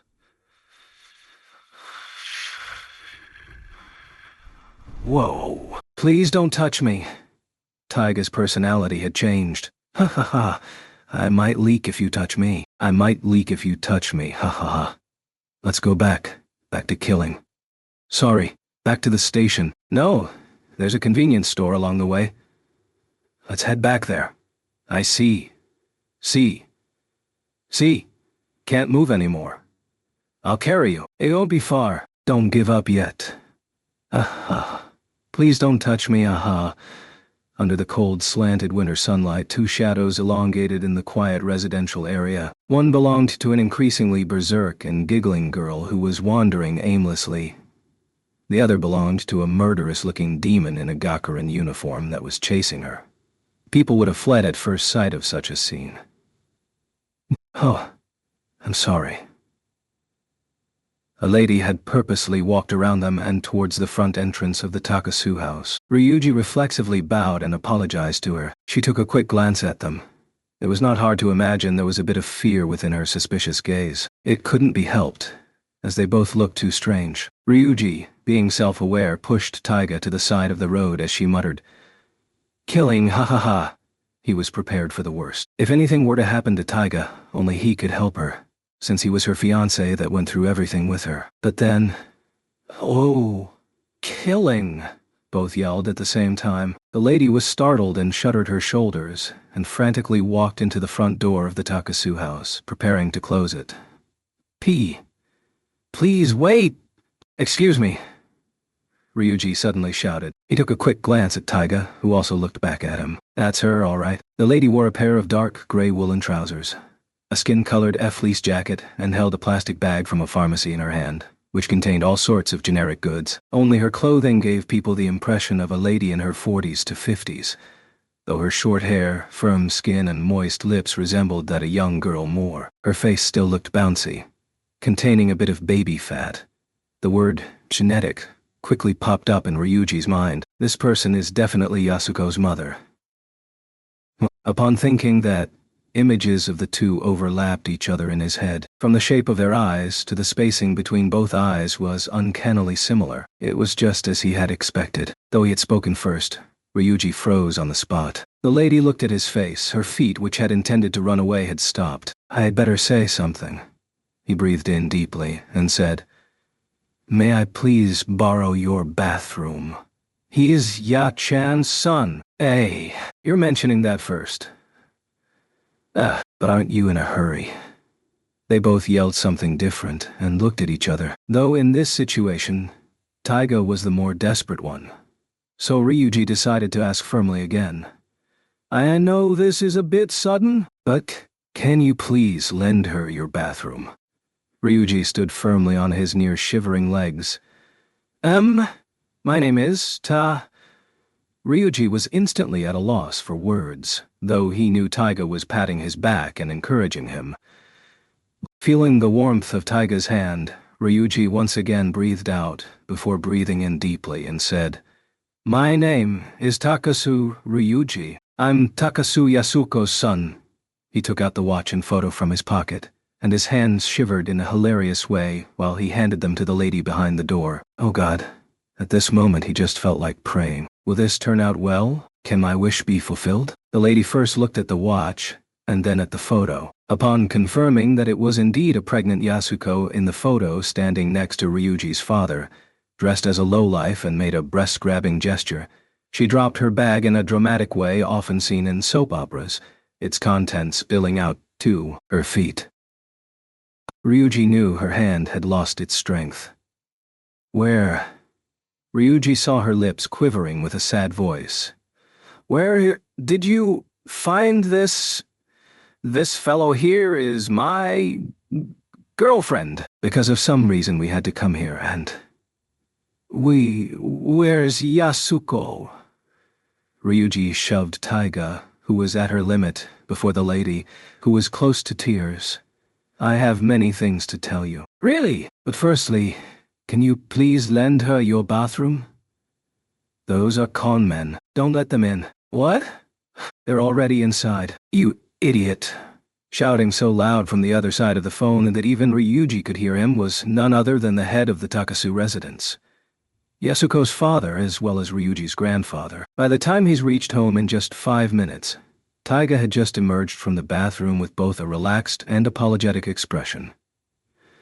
Just what's going on? Just who on earth would bring home such... Whoa, The man that came rushing in opened the door so suddenly that it banged on the back of both Ryuji and Taiga's heads, who were still standing bashfully at the entrance. As you might expect from two people who were linked in heart and soul, they both moaned and knelt at the same time. Honey. Well, these two kids, how should I explain this? How do you explain this? The boy said he's Yasuko's son. Boo. This was a pretty normal detached house. The cupboard, walls, and floor tiles in the entrance hall were made of shiny wood. A shoehorn was hung on the side with a black rope. It seemed to have snowed the day before, as there were 2 umbrellas outside. The wall was decorated with flowers, while a few postcards were plastered under the calendar. At the end of the corridor hung a deep blue door curtain, and sunlight can be seen seeping through from the living room. A most normal-looking family. Ryuji can even imagine seeing Yasuko dressed in a sailor uniform running out from the door curtain in her slippers. Here lived a mother, a father, and a daughter. Time would flow normally every morning, afternoon, and evening, though this normalcy was now a thing of the past, and Ryuji understood how surreal this scene was before him.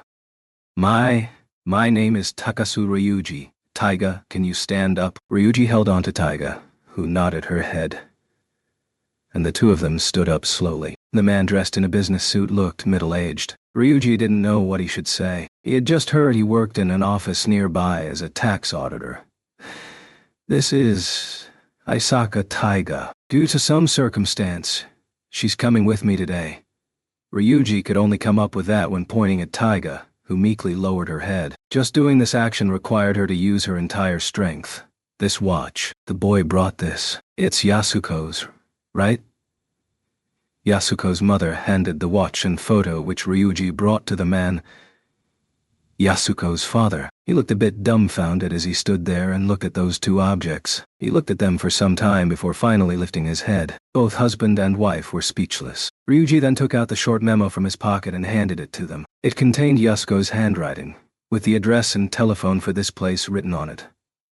This horrendously squiggly handwriting. It must be Yasuko's, right? It is Yasuko's. Even though she's born here, she still misspells the address here. No doubt about it, Yasuko did write this, so this child must really be Yasuko's. Ryuji handed over his student ID that contained his name. This was the only official piece of identification document he had with him. That way, things can only become clearer. Yasuko. Mom ran away from home yesterday. She's abandoned me. The couple dropped the photo, memo, and ID at the same time. Safe. Only the watch was miraculously grabbed by Taiga just before it fell onto the floor. I don't approve of what she's done. That's why I came here. Mom's already an adult, so she can't continue to run away from home and she must be brought back. Back here, her home. Thanks to me, Yasuko isn't able to return home. I can't forgive myself for causing Yasuko not being able to come back here. I hated myself. Sometimes I even wished I was never born. I used to think that way, but... Ryuji didn't know whether they understood. For now, he was just trying to speak out his thoughts. He wanted to correctly convey what it means to come to this home. as well as his determination to do so. And now, deciding to live on, I found someone I love, and who loves me in return. To be able to be born and live till now, I really feel happy. Ryuji's trembled hand grabbed onto Taiga's, who also clutched onto Ryuji's fingers. He was not alone in standing at the entrance where Yasuko had run away from. Which is why, for me to suddenly appear, and to suddenly say such stuff, you probably think I'm an idiot. Or a strange person. But I'm doing this for the present, which I'm proud of. I don't want to be a burden to Yasuko anymore. I'm doing this for this person here who loves me as well. For Taiga. For my friends. And for my mother. I wish to feel thankful for the fact that I'm alive in this world. I do not want to see anybody who has to pay a price for loving me. I want to believe that this is the right thing to do, not having to make any more sacrifices. I want to believe that everything should exist the way they are. That's why I've come here, to lead Yasuko back home. We're not some weird religious cult. Standing beside Ryuji, shouting incoherently, Taiga also spoke. He really means what he says. Maybe he looks a bit dangerous, but it can't be helped. Because he's Ya-chan's son, Rhea. He really is full of love. Taiga understood Ryuji's pain and shed a drop of tear. If it wasn't for Taiga knocking Ryuji off recklessly, leading him, and walking by his side, Ryuji would not have come here. Will you be able to tell Yasuko to come home? Yasuko's mother looked at Ryuji's uniform button and took the courage to ask. Ryuji nodded. Yasuko wanted to give birth to you. She wanted to see you, but we scolded her because we were against it, and she cried many times because of it. In the end, she was gone without a trace. Will you help us bring Yasuko back this time? As Ryuji nodded, there was a constant ticking sound as the watch in Taiga's hand continued to tick away. Yasuko had left this place with it, and now Ryuji had brought it back, and still this watch ticked. Time in this home will return to its normal course. After the impact caused by a heavy kick, everyone would be able to return to their normal times. Just a little longer. A little longer. Ryuji breathed deeply and looked at this new world with his vigilant gaze, spreading all the dark clouds that obscured it. The message they chose to send was option 2. Wonder if we'll go to hell for this?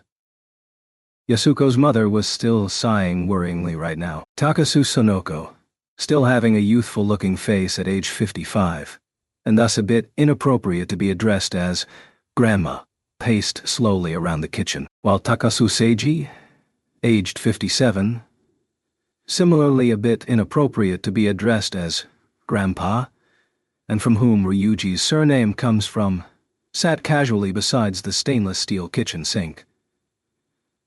All we can do is wait now. Calm down. The message has already been sent, so it can't be called back.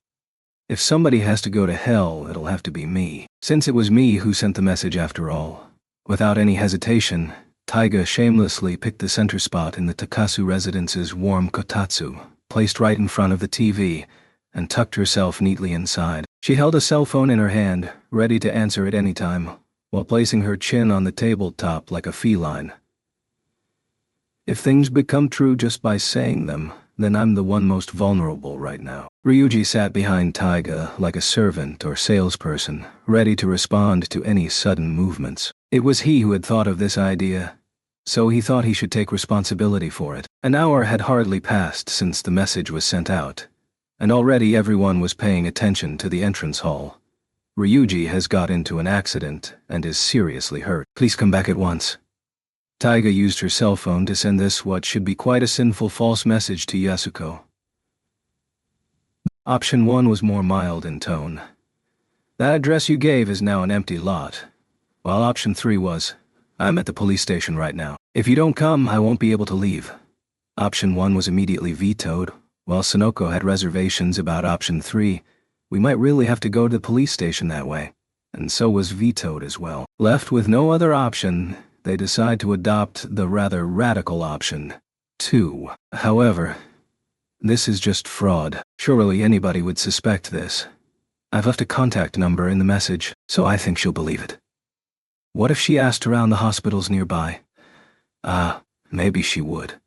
Even he thought this whole idea was poorly executed, but there was no point crying over spoiled milk. Besides, the two grown-ups here have also agreed to it, though they seem to regret a bit right now. With the TV off, the silence of 4 people fell upon the living room. Ryuji stood up and squeamishly flicked his cell phone open. This is Yasu. Mom last week. We were having hot pot. Sonoko and Seiji both anxiously extended their necks and looked at Ryuji's cell phone. They remained silent for a while, and only stared at Yasuko's photo. In the screen on Ryuji's phone was Yasuko without her makeup. Her hair was tied into a shooting tail on her head, while wearing casual Uniqlo clothing. Under the heat generated by the hot pot, she energetically gave V signs with both her hands. Maybe this photo's a bit too dumb. Just when Ryuji thought so... Yasuko. She's hardly changed. Yeah, she hasn't changed a bit. They both seem very thoughtful, while placing their faces closer to the screen in order to have a better look. I have other, better photos. Ryuji went through his unsorted folders, trying to find some smarter photos. This one with her walking in the very bright sunlight looks good. Ryuji then expanded the photo so that it filled the whole screen. He could no longer remember why he took such a photo. It had Yasuko carrying an icebox while going to a barbecue party with her colleagues from Bishamon Kuni. She wore a large straw hat, a t-shirt and jeans, and smiled very happily. Walking in front of her was Taiga smiling in her one-piece dress, which fluttered against the wind. The tilted photo looked a bit blurry. Ryuji was probably smiling as well when he took this photo. She looked quite cheerful and happy. Sonoko said to herself, revealing a soft smile for the first time. If she's this happy, then it's good, right, dear? How so? How can it not be? I think it's good. I've always been worrying about her, and have thought about it a lot. It's over 18 years already. Even our neighbors say they've seen Yasuko pass by before. She smiled while rubbing the tip of her eyes with her fingertips. They said they saw her there, in that park ahead. Yasuko was standing there with a small boy next to her. They even said Yasuko looked quite thin, and quite pitiable. Such a small world, Ryuji muttered softly, though no one seemed to have heard him. They thought they must have seen the wrong person. No matter what, I was angry at them for not calling out to her, but in fact, it's all my fault. I was waiting for Yasuko to come back every day, but I had to go out that day for some errand at the bank. I had always stayed at home before then, but I just had to pick that day to go out. I felt really anguished about it. I constantly feared bad things might happen to Yasuko, like she would be dead or be murdered. I often get nightmares. Mom, save me. Why aren't you here anymore? I constantly dreamed of Yasuko being chased by some killer while carrying that boy, running with all her life to the park nearby and sobbing. I don't want to recall this anymore. I'm content with just seeing her looking happy like this already. Sonoko used her arms to push her youthful body up from her seat and said towards Taiga buried in the warm kotatsu. Would you like something to eat? Or perhaps you want to use the bathroom again? Still wearing her uniform, Taiga climbed out of the tatami and came to the kitchen. She then looked around Sonoko and said, I want to eat something. Like rice. Ryuji quickly tugged her sleeve. quickly tugged her sleeve. Alone not enough to describe your lack of decency. Well, I'm hungry already. And we didn't have lunch. Besides, since last night and this morning, I didn't eat anything since my stomach was feeling unwell. Your stomach's probably feeling terrible as well. Isn't that so? Since we're linked together by heart and soul. For your information, I've already eaten. After being abandoned by Yasuko, I was all alone at home. So I took out everything that was left behind and had a good meal yesterday. Including your chocolate? No way. You inconsiderate idiot.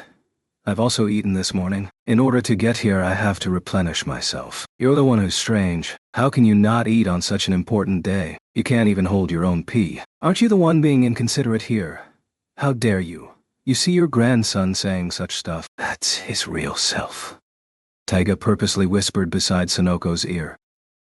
Go make something for her, Seiji said and stood up. Sonoko smiled and opened the refrigerator. Yes, we do have rice and eggs, ham, onions, and pickled cabbage. Ryuji, you know how to make fried rice out of those, right? Standing behind Sonoko, Taiga turned her head happily, getting all excited at what's inside other people's refrigerators. Isn't she getting a bit too acquainted? Ryuji lowered his head embarrassingly, since he was the one who brought her over and introduced her as his girlfriend. So he felt responsible for it. Why, you? Don't act like you're so familiar with things. Don't you know what manners are? Well, they're Yachan's parents, and Ryuji's grandparents, after all. After marrying you next year, they'll be my grandparents as well.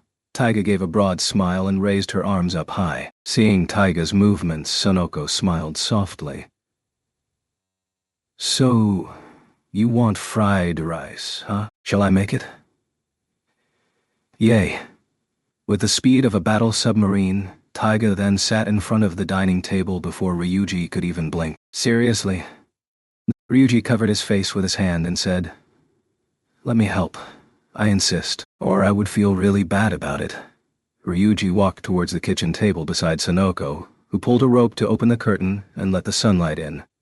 Ryuji is really good at cooking, now that I've got to see. Encouraged by Taiga's confident voice, Sonoko decided to have a look at how Ryuji sliced the onions. "Ooh!" and exclaimed with her eyes wide open. "I would never have thought you are Yasuko's son. She's so hopelessly clumsy and could never remember the right instructions. But if she puts in some effort, she could actually make something good." "I know."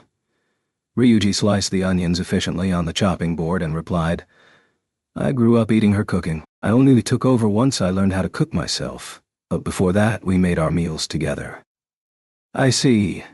Ryuji was worried whether Sonoko was crying, and looked at her with concern. But all he saw was her staring straight ahead in silence, as though thinking of something.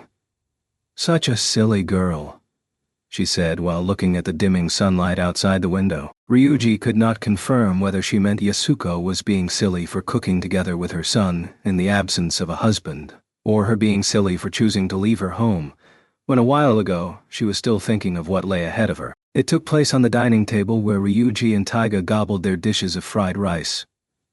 "Yeah? I'll show you." CG ran up the stairs and fetched Yasuko's photo album, seeing records of his mother growing up for the first time. From kindergarten, grade school, junior high and high school, Ryuji and even Taiga had lost sense of time. By the time they realized, it was already dark outside. Wow. She's carrying a school bag.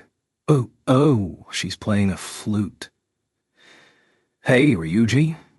By the way, she still looks the same as she did back then. Watching the photos while sitting opposite Ryuji, Taiga poked at the back of Ryuji's palm with her finger. She didn't withdraw her finger after that, but instead pointed it towards the Takasus, who had been looking outside the living room window all this time. Sonoko and Seiji couldn't bring themselves to calm down. All they could was stare at the pitch-black garden outside, awaiting Yasuko's return.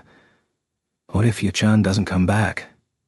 Taiga leaned her face towards Ryuji and whispered, "We'll keep waiting till she does. If she still doesn't come, we'll go look for her until we find her." Ryuji whispered back in response. Taiga wasn't sure whether to accept this reply as she scratched her slightly itchy ear while looking at the album. Yasuko had plenty of photos of her in PE uniform and casual wear during her junior high days, but hardly any as she entered high school, which deeply bothered Ryuji. The answer I gave to Taiga just now wasn't correct. Ryuji knew very well, if Yasuko doesn't come back, then he must keep waiting here with Taiga, until they had to go out to look for her. But if they do that, then his wish wouldn't be granted, as there won't be enough people to fill up Taiga's world. By sending a fake message that goes against his moral fiber, he did something he shouldn't have. He too had wished he had used a more virtuous method of doing this, so that nobody will have to blame themselves for it. The problem was there simply wasn't enough time for him to do that. The watch that was placed on the dining table indicated that it was way past dinner time. Time was moving way too quickly. His body was growing rapidly, yet the world he sought after still felt so far. Ryuji felt anxious about it, even though he had hoped everything would go well as hoped that he could move forward steadily with his feet on the ground. In the end, all he could do was feel nervous and speculate at what the future held. And after doing that, would he be able to live a life where things have flowed at the pace that he could accept and handle? Anxious? Why'd you ask? Of course not. Taiga deliberately supported her cheeks with her hands, concealing her mouth. For some time she had been staring at Ryuji's face. Ryuji merely replied, "It'll be all right." "Yeah?" Taiga closed her eyes and slowly wobbled her neck while sighing deeply. "Smooch." And then gave a flying kiss. Ryuji quickly dodged it. Taiga then fired more flying kisses, which Ryuji also skillfully dodged. Damn it. The first shot went there, the second shot here, the third there, the last one there. Taiga pointed to the ceiling, the wall, the table and the kotatsu respectively, while chuckling. "Perhaps it was wise for you to dodge them after all, since these aren't free, as one kiss costs 3,000 yen. You actually charge money for that, and aren't they rather expensive? However, if you collect them all, you'll get a 10,000 yen reward. Can I win that? Though that includes extra charges, so there's more. All provided by Japan at Takasu. Ah! So it's all paid for by Japan. Hey! I still gotta pay in the end." Ryuji raised his right hand, preparing to whack Taiga at the back of her head. Taiga responded by pointing her head towards him provocatively, as though saying, "Come on, I dare you." It was at this moment Ryuji reflexively turned his head towards the entrance. He remembered hearing this faint sound somewhere before, and slowly stood up. Taiga looked puzzlingly at him. "It's Yasuko." Sonoko and Seiji both turned astounded towards Ryuji. "Did you hear something?" "No, Ryuji could hear it. He was certain that the familiar sound was getting closer and closer. It was the sound of high-heel shoes clicking on asphalt while running quickly. All this time, whether he was in kindergarten, nursery, or at home, as long as he heard this sound, he would move off from his toys and books and run outside. At this moment, he felt like kicking the chair and running towards the entrance. No. I mustn't. Ryuji sat back down and said, "That's Yasuko's footsteps. I think you can go meet her at the entrance." "Dear?" Sonoko gave a wailing sound and looked towards Ryuji. Seiji too was momentarily petrified. As the couple looked at each other, they even forgot to breath. When they heard that the person whose footsteps they were hearing had opened the door without hesitation, they quickly ran outside towards the corridor. "You should go as well." "No. Let's wait and see. Besides, they've waited for 18 years. It wouldn't be good to interrupt their reunion," Ryuji explained to Taiga, while his throat felt hot as though he had just swallowed a flame. He genuinely meant what he said, though another reason was because he was afraid of seeing Yasuko. The words that he said towards the person who had raised him all these years still reverberated in his ears. "If only you hadn't given birth to me. Yasuko gave up her life for him. That wasn't right. If you're a failure, then my existence would be a failure."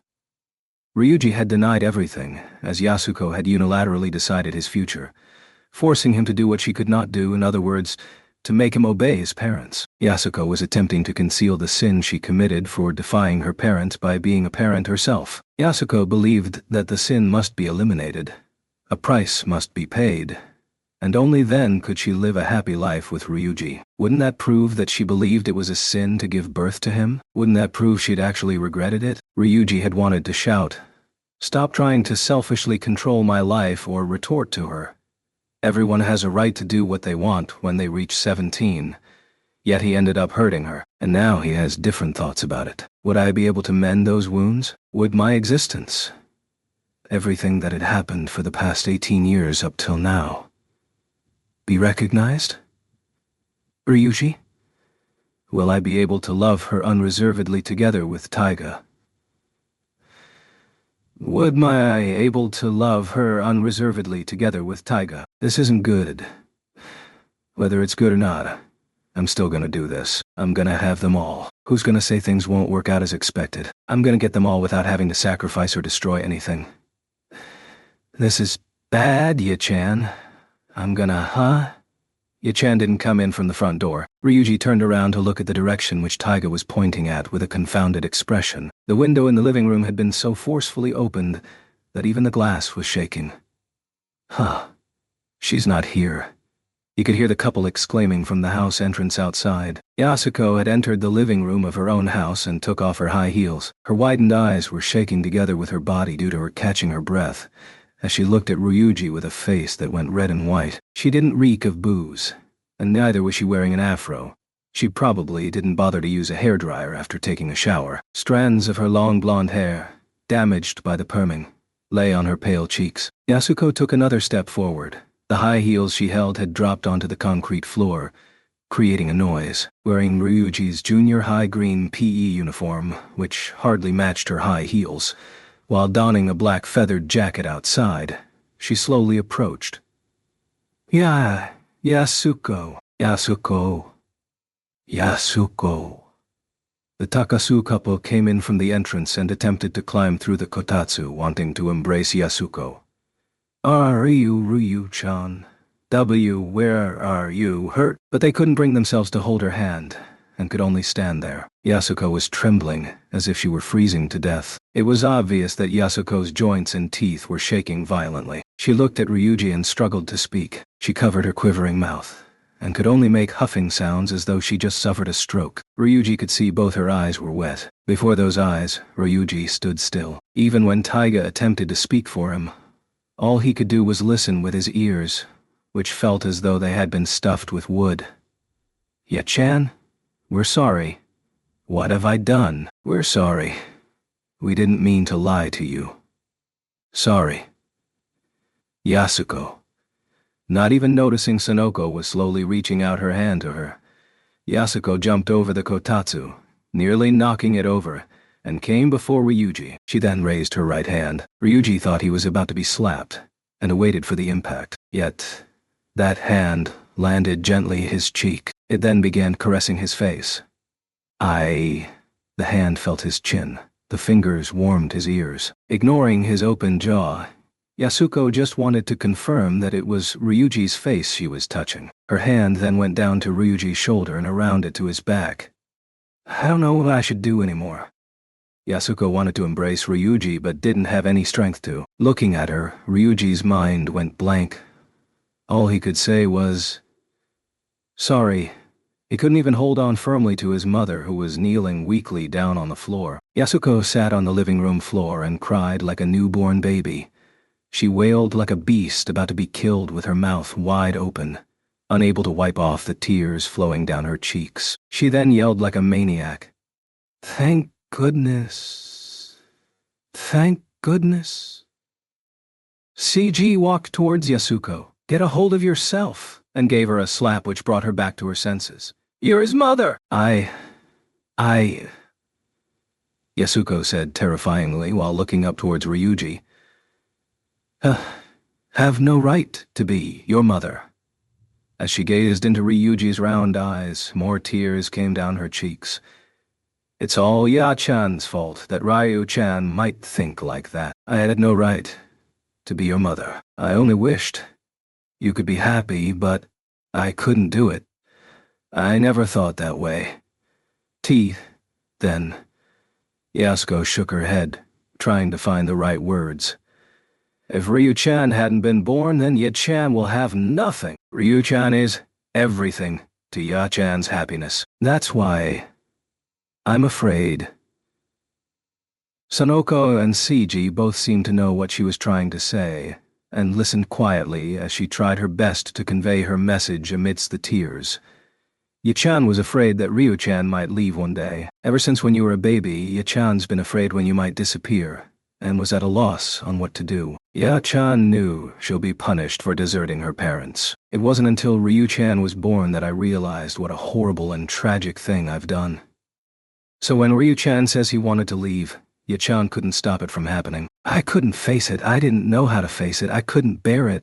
So Ya-chan ran away. That was the only thing Ya-chan could think of. Ryuji, too, silently listened. Yasuko's words had enveloped this home, and every corner in this room with sadness. "No. I can't allow this." Ryuji bit his lip and stared at that sadness. "I'm through with all this sadness." But Ya-chan remembered she must ask the landlord to take care of Ryu-chan until he leaves. Then I heard the landlord say Ryu-chan was crying yesterday. Ye-chan's done it again. I've done something just as horrible once again. Something just as cruel. It was then that Ya-chan understood. So when I received the phone message, I really thought that everything was all over, because I was too stupid. So the gods have decided to take everything from me. That everything will end like that. That's what I really thought. I'm still alive, Ryuji said forcefully, in order to prevent himself from being infected by Yasuko's crying. He held onto Yasuko's shoulders tightly, to prevent her sadness from creeping around her. No one has to leave their home ever again. No one needs to do that anymore. You gave birth to me, and I'm still alive. What more could you ask for? Is there anything more you can ask from that? Yasuko widened her eyes as though she had seen Ryuji for the first time, and said quiveringly, with tears still filling her eyes. Anything more? She repeated what Ryuji just said, and felt something credible about that question being asked. I gave birth to Ryu-chan, and he's still alive, so Ye-chan will be happy. And then, the rest. This happiness, it'll continue on. Then let it continue on. Ryuji nodded to Yasuko while holding Taiga's hand, but this time she'll be with us. Always, for the rest of our lives. Taiga-chan. Yasuko continued to tremble as she held her breath.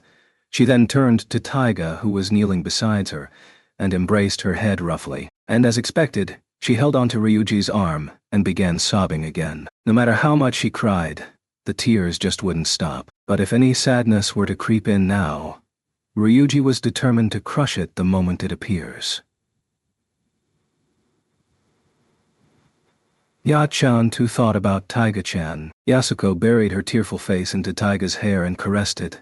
Taiga-chan has also been to places where Ya-chan couldn't reach, right? You must have been through a lot of pain and suffering, right? If I had known, I wouldn't have treated you so dearly, since I couldn't bring myself to send you away. I just couldn't do it. But when Ryu-chan is to leave Ya-chan, as long as you two are together, then, even without Ya-chan, you two will both receive salvation, and you'll never be abandoned. Don't worry, Ryuji will be saved, so will I, and of course, so will Ya-chan. All of us will be redeemed. That's what Ryuji says, and I think so too. They both exchanged words which only they could understand. Yasuko then repeated the same words to Taiga. Thank you. Huh? Why are you thanking me? For everything. For you coming to me. To our place. For loving Ryu-chan. And meeting me. Ya-chan also wants to thank Taiga-chan's parents, as well as everyone. What about your own parents? Upon Ryuji's witty remark, Yasuko finally realized this, and took a look at where she was. She sniffed and rubbed her sore eyes and finally saw Sonoko and Seiji. Sigh. Both Sonoko and Ryuji made a sigh as loud as a tornado. What's there to be surprised about? They both made the same thoughts. Still, well, it doesn't matter anymore. Everything's fine now. Sonoko relaxed her stiffened back and said, So you've always been living with Ryuji together all this time? Yasuko hesitated for a while, and then nodded vigorously. Sonoko, Seiji and Ryuji didn't ask any further. It was all settled. As long as your love is free, then it doesn't matter if it couldn't get conveyed at once. This includes places that it has not been conveyed to, as well as truths that have not yet been conveyed. Tan, this sentence is too philosophical. Can someone else with Raws please double-check to see if it's translated properly? It's amazing you managed to come back. You finally come home. It's been a long trip, isn't it? Thank goodness. As long as you're back safely, then I'm glad. Anyway, let's get her something to eat, though she had just had a plate of fried rice. Upon hearing Seiji say that, Taiga's eyes flashed again. Chapter 5. Sensing the door beside the staircase was ajar, Ryuji crawled out of his quilt and quietly opened it, and bowed forward to take a peek towards the cold and dark corridor. Taiga too sat kneeling while looking at Ryuji, as though expecting him to open the door as well. Brr, I can't sleep, she said softly while covering her mouth with her hands. Did you turn on the heater? We use electric heating here. It's already on, but I'm feeling cold because of this. Taiga shrugged and held onto her long hair. Ryuji knew right away that her hair was still a bit damp. She probably didn't dry her hair properly after her bath. Though I've borrowed a hairdryer, but it's quite a hassle to dry all of my hair, and I don't feel so good occupying the bathroom for so long. So my hair's only half dry. How considerate for someone who didn't even hesitate to eat 3 bowls of rice. Of course, because I'm a good girl. Taiga crossed her arms while holding her damp hair while lowering her eyelids and sitting upright like a saint from a portrait. Ryuji pretended he didn't see that, and listened intently at what's going on downstairs. Yasuko, Sonoko, and Seiji were still in the living room. Their voices during the late night were as faint as a marble dripping into a pond, and hardly anything could be heard from their conversations. What are they talking about? Taiga remained silent for a while before gazing down the stairs as well. They probably have a lot to talk about. They've not seen each other for 18 years after all. Did you see the look on Yasuko's face when we said we were calling it a day? Upon hearing Ryuji mention that, Taiga snickered, while Ryuji's lips was also quivering. You're sleeping already. Let Ye-chan come along. I just have a feeling I'll get scolded badly. Ooh, wow. Dad looks as though he's prepared something terrible, as Yasuko was feeling terrified. Seiji was holding a 5-iron golf club as he stood behind her. I will now smack my daughter to her senses using this. No, of course he didn't say that. He just happened to be picking up his golf club, which he left lying in the living room at that very moment. By the way, I've noticed that you resembled Ye-chan a lot, and now I realize Gramps looked just like you as well. So you'll grow up to be like him, right? Thank goodness. I mean the hairline, of course. Taiga said and pointed towards his thick head of hair. I hope so as well, huh? You think so? I never thought I resemble Yasuko at all. That's why I said it was a surprise, though your face still resembled him. Taiga suddenly stopped and shut her mouth, which had relaxed due to her gentle smile. She observed Ryuji's expression for a while, wondering whether she should continue. Go on. Ryuji blinked and motioned for her to continue, and so she suppressed her voice and said, in the end, we still couldn't find out much about your dad. Yeah, are you fine with that? Don't you want to know? I was just curious. Dressed in borrowed pajamas, Ryuji sat at the corner besides the door while embracing his knees. Lowering his voice to avoid anyone downstairs from hearing, he said, I was curious why the two of them would separate after leaving their homes, but then I felt, could it be that my dad's absence was actually a result of Yasuko's choice? It would be another thing if she were to constantly search for him, but the fact is she didn't.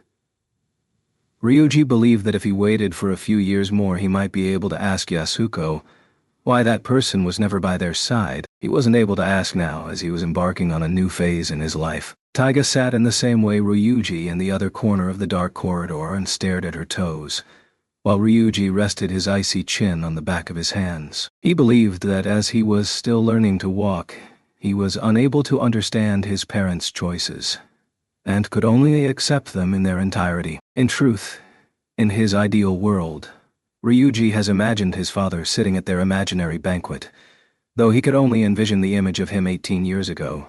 But he was there. He couldn't pretend his father never existed, for it was thanks to him that he was born, and that was enough to prove to the world that his father existed. I am his best evidence, so Ryuji thought. I accept everything in my world, and that is me. Takasu, Ryuji. He lifted his face to look at Taiga's pale cheeks. With her hair lying on the ground, Taiga shriveled her body while hugging her face to her knees. Her eyes glittered while looking at Ryuji. So you don't hate your dad or Ye-chan at all? Her voice was soft, but it was enough to reach Ryuji's ears before they gently faded into the darkness.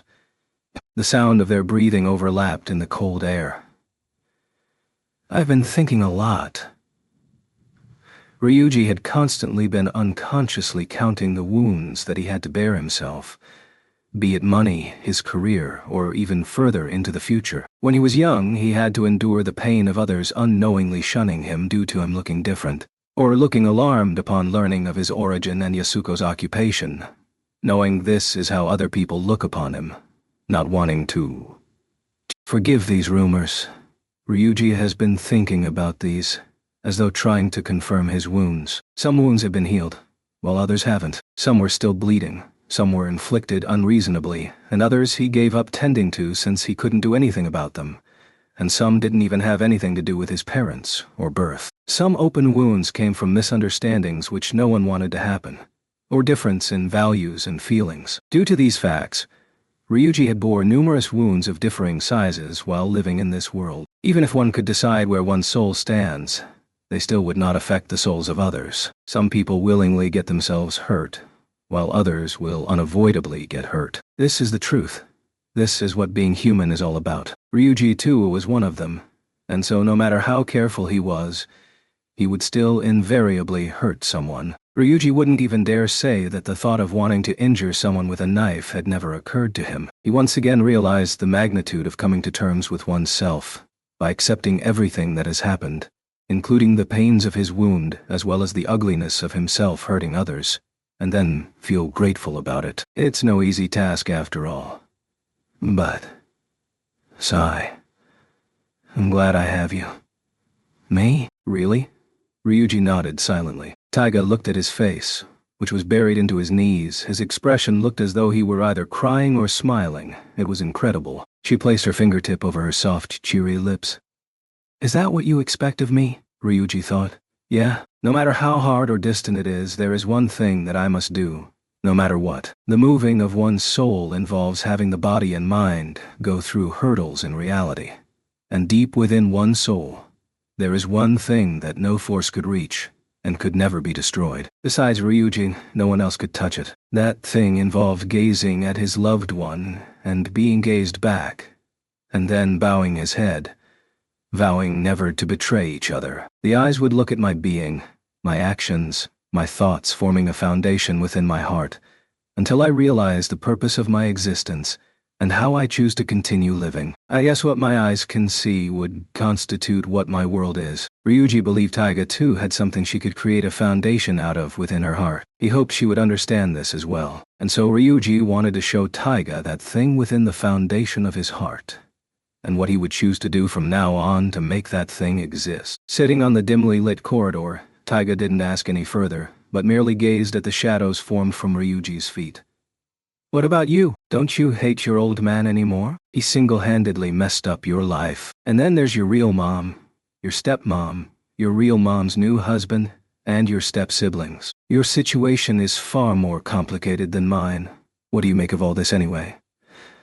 As though praying, Ryuji stared at her pale cherry lips which had gone silent. Yet Taiga didn't speak any further, and Taiga gently brushed away Ryuji's prayers, anticipations, and expectations, and moved her eyes towards something else distant. Taiga was looking at somewhere on her own. Lifting her sharp chin, her eyes shone as she faced this wide world with her provocative eyes. Just what is she looking at? How wide is the world she's looking at? What kind of stars glittered in her world? What kind of seasons were there? What kind of wind was blowing? Ryuji wanted to know. He wanted to see them. He wanted to stand with her in the same place.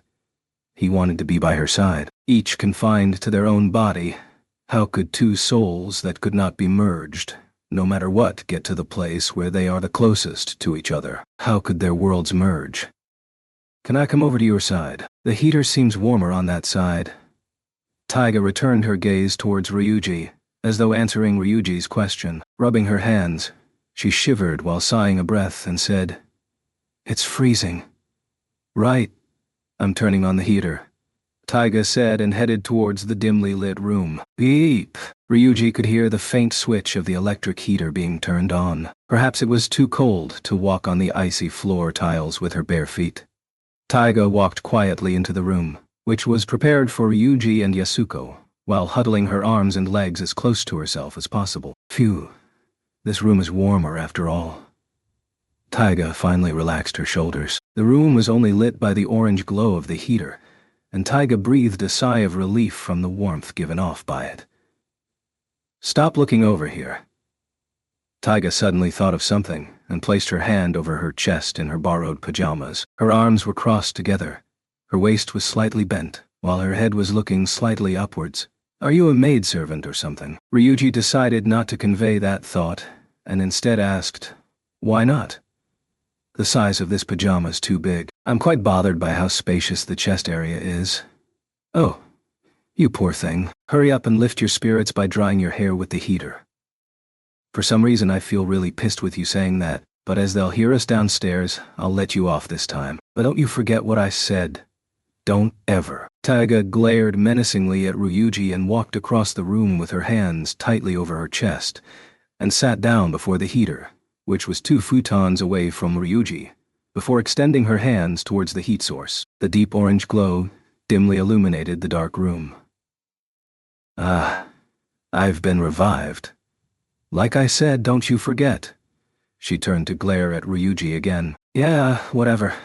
Ryuji stretched his legs on his futon and stared at his slightly hideous-looking toenails while sighing his anxiety away. I must not get close to her again tonight. Just this distance. Being alone together in this room and staring at each other is scary enough.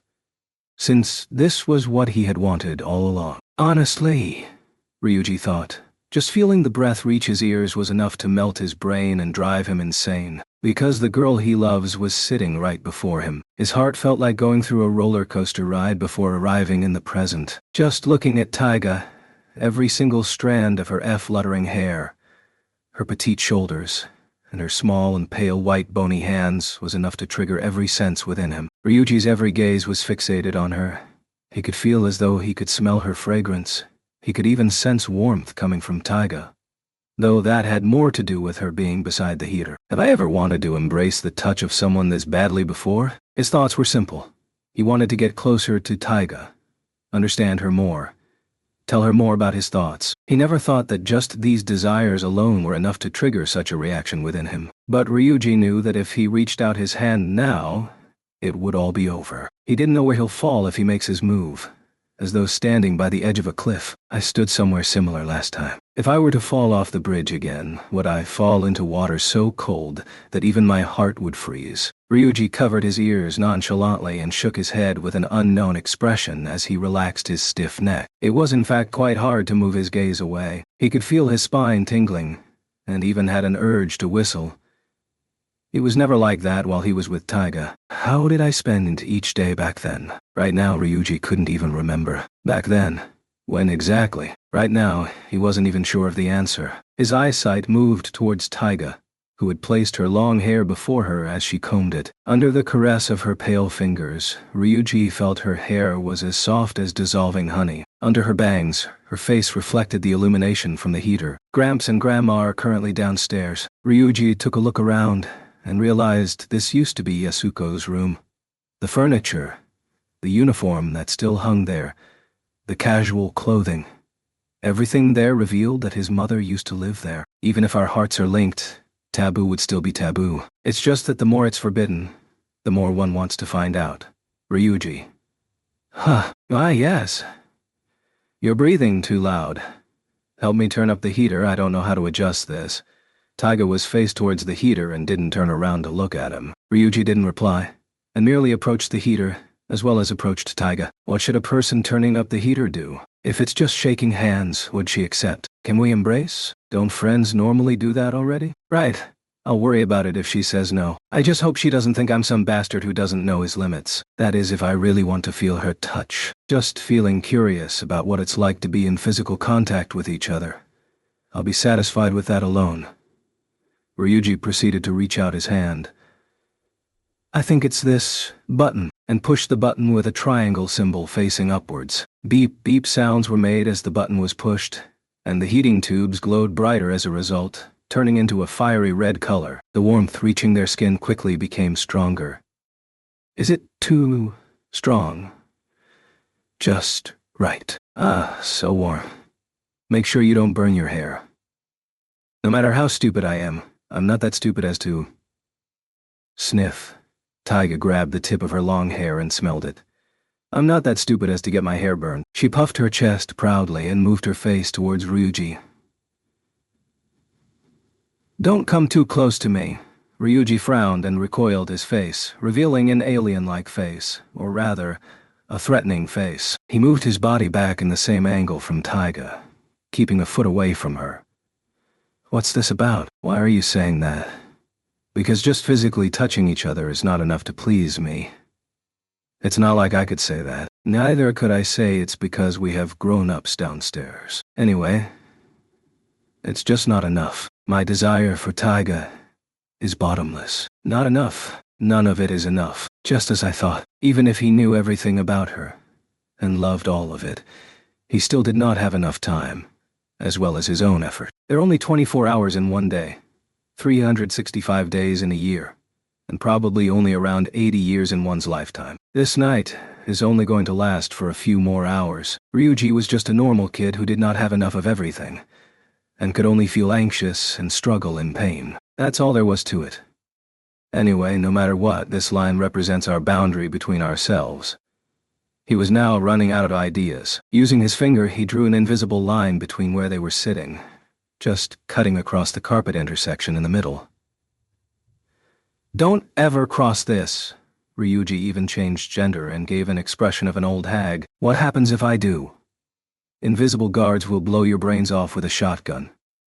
That's not what I meant. What happens then?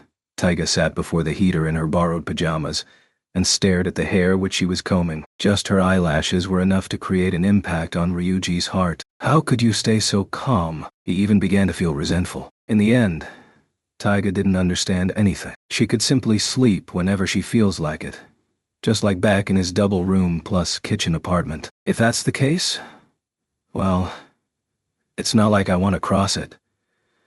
If I really cross it, what are you going to do to me? If I really cross that line, if I've already made up my mind, then no matter how you cry or beg, I won't be letting you go. You bastard. No, you devil. No, you palm-top tiger. But it'll really be a bother if I get my brains blown off by invisible guards. Besides, it'll be too sad to have you clean up my brains lying all over, right? Ryuji was speechless. Taiga's provocative gaze and warmth was triggering the pure and complicated heart of a man. This felt just like dancing on a cooking grill with his bare feet, with Ryuji dancing while Taiga fanned the flames beneath it. Ryuji glared back at her. What? You want to say something with that expression? Taiga crossed her legs brazenly, having her feet face each other, and swung back and forth like a Daruma doll. She purposely widened her eyes and pouted. If I don't even understand what you're trying to say, I won't be qualified to be your Fion, and curled her head inwards. Ryuji thought, not that I find any pity in it, seeing as he couldn't beat her in words. Ryuji utilized a long-distance assault weapon. He covered his lips in a manly way with one hand, and then from the gaps of his teeth, blow out a dart filled with the toxin of a black mamba snake straight towards Taiga's eye. Of course, he didn't do that. He decided to mimic what Taiga did a while ago, and gave her a flying kiss while looking completely hideous. I don't care who's downstairs, this, at least I could do. Come on. One kiss costs 5,000 yen. Ryuji clenched his fist and thought, your kind of kiss has hardly even flown over for me. Taiga nonchalantly slapped down his flying kisses as though they were mosquitoes. That's mean. What? That's mean. My chin's not that long. You really are getting carried away. Taiga stuck out her chin in a malicious way and waved her hands while shaking her head. What did you say? You can't even mimic the sound of a flying kiss. Sigh. I can't believe you would be so shameless as to mimic me. You! It was you who first. Forget it. Ryuji tried to retort but was lost for words, and so turned his head away from Taiga, and merely said, I'm going to sleep. He then crawled into his futon and closed his eyes. Ooh, he's mad. I was just joking, and you end up pouting. Ryu-chan, don't call me that. It's great your Chan's issue's been resolved. Same for you, thank goodness. Ryuji kept his eyes shut. He could sense Taiga's breath by his feet, and so he cuddled himself more. Same for myself as well. I feel really great. That's all I could think about. For Yashan to thank a person like me. And then I too am really thankful for you. For Ryuji.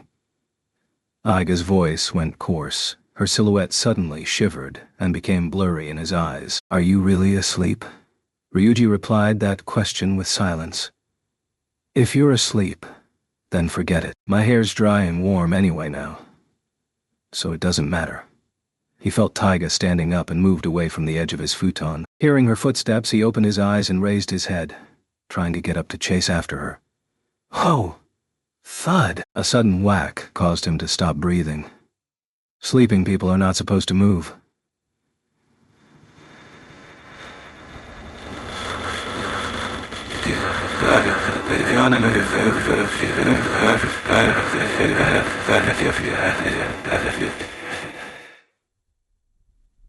Not supposed to move.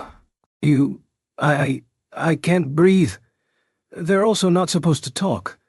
Ryuji continued to struggle while being suffocated. Though he was completely pressed down by his futon, Ryuji still barely managed to grasp the situation.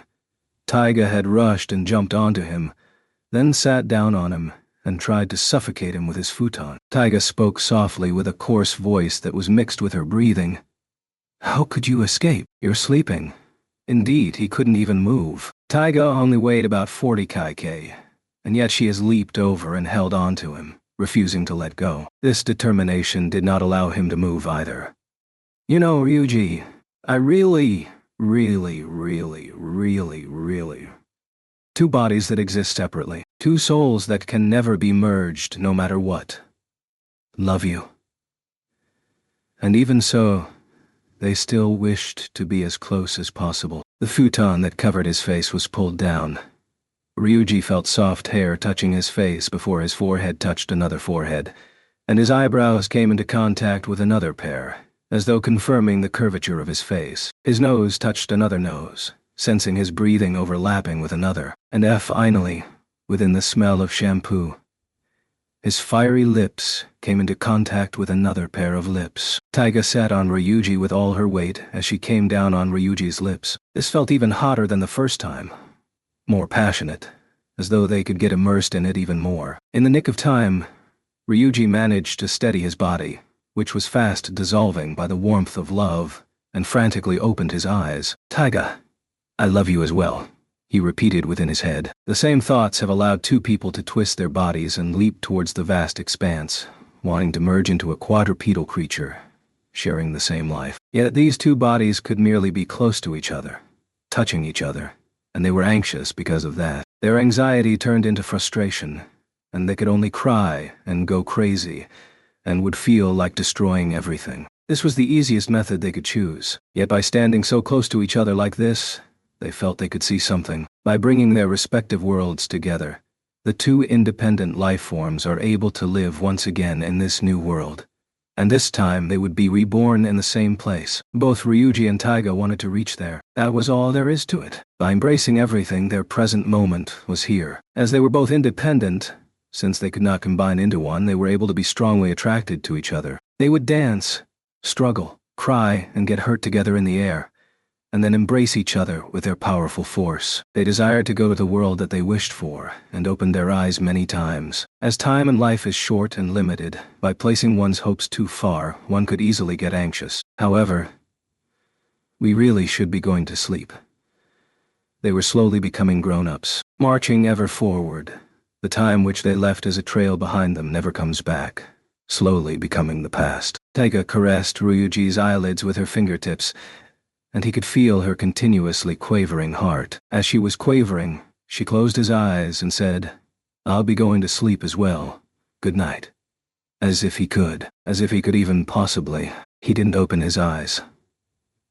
The sun hadn't completely risen, and it was very cold. This should be the last morning of the deep winter. Sleeping sideways, Ryuji cuddled his legs inside the blanket warmed by his body heat and covered his eyes with his hands. He reckoned the person sleeping in the futon next to him should be Yasuko. Listening to the sound and breathing, Ryuji knew that Taiga has gently opened the door and was standing there. He could also tell that the soft sound of metals clattering together came from the metallic zips of her bag. Ryuji. Taiga called out softly. Ryuji didn't move. The call came once again. Ryuji. He waited for a while before clearing the call once again. 3 times she had called out his name. It seemed she wanted to make sure he was asleep. Then, I'll be gone for a while. The floorboards gave out a faint creaking noise, followed by the door being closed silently. She walked down the stairs gently, placed her shoes on the bricked floor of the entrance hall, had them put on and opened the door. The door's being opened. This is fine. This town sure is quiet. For a while, Ryuji could hear footsteps, slowly fading into the distance under a freezing cold sky. The footsteps were initially hesitant, but step by step it became more assured, and started running at their normal pace. The firm sounds of the shoes stepping on the asphalt slowly faded away. The sounds gone. Ryuji didn't move inside his blanket. He kept his eyes closed. Is this... The first person to jump out from the futon was Yasuko. Ryu-chan, is this really fine? This is fine. Ryuji wanted to reply as such, but he couldn't say it. Even though he knew it's fine, he couldn't even open his eyes. Taiga must return to her parents' side, because she loves them. She didn't have to run away anymore. Taiga had tried to abandon her parents. She was afraid that she would destroy everything if she showed them her love, which was why she never desired for anything before. The love she gave was not in proportion with the love she received, and she even went into tears because of it. She hated herself for not being able to get her love reciprocated, and not being able to get her feelings appreciated. And so she did not allow someone as insignificant as herself to have ambitious dreams. Taiga has always been restrained by the fear that if she sought out love that was forbidden, she would only receive retribution, end up losing everything and get hurt by it. But now things are different. Taiga has broken her bondage. She has finally been set free, and is able to go wherever she desires. She should understand by now that even if she wanted to love someone or something, she no longer had anything to lose anymore. With a free mind, she wholeheartedly loves the world she lives in. She should understand that above loving anyone or anything, she should love herself. She should realize that she can have them all, and that there really was no such thing as give or take when it comes to love, and should be able to embrace everything, including her wounds. That's why, Ryo-chan. This is fine. She already understands. Feeling he was now able to give his reply to a now sobbing Yasuko, Ryuji opened his eyes and climbed out of his futon, took a deep breath and looked up towards this world, towards this present state where Taiga was no longer around, towards the center of this reality where he sat in the wintry morning. Even if he wanted to say this was fine, or wanted to tell himself that this was for the best, he realized he was now alone in this world. Ryuji was now living all alone on his own. Taiga's not here. He couldn't say anything, no matter how he tried. He felt himself being torn apart and exploding. A spark burst from the whiteness of his eyes as a whole flurry of thoughts came rushing to his head so fast it felt as though his heart might blow up. He moaned. Everything's gone. No, this... Ryu-chan.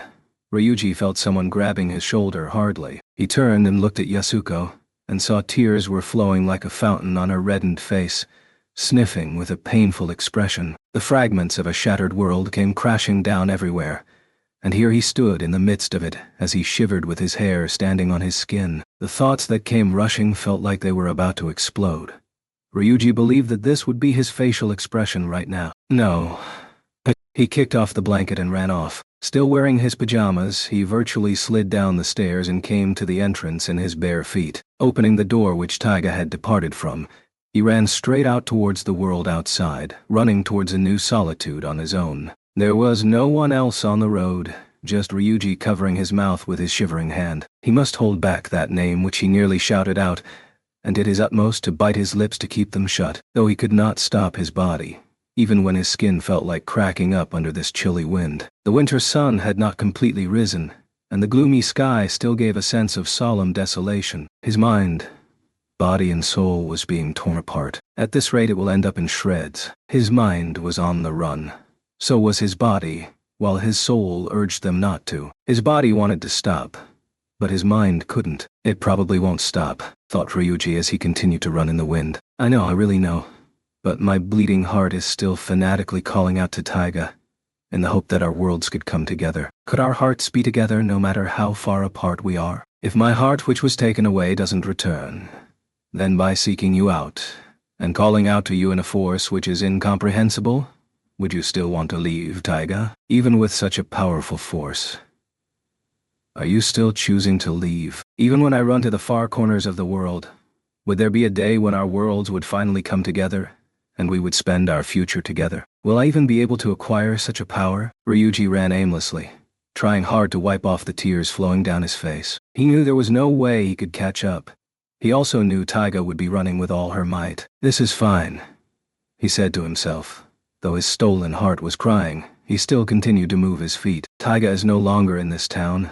There's no way I can catch up. This is fine. This body should contain a power similar to hers. I should be able to also possess the strength to love Taiga, be loved by her, as well as happily embrace everything in this world. Ryuji's white, steamy breath puffed rapidly in the cold winter morning of the silent town. Probably having received the phone message Ryuji had sent from the train, they waited for Ryuji and Yasuko, who were separated by a small distance, to emerge from the empty Saturday Station ticketing hall. Kushida. He had used the time spent on the trip home to calm his anguished heart. Amidst the sparse crowd of passengers, covering her out-of-bed messy hair with a baseball cap, Minori stood there in her coat and jeans. I don't get it. Upon seeing Ryuji, she said only that sentence. Biting her lips until they were devoid of blood, she stared at him with her eyes wide open. But Ryuji could find no way to explain it suitably. How should he properly explain the reason Taiga left, why he let her go, and why this was for the better? The more he thought about it, the more scared he got. Though he knew Minori would understand, yet it was times like these that he became incapable of articulating his thoughts properly. Standing some distance away from Minori was Ami. It seemed she had hardly slept, and stood slouching her shoulders with her hands inside her coat pockets, her naturally beautiful face now looking completely pale. Kitamura approached from a spot slightly further than them. He had no intention of condemning anyone, yet his eyes were filled with questions, looking at Ryuji, who was the only one wearing a school uniform. Ryuji's message simply read, Taiga has returned to her mother's side.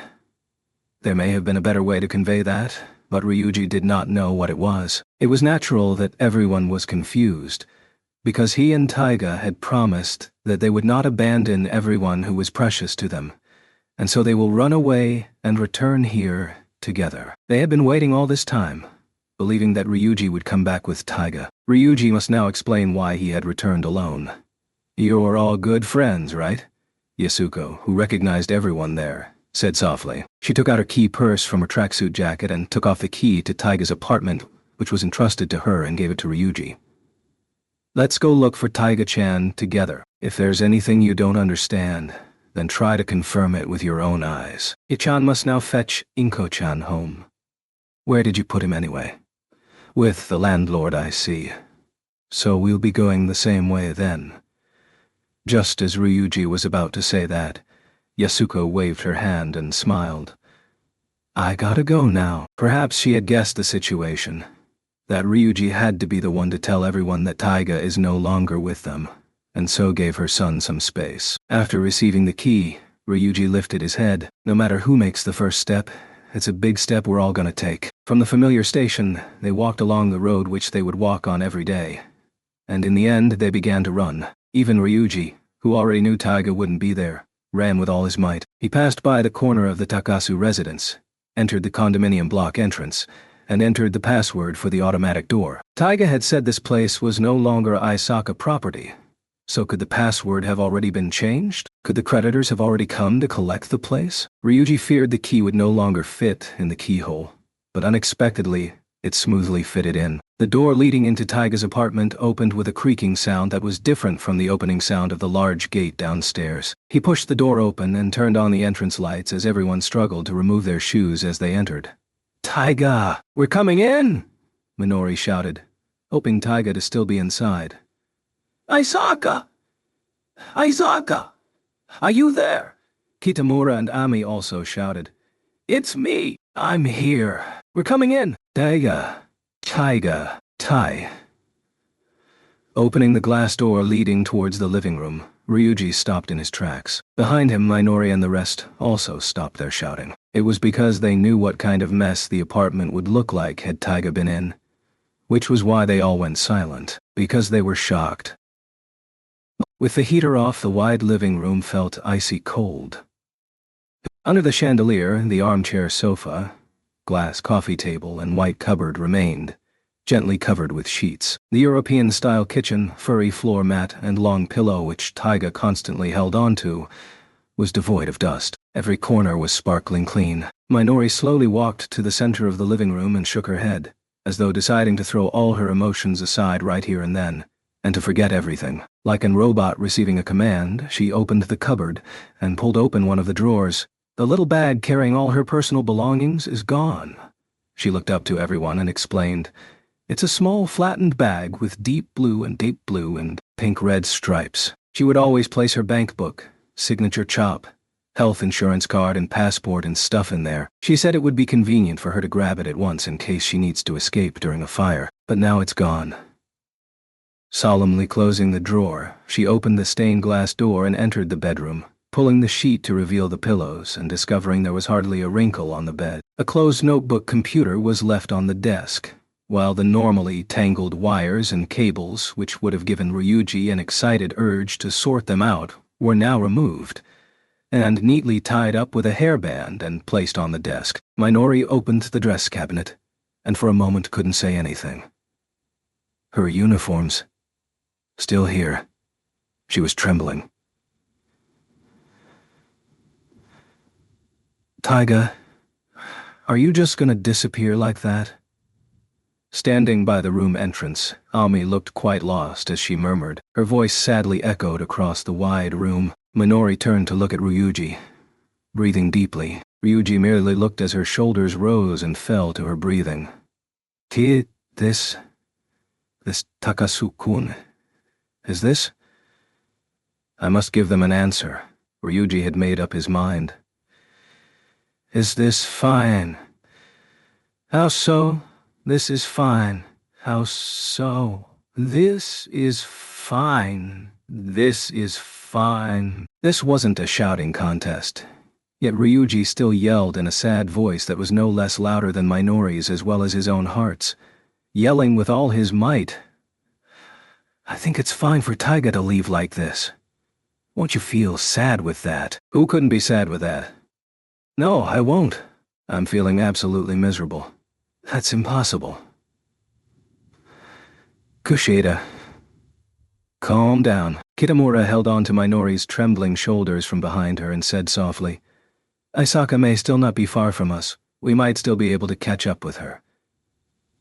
Yeah, maybe she's nearby. Perhaps she's wandering around as though nothing's happened. Hearing Kitamura and Ami say that, Minori and Ryuji turned their heads around.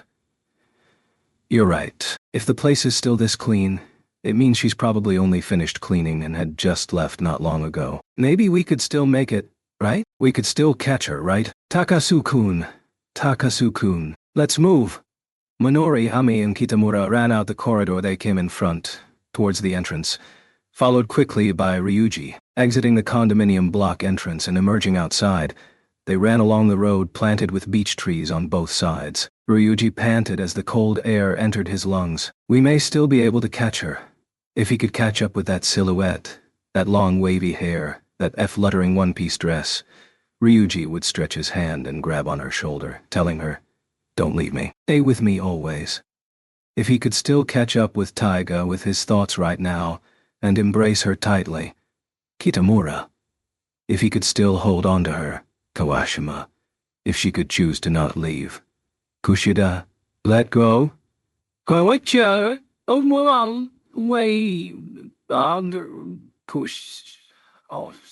Takasu-kun. We gotta move. We have to get her. No, Kushida. We can't. This is fine. Why? Ryuji barely managed to grab onto Minori's wool jacket sleeve and pulled her towards him, using his weight to restrain her. Minori continued to struggle, wriggling her arms trying to break free. His left hand held onto Kitamura's arm and the tip of Ami's scarf. Of course. He couldn't allow his right hand to let Minori go, and so used his entire strength to hold on to Minori's small, yet incredibly strong wrist. Why is this fine? That way we won't know where Taiga has gone. How is this fine at all? Didn't you say you love Taiga? Wasn't it you who told me where you have decided to go? Weren't you the one that said you two would live together for the rest of your lives? Didn't you say you want to achieve happiness? Why does it have to turn into this? Why? Taiga is not going to run away from her family. She won't abandon anyone. So, this is fine. The pedestrians on the road turned their heads due to Ryuji's shouting. Even so, he refused to release Minori's wrist. I can't let her go. Tears were flowing down her cheek as Ryuji's words became blurrier to her as she trembled more and more. Still, Ryuji continued. This is fine. Closing his eyes, Ryuji yelled loudly to Taiga, who probably couldn't hear him anyway. Go! Taiga! Hurry up. Go on. If I can catch up to you, it means you would have to run even faster and go even further. No matter where you go, even to the edges of the world, go forward and grab onto everything which you are entitled to have. Go! Ryuji yelled with all his might in lieu of his tears. He pushed aside his heart, which was trembling from calling out to Taiga, and opened and closed his eyes continuously. The wide sky looks far and bright. Really, this is fine. Taiga is no longer here, so it's good. Kitamura removed his glasses and covered his face, his twisted mouth emitting whimpers which he couldn't hide. Ami glanced at Kitamura and bit her lip. Her cheeks, nose, and throat were all red as tears flowed from her under her eyelashes down to her chin. Minori had lost all her strength and sat in the middle of the pedestrian road. Does this mean Taiga has abandoned us? No, Ryuji said to his friend who faced her back to him. She definitely won't. Taiga won't give up. She's not the weak sort of girl. She would certainly come back. And when she does, we've got to be here for her. No matter what you say. It's still sad. I'm sad that Taiga's not here. How should I deal with this sadness? How would you deal with your sadness? Minori's sadness was undeniable, no matter how unnecessary it was. Even though she had wanted to shatter it when it appeared, she still felt miserable. Yet Ryuji didn't look away, but stood firmly and faced forward, even wanting to take on this sadness. It's fine to feel sad as well. A sadness from being apart. That was the relationship for him and Taiga right now. Yet our hearts are filled with love.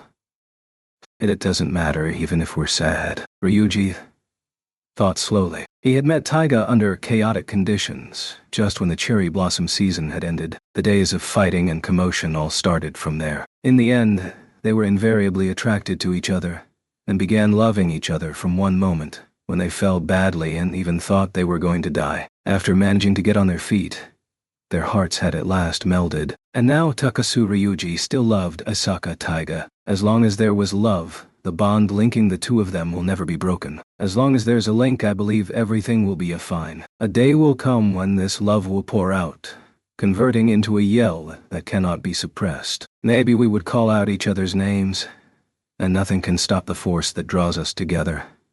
And eventually, our minds, bodies, and souls would meet again in some place in this world. In that way, just like finding the way home, Ryuji and Taiga would live on while heading in the same direction. If he could live with Taiga and walk by her side, then it didn't matter whether there was no end in sight. It didn't matter if they had to continuously walk on. Ryuji even believed it didn't even matter if they had to walk on forever. Because this was love. This was a long and winding road home. And therefore, it should be treated with happiness. No matter how hard and arduous the road may be, it will all end in happiness. That is why they must keep moving on. The days that he has gone through, the days he is now going through, and the days that he will go through, Ryuji would love them all. And so would Taiga, as well as Yasuko, Minori, Ami, and Kitamura. Everyone would do their utmost to love the life they're living. We'll definitely meet again. Having walked in their own worlds with their individual bodies, Ryuji and Taiga would one day combine the two worlds with force and precision. Because their worlds are constantly attracting each other, calling out to each other, longing for each other. We will not give up, but we will face it together. Will Taiga still want to see me? Ami asked while crying. Her voice was so faint it was hardly audible. Ryuji replied in a voice that called her back. If you believe that you'll definitely see her again, if you think that this is important for you, then convey it well with your actions. Only you could make it happen. Do this for yourself as well, Kawashima. Tears continued to roll down Ami's cheek as she said, I want to see Taiga again. I hope that when she returns, I would still be here. I want to be better friends with Minori-chan. I want to make up with Takasu-kun. I don't want to break off any more relations anymore. I want to be friends forever. It was fun being together with everyone. I want to be with everyone. I love you guys. What about me? Who cares about you, Yusaku? Minori went and hugged Ami on the head, who in turn hugged back, Minori'd her face and Minori's shoulder as she sobbed. Two proud girls who refused to give way to each other were now warmly embracing each other. Thinking about their friend who was no longer here, they wailed loudly, ignoring the glances of the passers-by. Being their friend and knowing how they thought, Kitamura also joined in. Ryuji embraced their shoulders and lowered his head. The four of them huddled together, holding onto each other's shoulders and cried like kids in the middle of the pedestrian road. Yet, Ryuji felt lucky. It is good that we have our own individual bodies, so that we can warm each other's wounded hearts. Because we were born and grew up separately, we could then meet each other, fall in love with each other, quarrel with each other, and then huddle each other and cry together like right now. It's a miraculous sight. Right now, when his heart was awash with sadness, everything that existed right now within this world, Ryuji loved it with preciousness. No amount of yelling could compare to the love that was flowing out from within. Ryuji believed that making a head start, Taiga's journey was also filled with love. It's just that not all love would guarantee return. Maybe she could be betrayed, hurt, and become disillusioned again, but she must still go on, just like everyone else must, on their own path of life. No matter how far the distance, how long the roads, Ryuji and Taiga will certainly find each other once again. So it was fine, because they were heading towards the same destination. Flying in the endless skies above, Ryuji could see the beautiful world beneath the clouds. In this beautiful yet cruel, colorful world, a strong beast shoved aside the sands of time and strode forward, using her four limbs, and ran unhindered along the land which she is proud to grow up on. I am the dragon. I am the tiger. Together we would become human, calling out to each other. No matter where we go, or where we are, our howls would be able to reach each other. At last, the sky where the dragon soared cleared of clouds, and there was no longer anything to block the sound between it and the land where the tiger roared. No matter how everybody else blames Takasu-kun, Sensei will defend you all the way. Because I understand what Takasu-kun is doing. It's done, it's done. I have received all 10 pages of them, you see? The file is now this thick. I'll return it to you once you graduate. Your mother? T. Takasu-kun? Why are you looking at Sensei with such a vengeful look? How is this vengeful? Oh, perhaps you're feeling unwell. Nope. Well, a lot has happened. You must have been through a lot. I'm just feeling a bit tired. I will protect you. That's what his homeroom teacher, Koigakubo Yuri, single, aged 30, said to him as she held the stunningly thick file in her hand. The label on the side of the file read, Class 2C, Takasu Ryuji, repentant statements, but you sure do write a lot. Submitting 10 pages worth of repentance statements every weekend. And how many times have you done that? This is the 6th time already. Not to mention the cleaning reports you submit every Monday, Wednesday, and Friday. I think you've written too much for those. I've already said you only need to write 1 page for those, yet you still end up submitting 5 to 6 pages. Well, I can't help getting myself excited whenever I write those. Thanks to Koigakubo Yuri's vigorous defense of Ryuji before the school's principal and disciplinary dean, Ryuji managed to come out of this major escapade largely unscathed. Ryuji did not conjecture this himself, but he had actually overheard the principal say that from within his office. Ryuji's punishment was commuted to writing 10 pages worth of repentance statements once every weekend alone in the dean's room, as well as being put in charge of cleaning the staff restroom 3 times a week. All these Ryuji had diligently done. At the same time, he had achieved his best ever grade since enrolling in this school in the term-end exams a few days ago. He even overtook Kitamura in math, his strongest subject, to take first place in his grade, while his overall grade ranking improved by 10 places, placing him amongst the highest-ranked students. Ryuji believed this would help somewhat in keeping Koigakubo Yuri's reputation intact. However, in fact, some teachers are not too happy with your cleaning reports. They all question just how many hours do you have to spend cleaning in there. And your reports even go into detail as to how many strands of hair you found on the ground, how there are recyclable cans in the rubbish bin, how this and that is so filthy that you suspect it's done by some teacher, etc., etc., etc. You sound like a mean old hag, you know. There's now a sense of dread and trepidation every time we use the bathroom. Do we have old hags teaching us? I was just saying that as a figure of speech. You know, as a description? Ho ho. Koigakubo laughed sorrowfully. She sorted out Ryuji's repentance statement and placed it in her folder, so that she could go through them slowly and adding comments with her red markers, like, "How about this? Think carefully.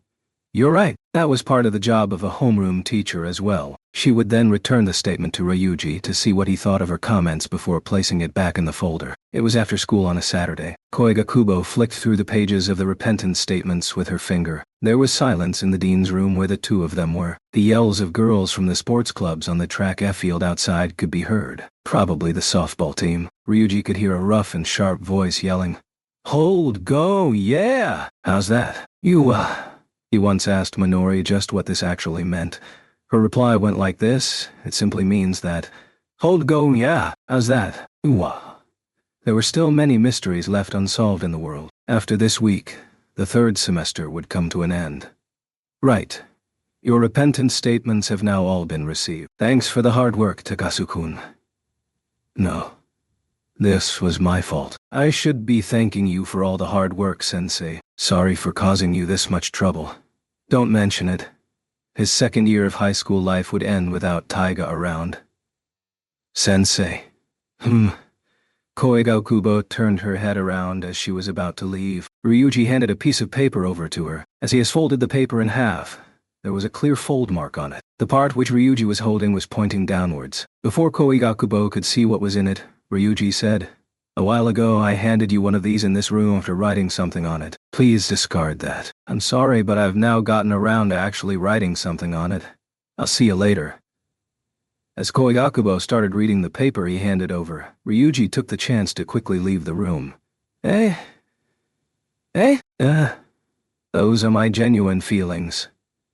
The homeroom teacher followed him out of the room. Ryuji turned to face her while walking backwards, pointing to her, "I'm serious." He then turned back and walked in great strides, turning his head to look at his homeroom teacher's troubled expression. Funny she would have such an expression. Ryuji couldn't help but smile. It's good that you genuinely feel that way, but you're not supposed to write that on your career survey. Couldn't you write anything else besides a more bright, dazzling, and cheerful future? I expect my future to be dazzling and cheerful. By the way, everyone in there includes you as well, Sensei. And you then allow me to give my tea, thanks. After a perplexed look, Koigakubo couldn't resist laughing out loud. Why? Hearing her laugh, Ryuji walked joyfully down the stairs. Koigakubo looked at his back and said in a relaxed way, "Your future is indeed dazzling because..." But she then composed herself like a grown-up and withheld what she was about to say. Right, dazzling and cheerful. The future that Ryuji has decided on contained only the sentence to make everyone happy. Ryuji had only completed the survey upon writing the exclamation mark and handed it straight away. He proceeded towards his classroom to get his bag. He understood why Koigakubo had exclaimed, but the truth was, he still couldn't exactly tell her which university he intended to go to, or what major he would take, or what career he would be preparing for. There's still 1 year to go. So, does it matter? Would that be too naive? Would that be too easygoing? Would I be falling behind everyone else? Yet, Ryuji had only managed to realize how huge the world was, and so he could not yet decide how he should live in such a world. It had nothing to do with money, nor did it have anything to do with being bound by Yasuko. Neither did it have anything to do with Yasuko making up with her parents. And it has absolutely nothing to do with a lack of choices or whatever. It's just that Ryuji was still carefully observing his surroundings, and taking things easier than his friends. He has finally made his move forward. The future, being further away from the present, was way wider and larger. And Ryuji felt afraid. Yet it was also bright and dazzling at the same time. And just thinking about that was enough to make him feel happy. He would achieve what he wanted no matter how he did it. Ryuji believed that the dream he has decided on would surely come true. As long as he thought that way, then he believed he would have no problem readying himself for the world. Once the decision is made and the plan is executed, all that's left is to accomplish the mission. That's why I would like to continue being a kid for now. There's not much time left where one can be idle, right? This is the last time in one's life where one can afford to be idle, right? So, let me happily be idle for a bit longer. It is only in moments like now where one can enjoy it to the fullest. Hey, hi, Yong. I'm starving already. Let's eat. So you actually submitted your survey just like that? To make everyone happy. Haruta and Noda waited in the classroom for Ryuji while munching on their snacks. Yep, I did. I did. Ryuji nodded and put a potato chip in his mouth. You actually did it. Way to go, Takachanu. So what did Yuri-chan say? She only went? Aha. Noda laughed. At the same time, other classmates that were still inside the classroom happened to be laughing about something else, filling the classroom with laughter. Well, it's to be expected for her to respond like that, since this was actually submitted by a top student. That's what's great about Taka-chan. Though I wish you would open a restaurant. That sounds like a hard way to earn a living. By the way, what are we having for lunch? Isn't Kitamura ready yet? Ryuji looked towards the corridor, wondering if Kitamura was still in the student council office. Testing? Testing?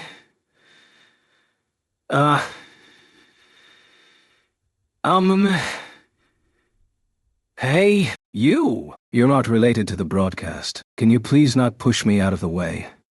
Ryuji nearly fell off his chair when he heard Kitamura's voice appeared over the announcement speaker. Not out to explain the situation to him, it seems the student council and the drama club have gotten into a bit of dispute in the allocation of their broadcasting time slots. The broadcast club says they're neutral in this affair and would want this to be settled in a calm manner, but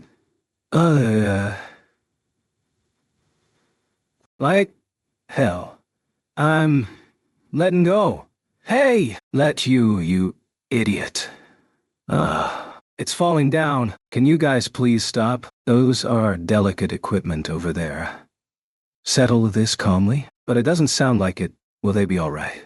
Swish. Wham. Sounds of stuff crashing could be heard. Enough. Gimme that. Let go. Got it. We'll still be broadcasting the patron god of broken hearts next semester every Monday, Wednesday and Friday at noon. So stay tuned in support of your love life. I'm not giving way. Music. Can somebody play some music? Now here's a tune.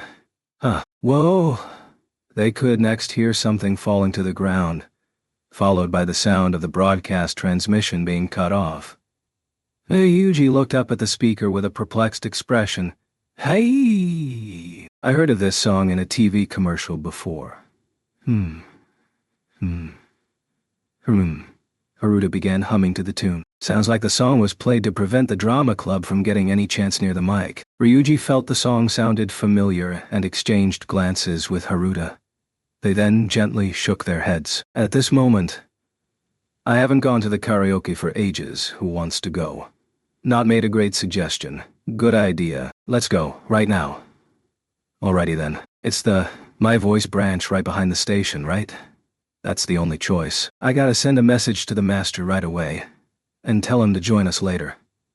Nodo quickly took out his cell phone from his bag and quickly typed a message with his thumb. We're going together. Come join us, and sent the message to Kitamura. Ryuji followed him and Haruta out of the classroom, and as he was about to don their scarves, Taka-chan, it's quite warm today, you know? So I don't think you'd need a scarf. It's so warm I even feel like taking off my hooded t-shirt inside. You're right, really. Is it spring already? Ryuji looked outside the window and saw the cherry blossom trees lined up along the school's entrance pathway were dressed in a sea of pink. Though they've yet to blossom, the buds on the trees were already growing pink in color. Oh Yeshu, the season that matches my name has finally arrived. My flower, the cherry brocken, JR, is now colored in a rain of azure and pink. It's cherry blossom. Hey, God, what a coincidence. It's Ami-chan and her friends. Hee hee hee hee. You guys just been to the bathroom? You. Upon seeing Haruta after just coming out from the ladies' room, Ami, Maya, and Nanako all placed their arms around their shoulders and shuddered while looking at each other. How come you guys are still at school? By the way, you guys sure look ridiculous. Ryuji pointed at their equally long and curly hair. He clearly remembered their hair wasn't like that during homeroom session not long ago. We were practicing how to curl our hair while Ami twirled the hair near her chest with her fingers in a seemingly good mood. Even her open mouth appeared to be heart-shaped. She blinked her eyelashes and said to Ryuji, "Well, what do you think? Ho-ho. Don't you think this light and curly hair fits Ami-chan very well? It fits so nicely that it's scary. It even feels fatal.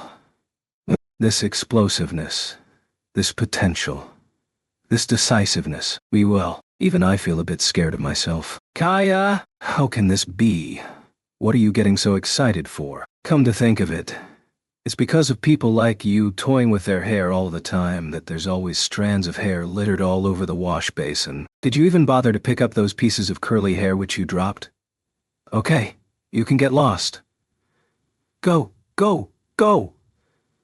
Ami waved Ryuji off while looking peeved. Perhaps due to Ami's reaction, Maya and Nanako both giggled. Upon seeing Nanako's hair, Haruta commented, "Personally, I think Nanako-sama's curls look cute-o, really. Thanks. Actually, I wasn't too satisfied with it myself."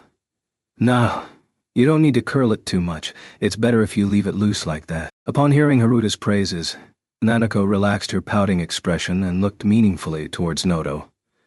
"What about Noto-kun? Which kind of curl do you think is cute? Loose hair like mine? Or flashy like Ami-chan? Or perhaps just slightly curled like Maya-chan? Which do you like?" "Me, hair, Suddenly finding himself being the topic of discussion, Nato looked at the pretty girl trio of Class 2C one by one and then stammered, "Wanna join us for karaoke?" He decided to change the subject while facing towards the ladies' room door. "We're heading there right now. If you guys are free, you can join us. But if you want to go somewhere else, then,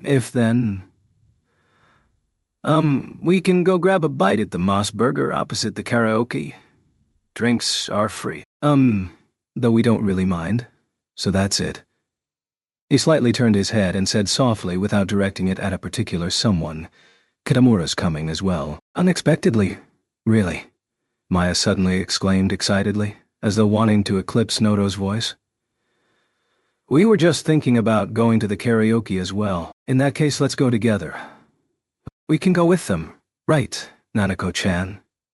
"Of course we can. It's more fun that way. Right, Ami-chan?" Well, you guys are lucky you get to hear Ami-chan's beautiful voice." The group then walked towards the shoe locker to change into their outdoor shoes. The girls then walked in front while Nato stayed at the back and muttered, "So she's really just coming for Kitamura? Don't look at me." Ryuji smiled bitterly at him and casually shoved his head towards Haruta. The group continued walking under the yet-to-blossom row of cherry blossoms. Ami looked towards the track field and said, "Just in time," and suddenly ran towards the fence there. "Hey, Minori-chan, huh? What's up, Amin? Why's everyone all gathered together? You guys all going home?" Ami waved towards Minori, who was running along the track. Wearing her dust-filled softball team uniform, her fingers were wrapped in finger wrapping. She revealed her usual smile upon removing her cap. "Yo?" She waved towards Ryuji as well. "Hey!" And he waved back in response. "You look scary today. Are you still having club activities? And will you be working part-time later?" "I just finished with my activities, and I'm free from work today." "Really? We're heading to the karaoke right now. Why don't you get changed and join us?" "Kara. Okay. It's been a while since I done that. Count me in. Listen up, guys. I'm gonna swamp you with loads of anime songs. Yeah, we got it. Just hurry up. Okay? Sounds great. Sounds great. What sounds great? Both Nanako and Maya tilted their heads, puzzled. At this moment, Kitamura came rushing down the stairs, having received his message. Hey! Ryuji instinctively waved to his good friend and urged him to hurry up. Kitamura waved proudly in response with his bespectacled smile. Minori hurriedly wrapped up her club activities and dismissed her team members in Sengoku-era samurai style. The girls continued leading the group, while Noto, Haruta, and Ryuji stopped to wait for Kitamura to catch up. Everyone's here. All that remains is you, Ryuji said within his heart. We're all here, so hurry up and join us. Hurry up and return to my side. Taiga. I won't see you. Epilogue. There is something in this world which no one has ever seen. Ooh, yin, yin, yin, yin, yin, yin, yin, yin, yin. That's good, that's the way. It's very cute. Hey, stop it. Inko-chan, that tickles. Ling, bathed in sunlight.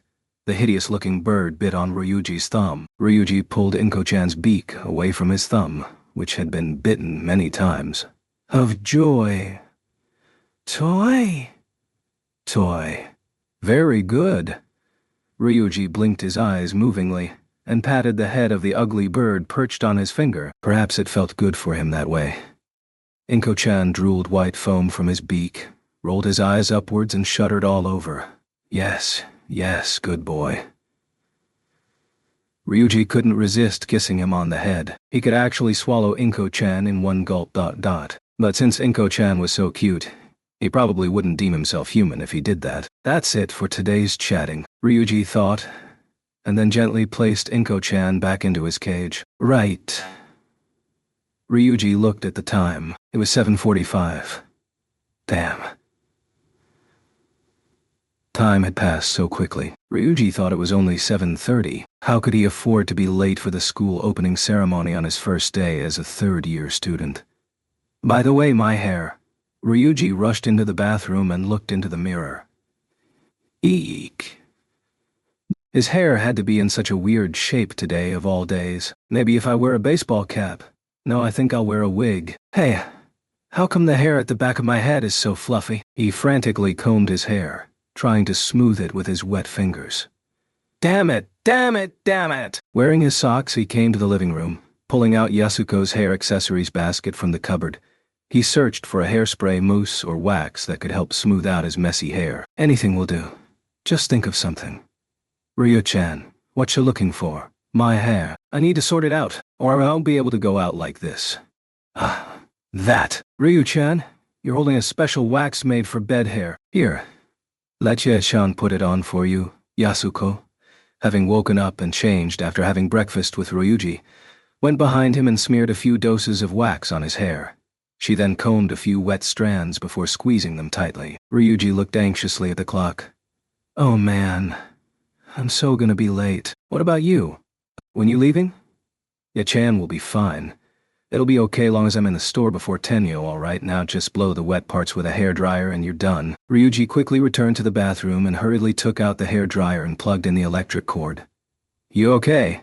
Said Yasuko, who had to cut her hair short since it was badly damaged before. She now resembled her mother, Sonoko, though she didn't seem to like it very much, and declared loudly that she's going to grow it long again. Since that day, Sonoko had come to visit 3 times already, while Seiji had come once. Ryuji and Yasuko also returned to visit them once. The days since that tearful reunion turned out to be rough, as there were occasionally some friction between the parents and the child that had run away from home for so long. Though Yasuko had been retired from Bishamonten Kuni since March, not because of her parents, but because of her boss, who had arranged for the second most popular hostess Shitsuyo to take over as the new Mama-san, while Yasuko would be put in charge of their new store branch. The branch was named Okonomiyaki Benzaiten Kuni. Ryuji heard there would be interviews for new recruits today.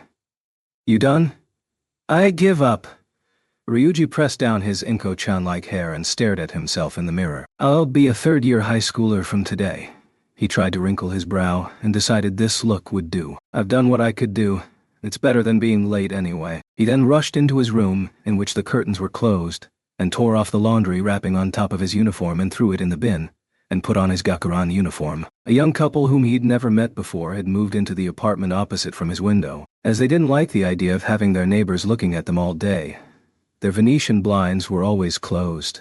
Hence Ryuji too never bothered to open his curtains. No matter, since there's hardly any sunlight, even if I do open it. Ryuji grabbed his cell phone and then took his bag and ran out. I'm off! Take care! Don't worry. Ryuji's the most handsome man in the whole world.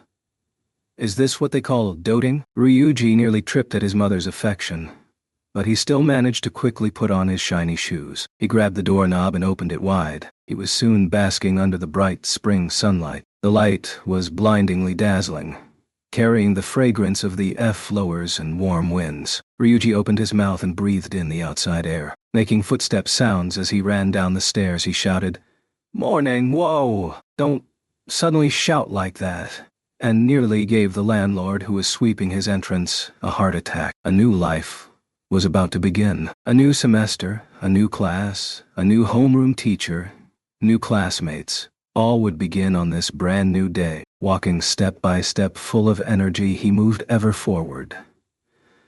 Taiga. Walking in great strides with his chest up. How would you move forward? Right now I am moving with all my stride. I believe I'm heading to where you are. I believe I will meet you once again on this path. So you must also... wow. There is something in this world which no one has ever seen, and only those who should obtain it will be able to find it. It is soft and sweet. If it is spotted, I'm sure everyone will want to have it, which is why no one has ever seen it, for this world has hidden it quite well, so that it is difficult to obtain. But there will come a day when it is discovered by somebody. If he opened his eyes, Ryuji would also find it, as long as he moved firmly forward, and so too would Taiga. That is all. Oh. You.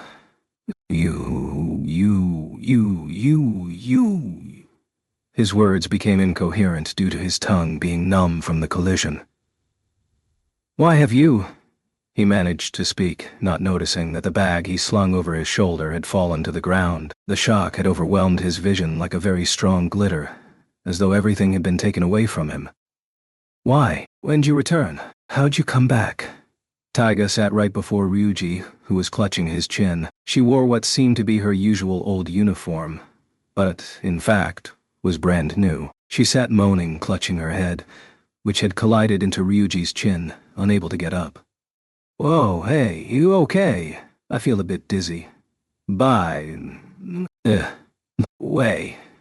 Glare. Taiga opened her eyes, which had been hidden behind her tiny hands, and gave Ryuji a very murderous glare. Even when she is small enough to fit in someone's palm, a tiger was still a tiger. She leaped over fiercely.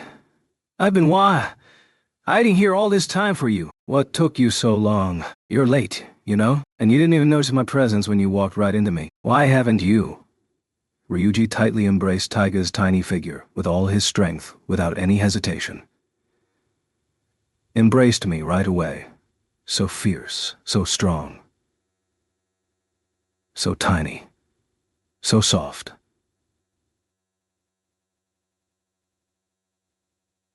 So cute. Sorry. Taiga was always so suddenly appearing, suddenly bumping into Ryuji, suddenly taking his heart away completely. She was always like that from the beginning. He knew it would turn out like this as they embraced each other, breathing deeply, and shouted, "You're back! You're back! I'm back! I'm back!" They were glad that she was able to come back. Both of their worlds were filled with joy. Their embrace was full of love, slowly opening their eyes, which were slightly tearful. They looked at each other and spoke of their respective loneliness all this time before now, while smiling all the way. It's Taiga. Taiga. Taiga! It really is you. It really is. Taiga. Yes, it's me, Ryuji. My dear Ryuji. How is it that you could come back? Mom withdrew my application to drop out and changed it to me taking a leave instead, which was why I could come back, though it's not like the school could agree right away, not to mention after causing such a huge commotion. Everything's in such a mess that she didn't tell me until not long ago. What about your apartment? Where are you living now? You, damn it! What were you doing all this time? Where have you been all along? You didn't even contact me. Right there. Iga moved her wet eyes and motioned to the white apartment block by the side, her voice still full of laughter. I can't go back there anymore, but I still live nearby, just over there. You can all come visit my house. It's very near. Of course I'll be coming. Definitely. Mom and my new dad will be there, as well as my little brother. He's cute. They've all rented a house nearby just for me, though on the condition that I take care of my brother when she's at work. But we'll be moving out as soon as I graduate, you know? I see. Thought so. According to Ryuji, on the road that led to his future, he would marry Taiga and begin his dream of living together with her. Taiga would no doubt be dreaming the same dream. Everyone would be in that dream as well. It was because such a beautiful dream awaited them that they were able to smile so happily and ecstatically. Everyone's gonna be so surprised when they see me, right? I haven't told anyone else yet. Not even Minoran, Bakachi, or Kitamura-kun. Then let's give them a good surprise. Let's go, or we're really gonna be late. Okay. Ryuji gently picked up his bag on the ground and turned. The two of them began running along the usual beach-laden road. Each of them took the other's hand, and they looked at each other and smiled. A brand new life was about to begin. The end.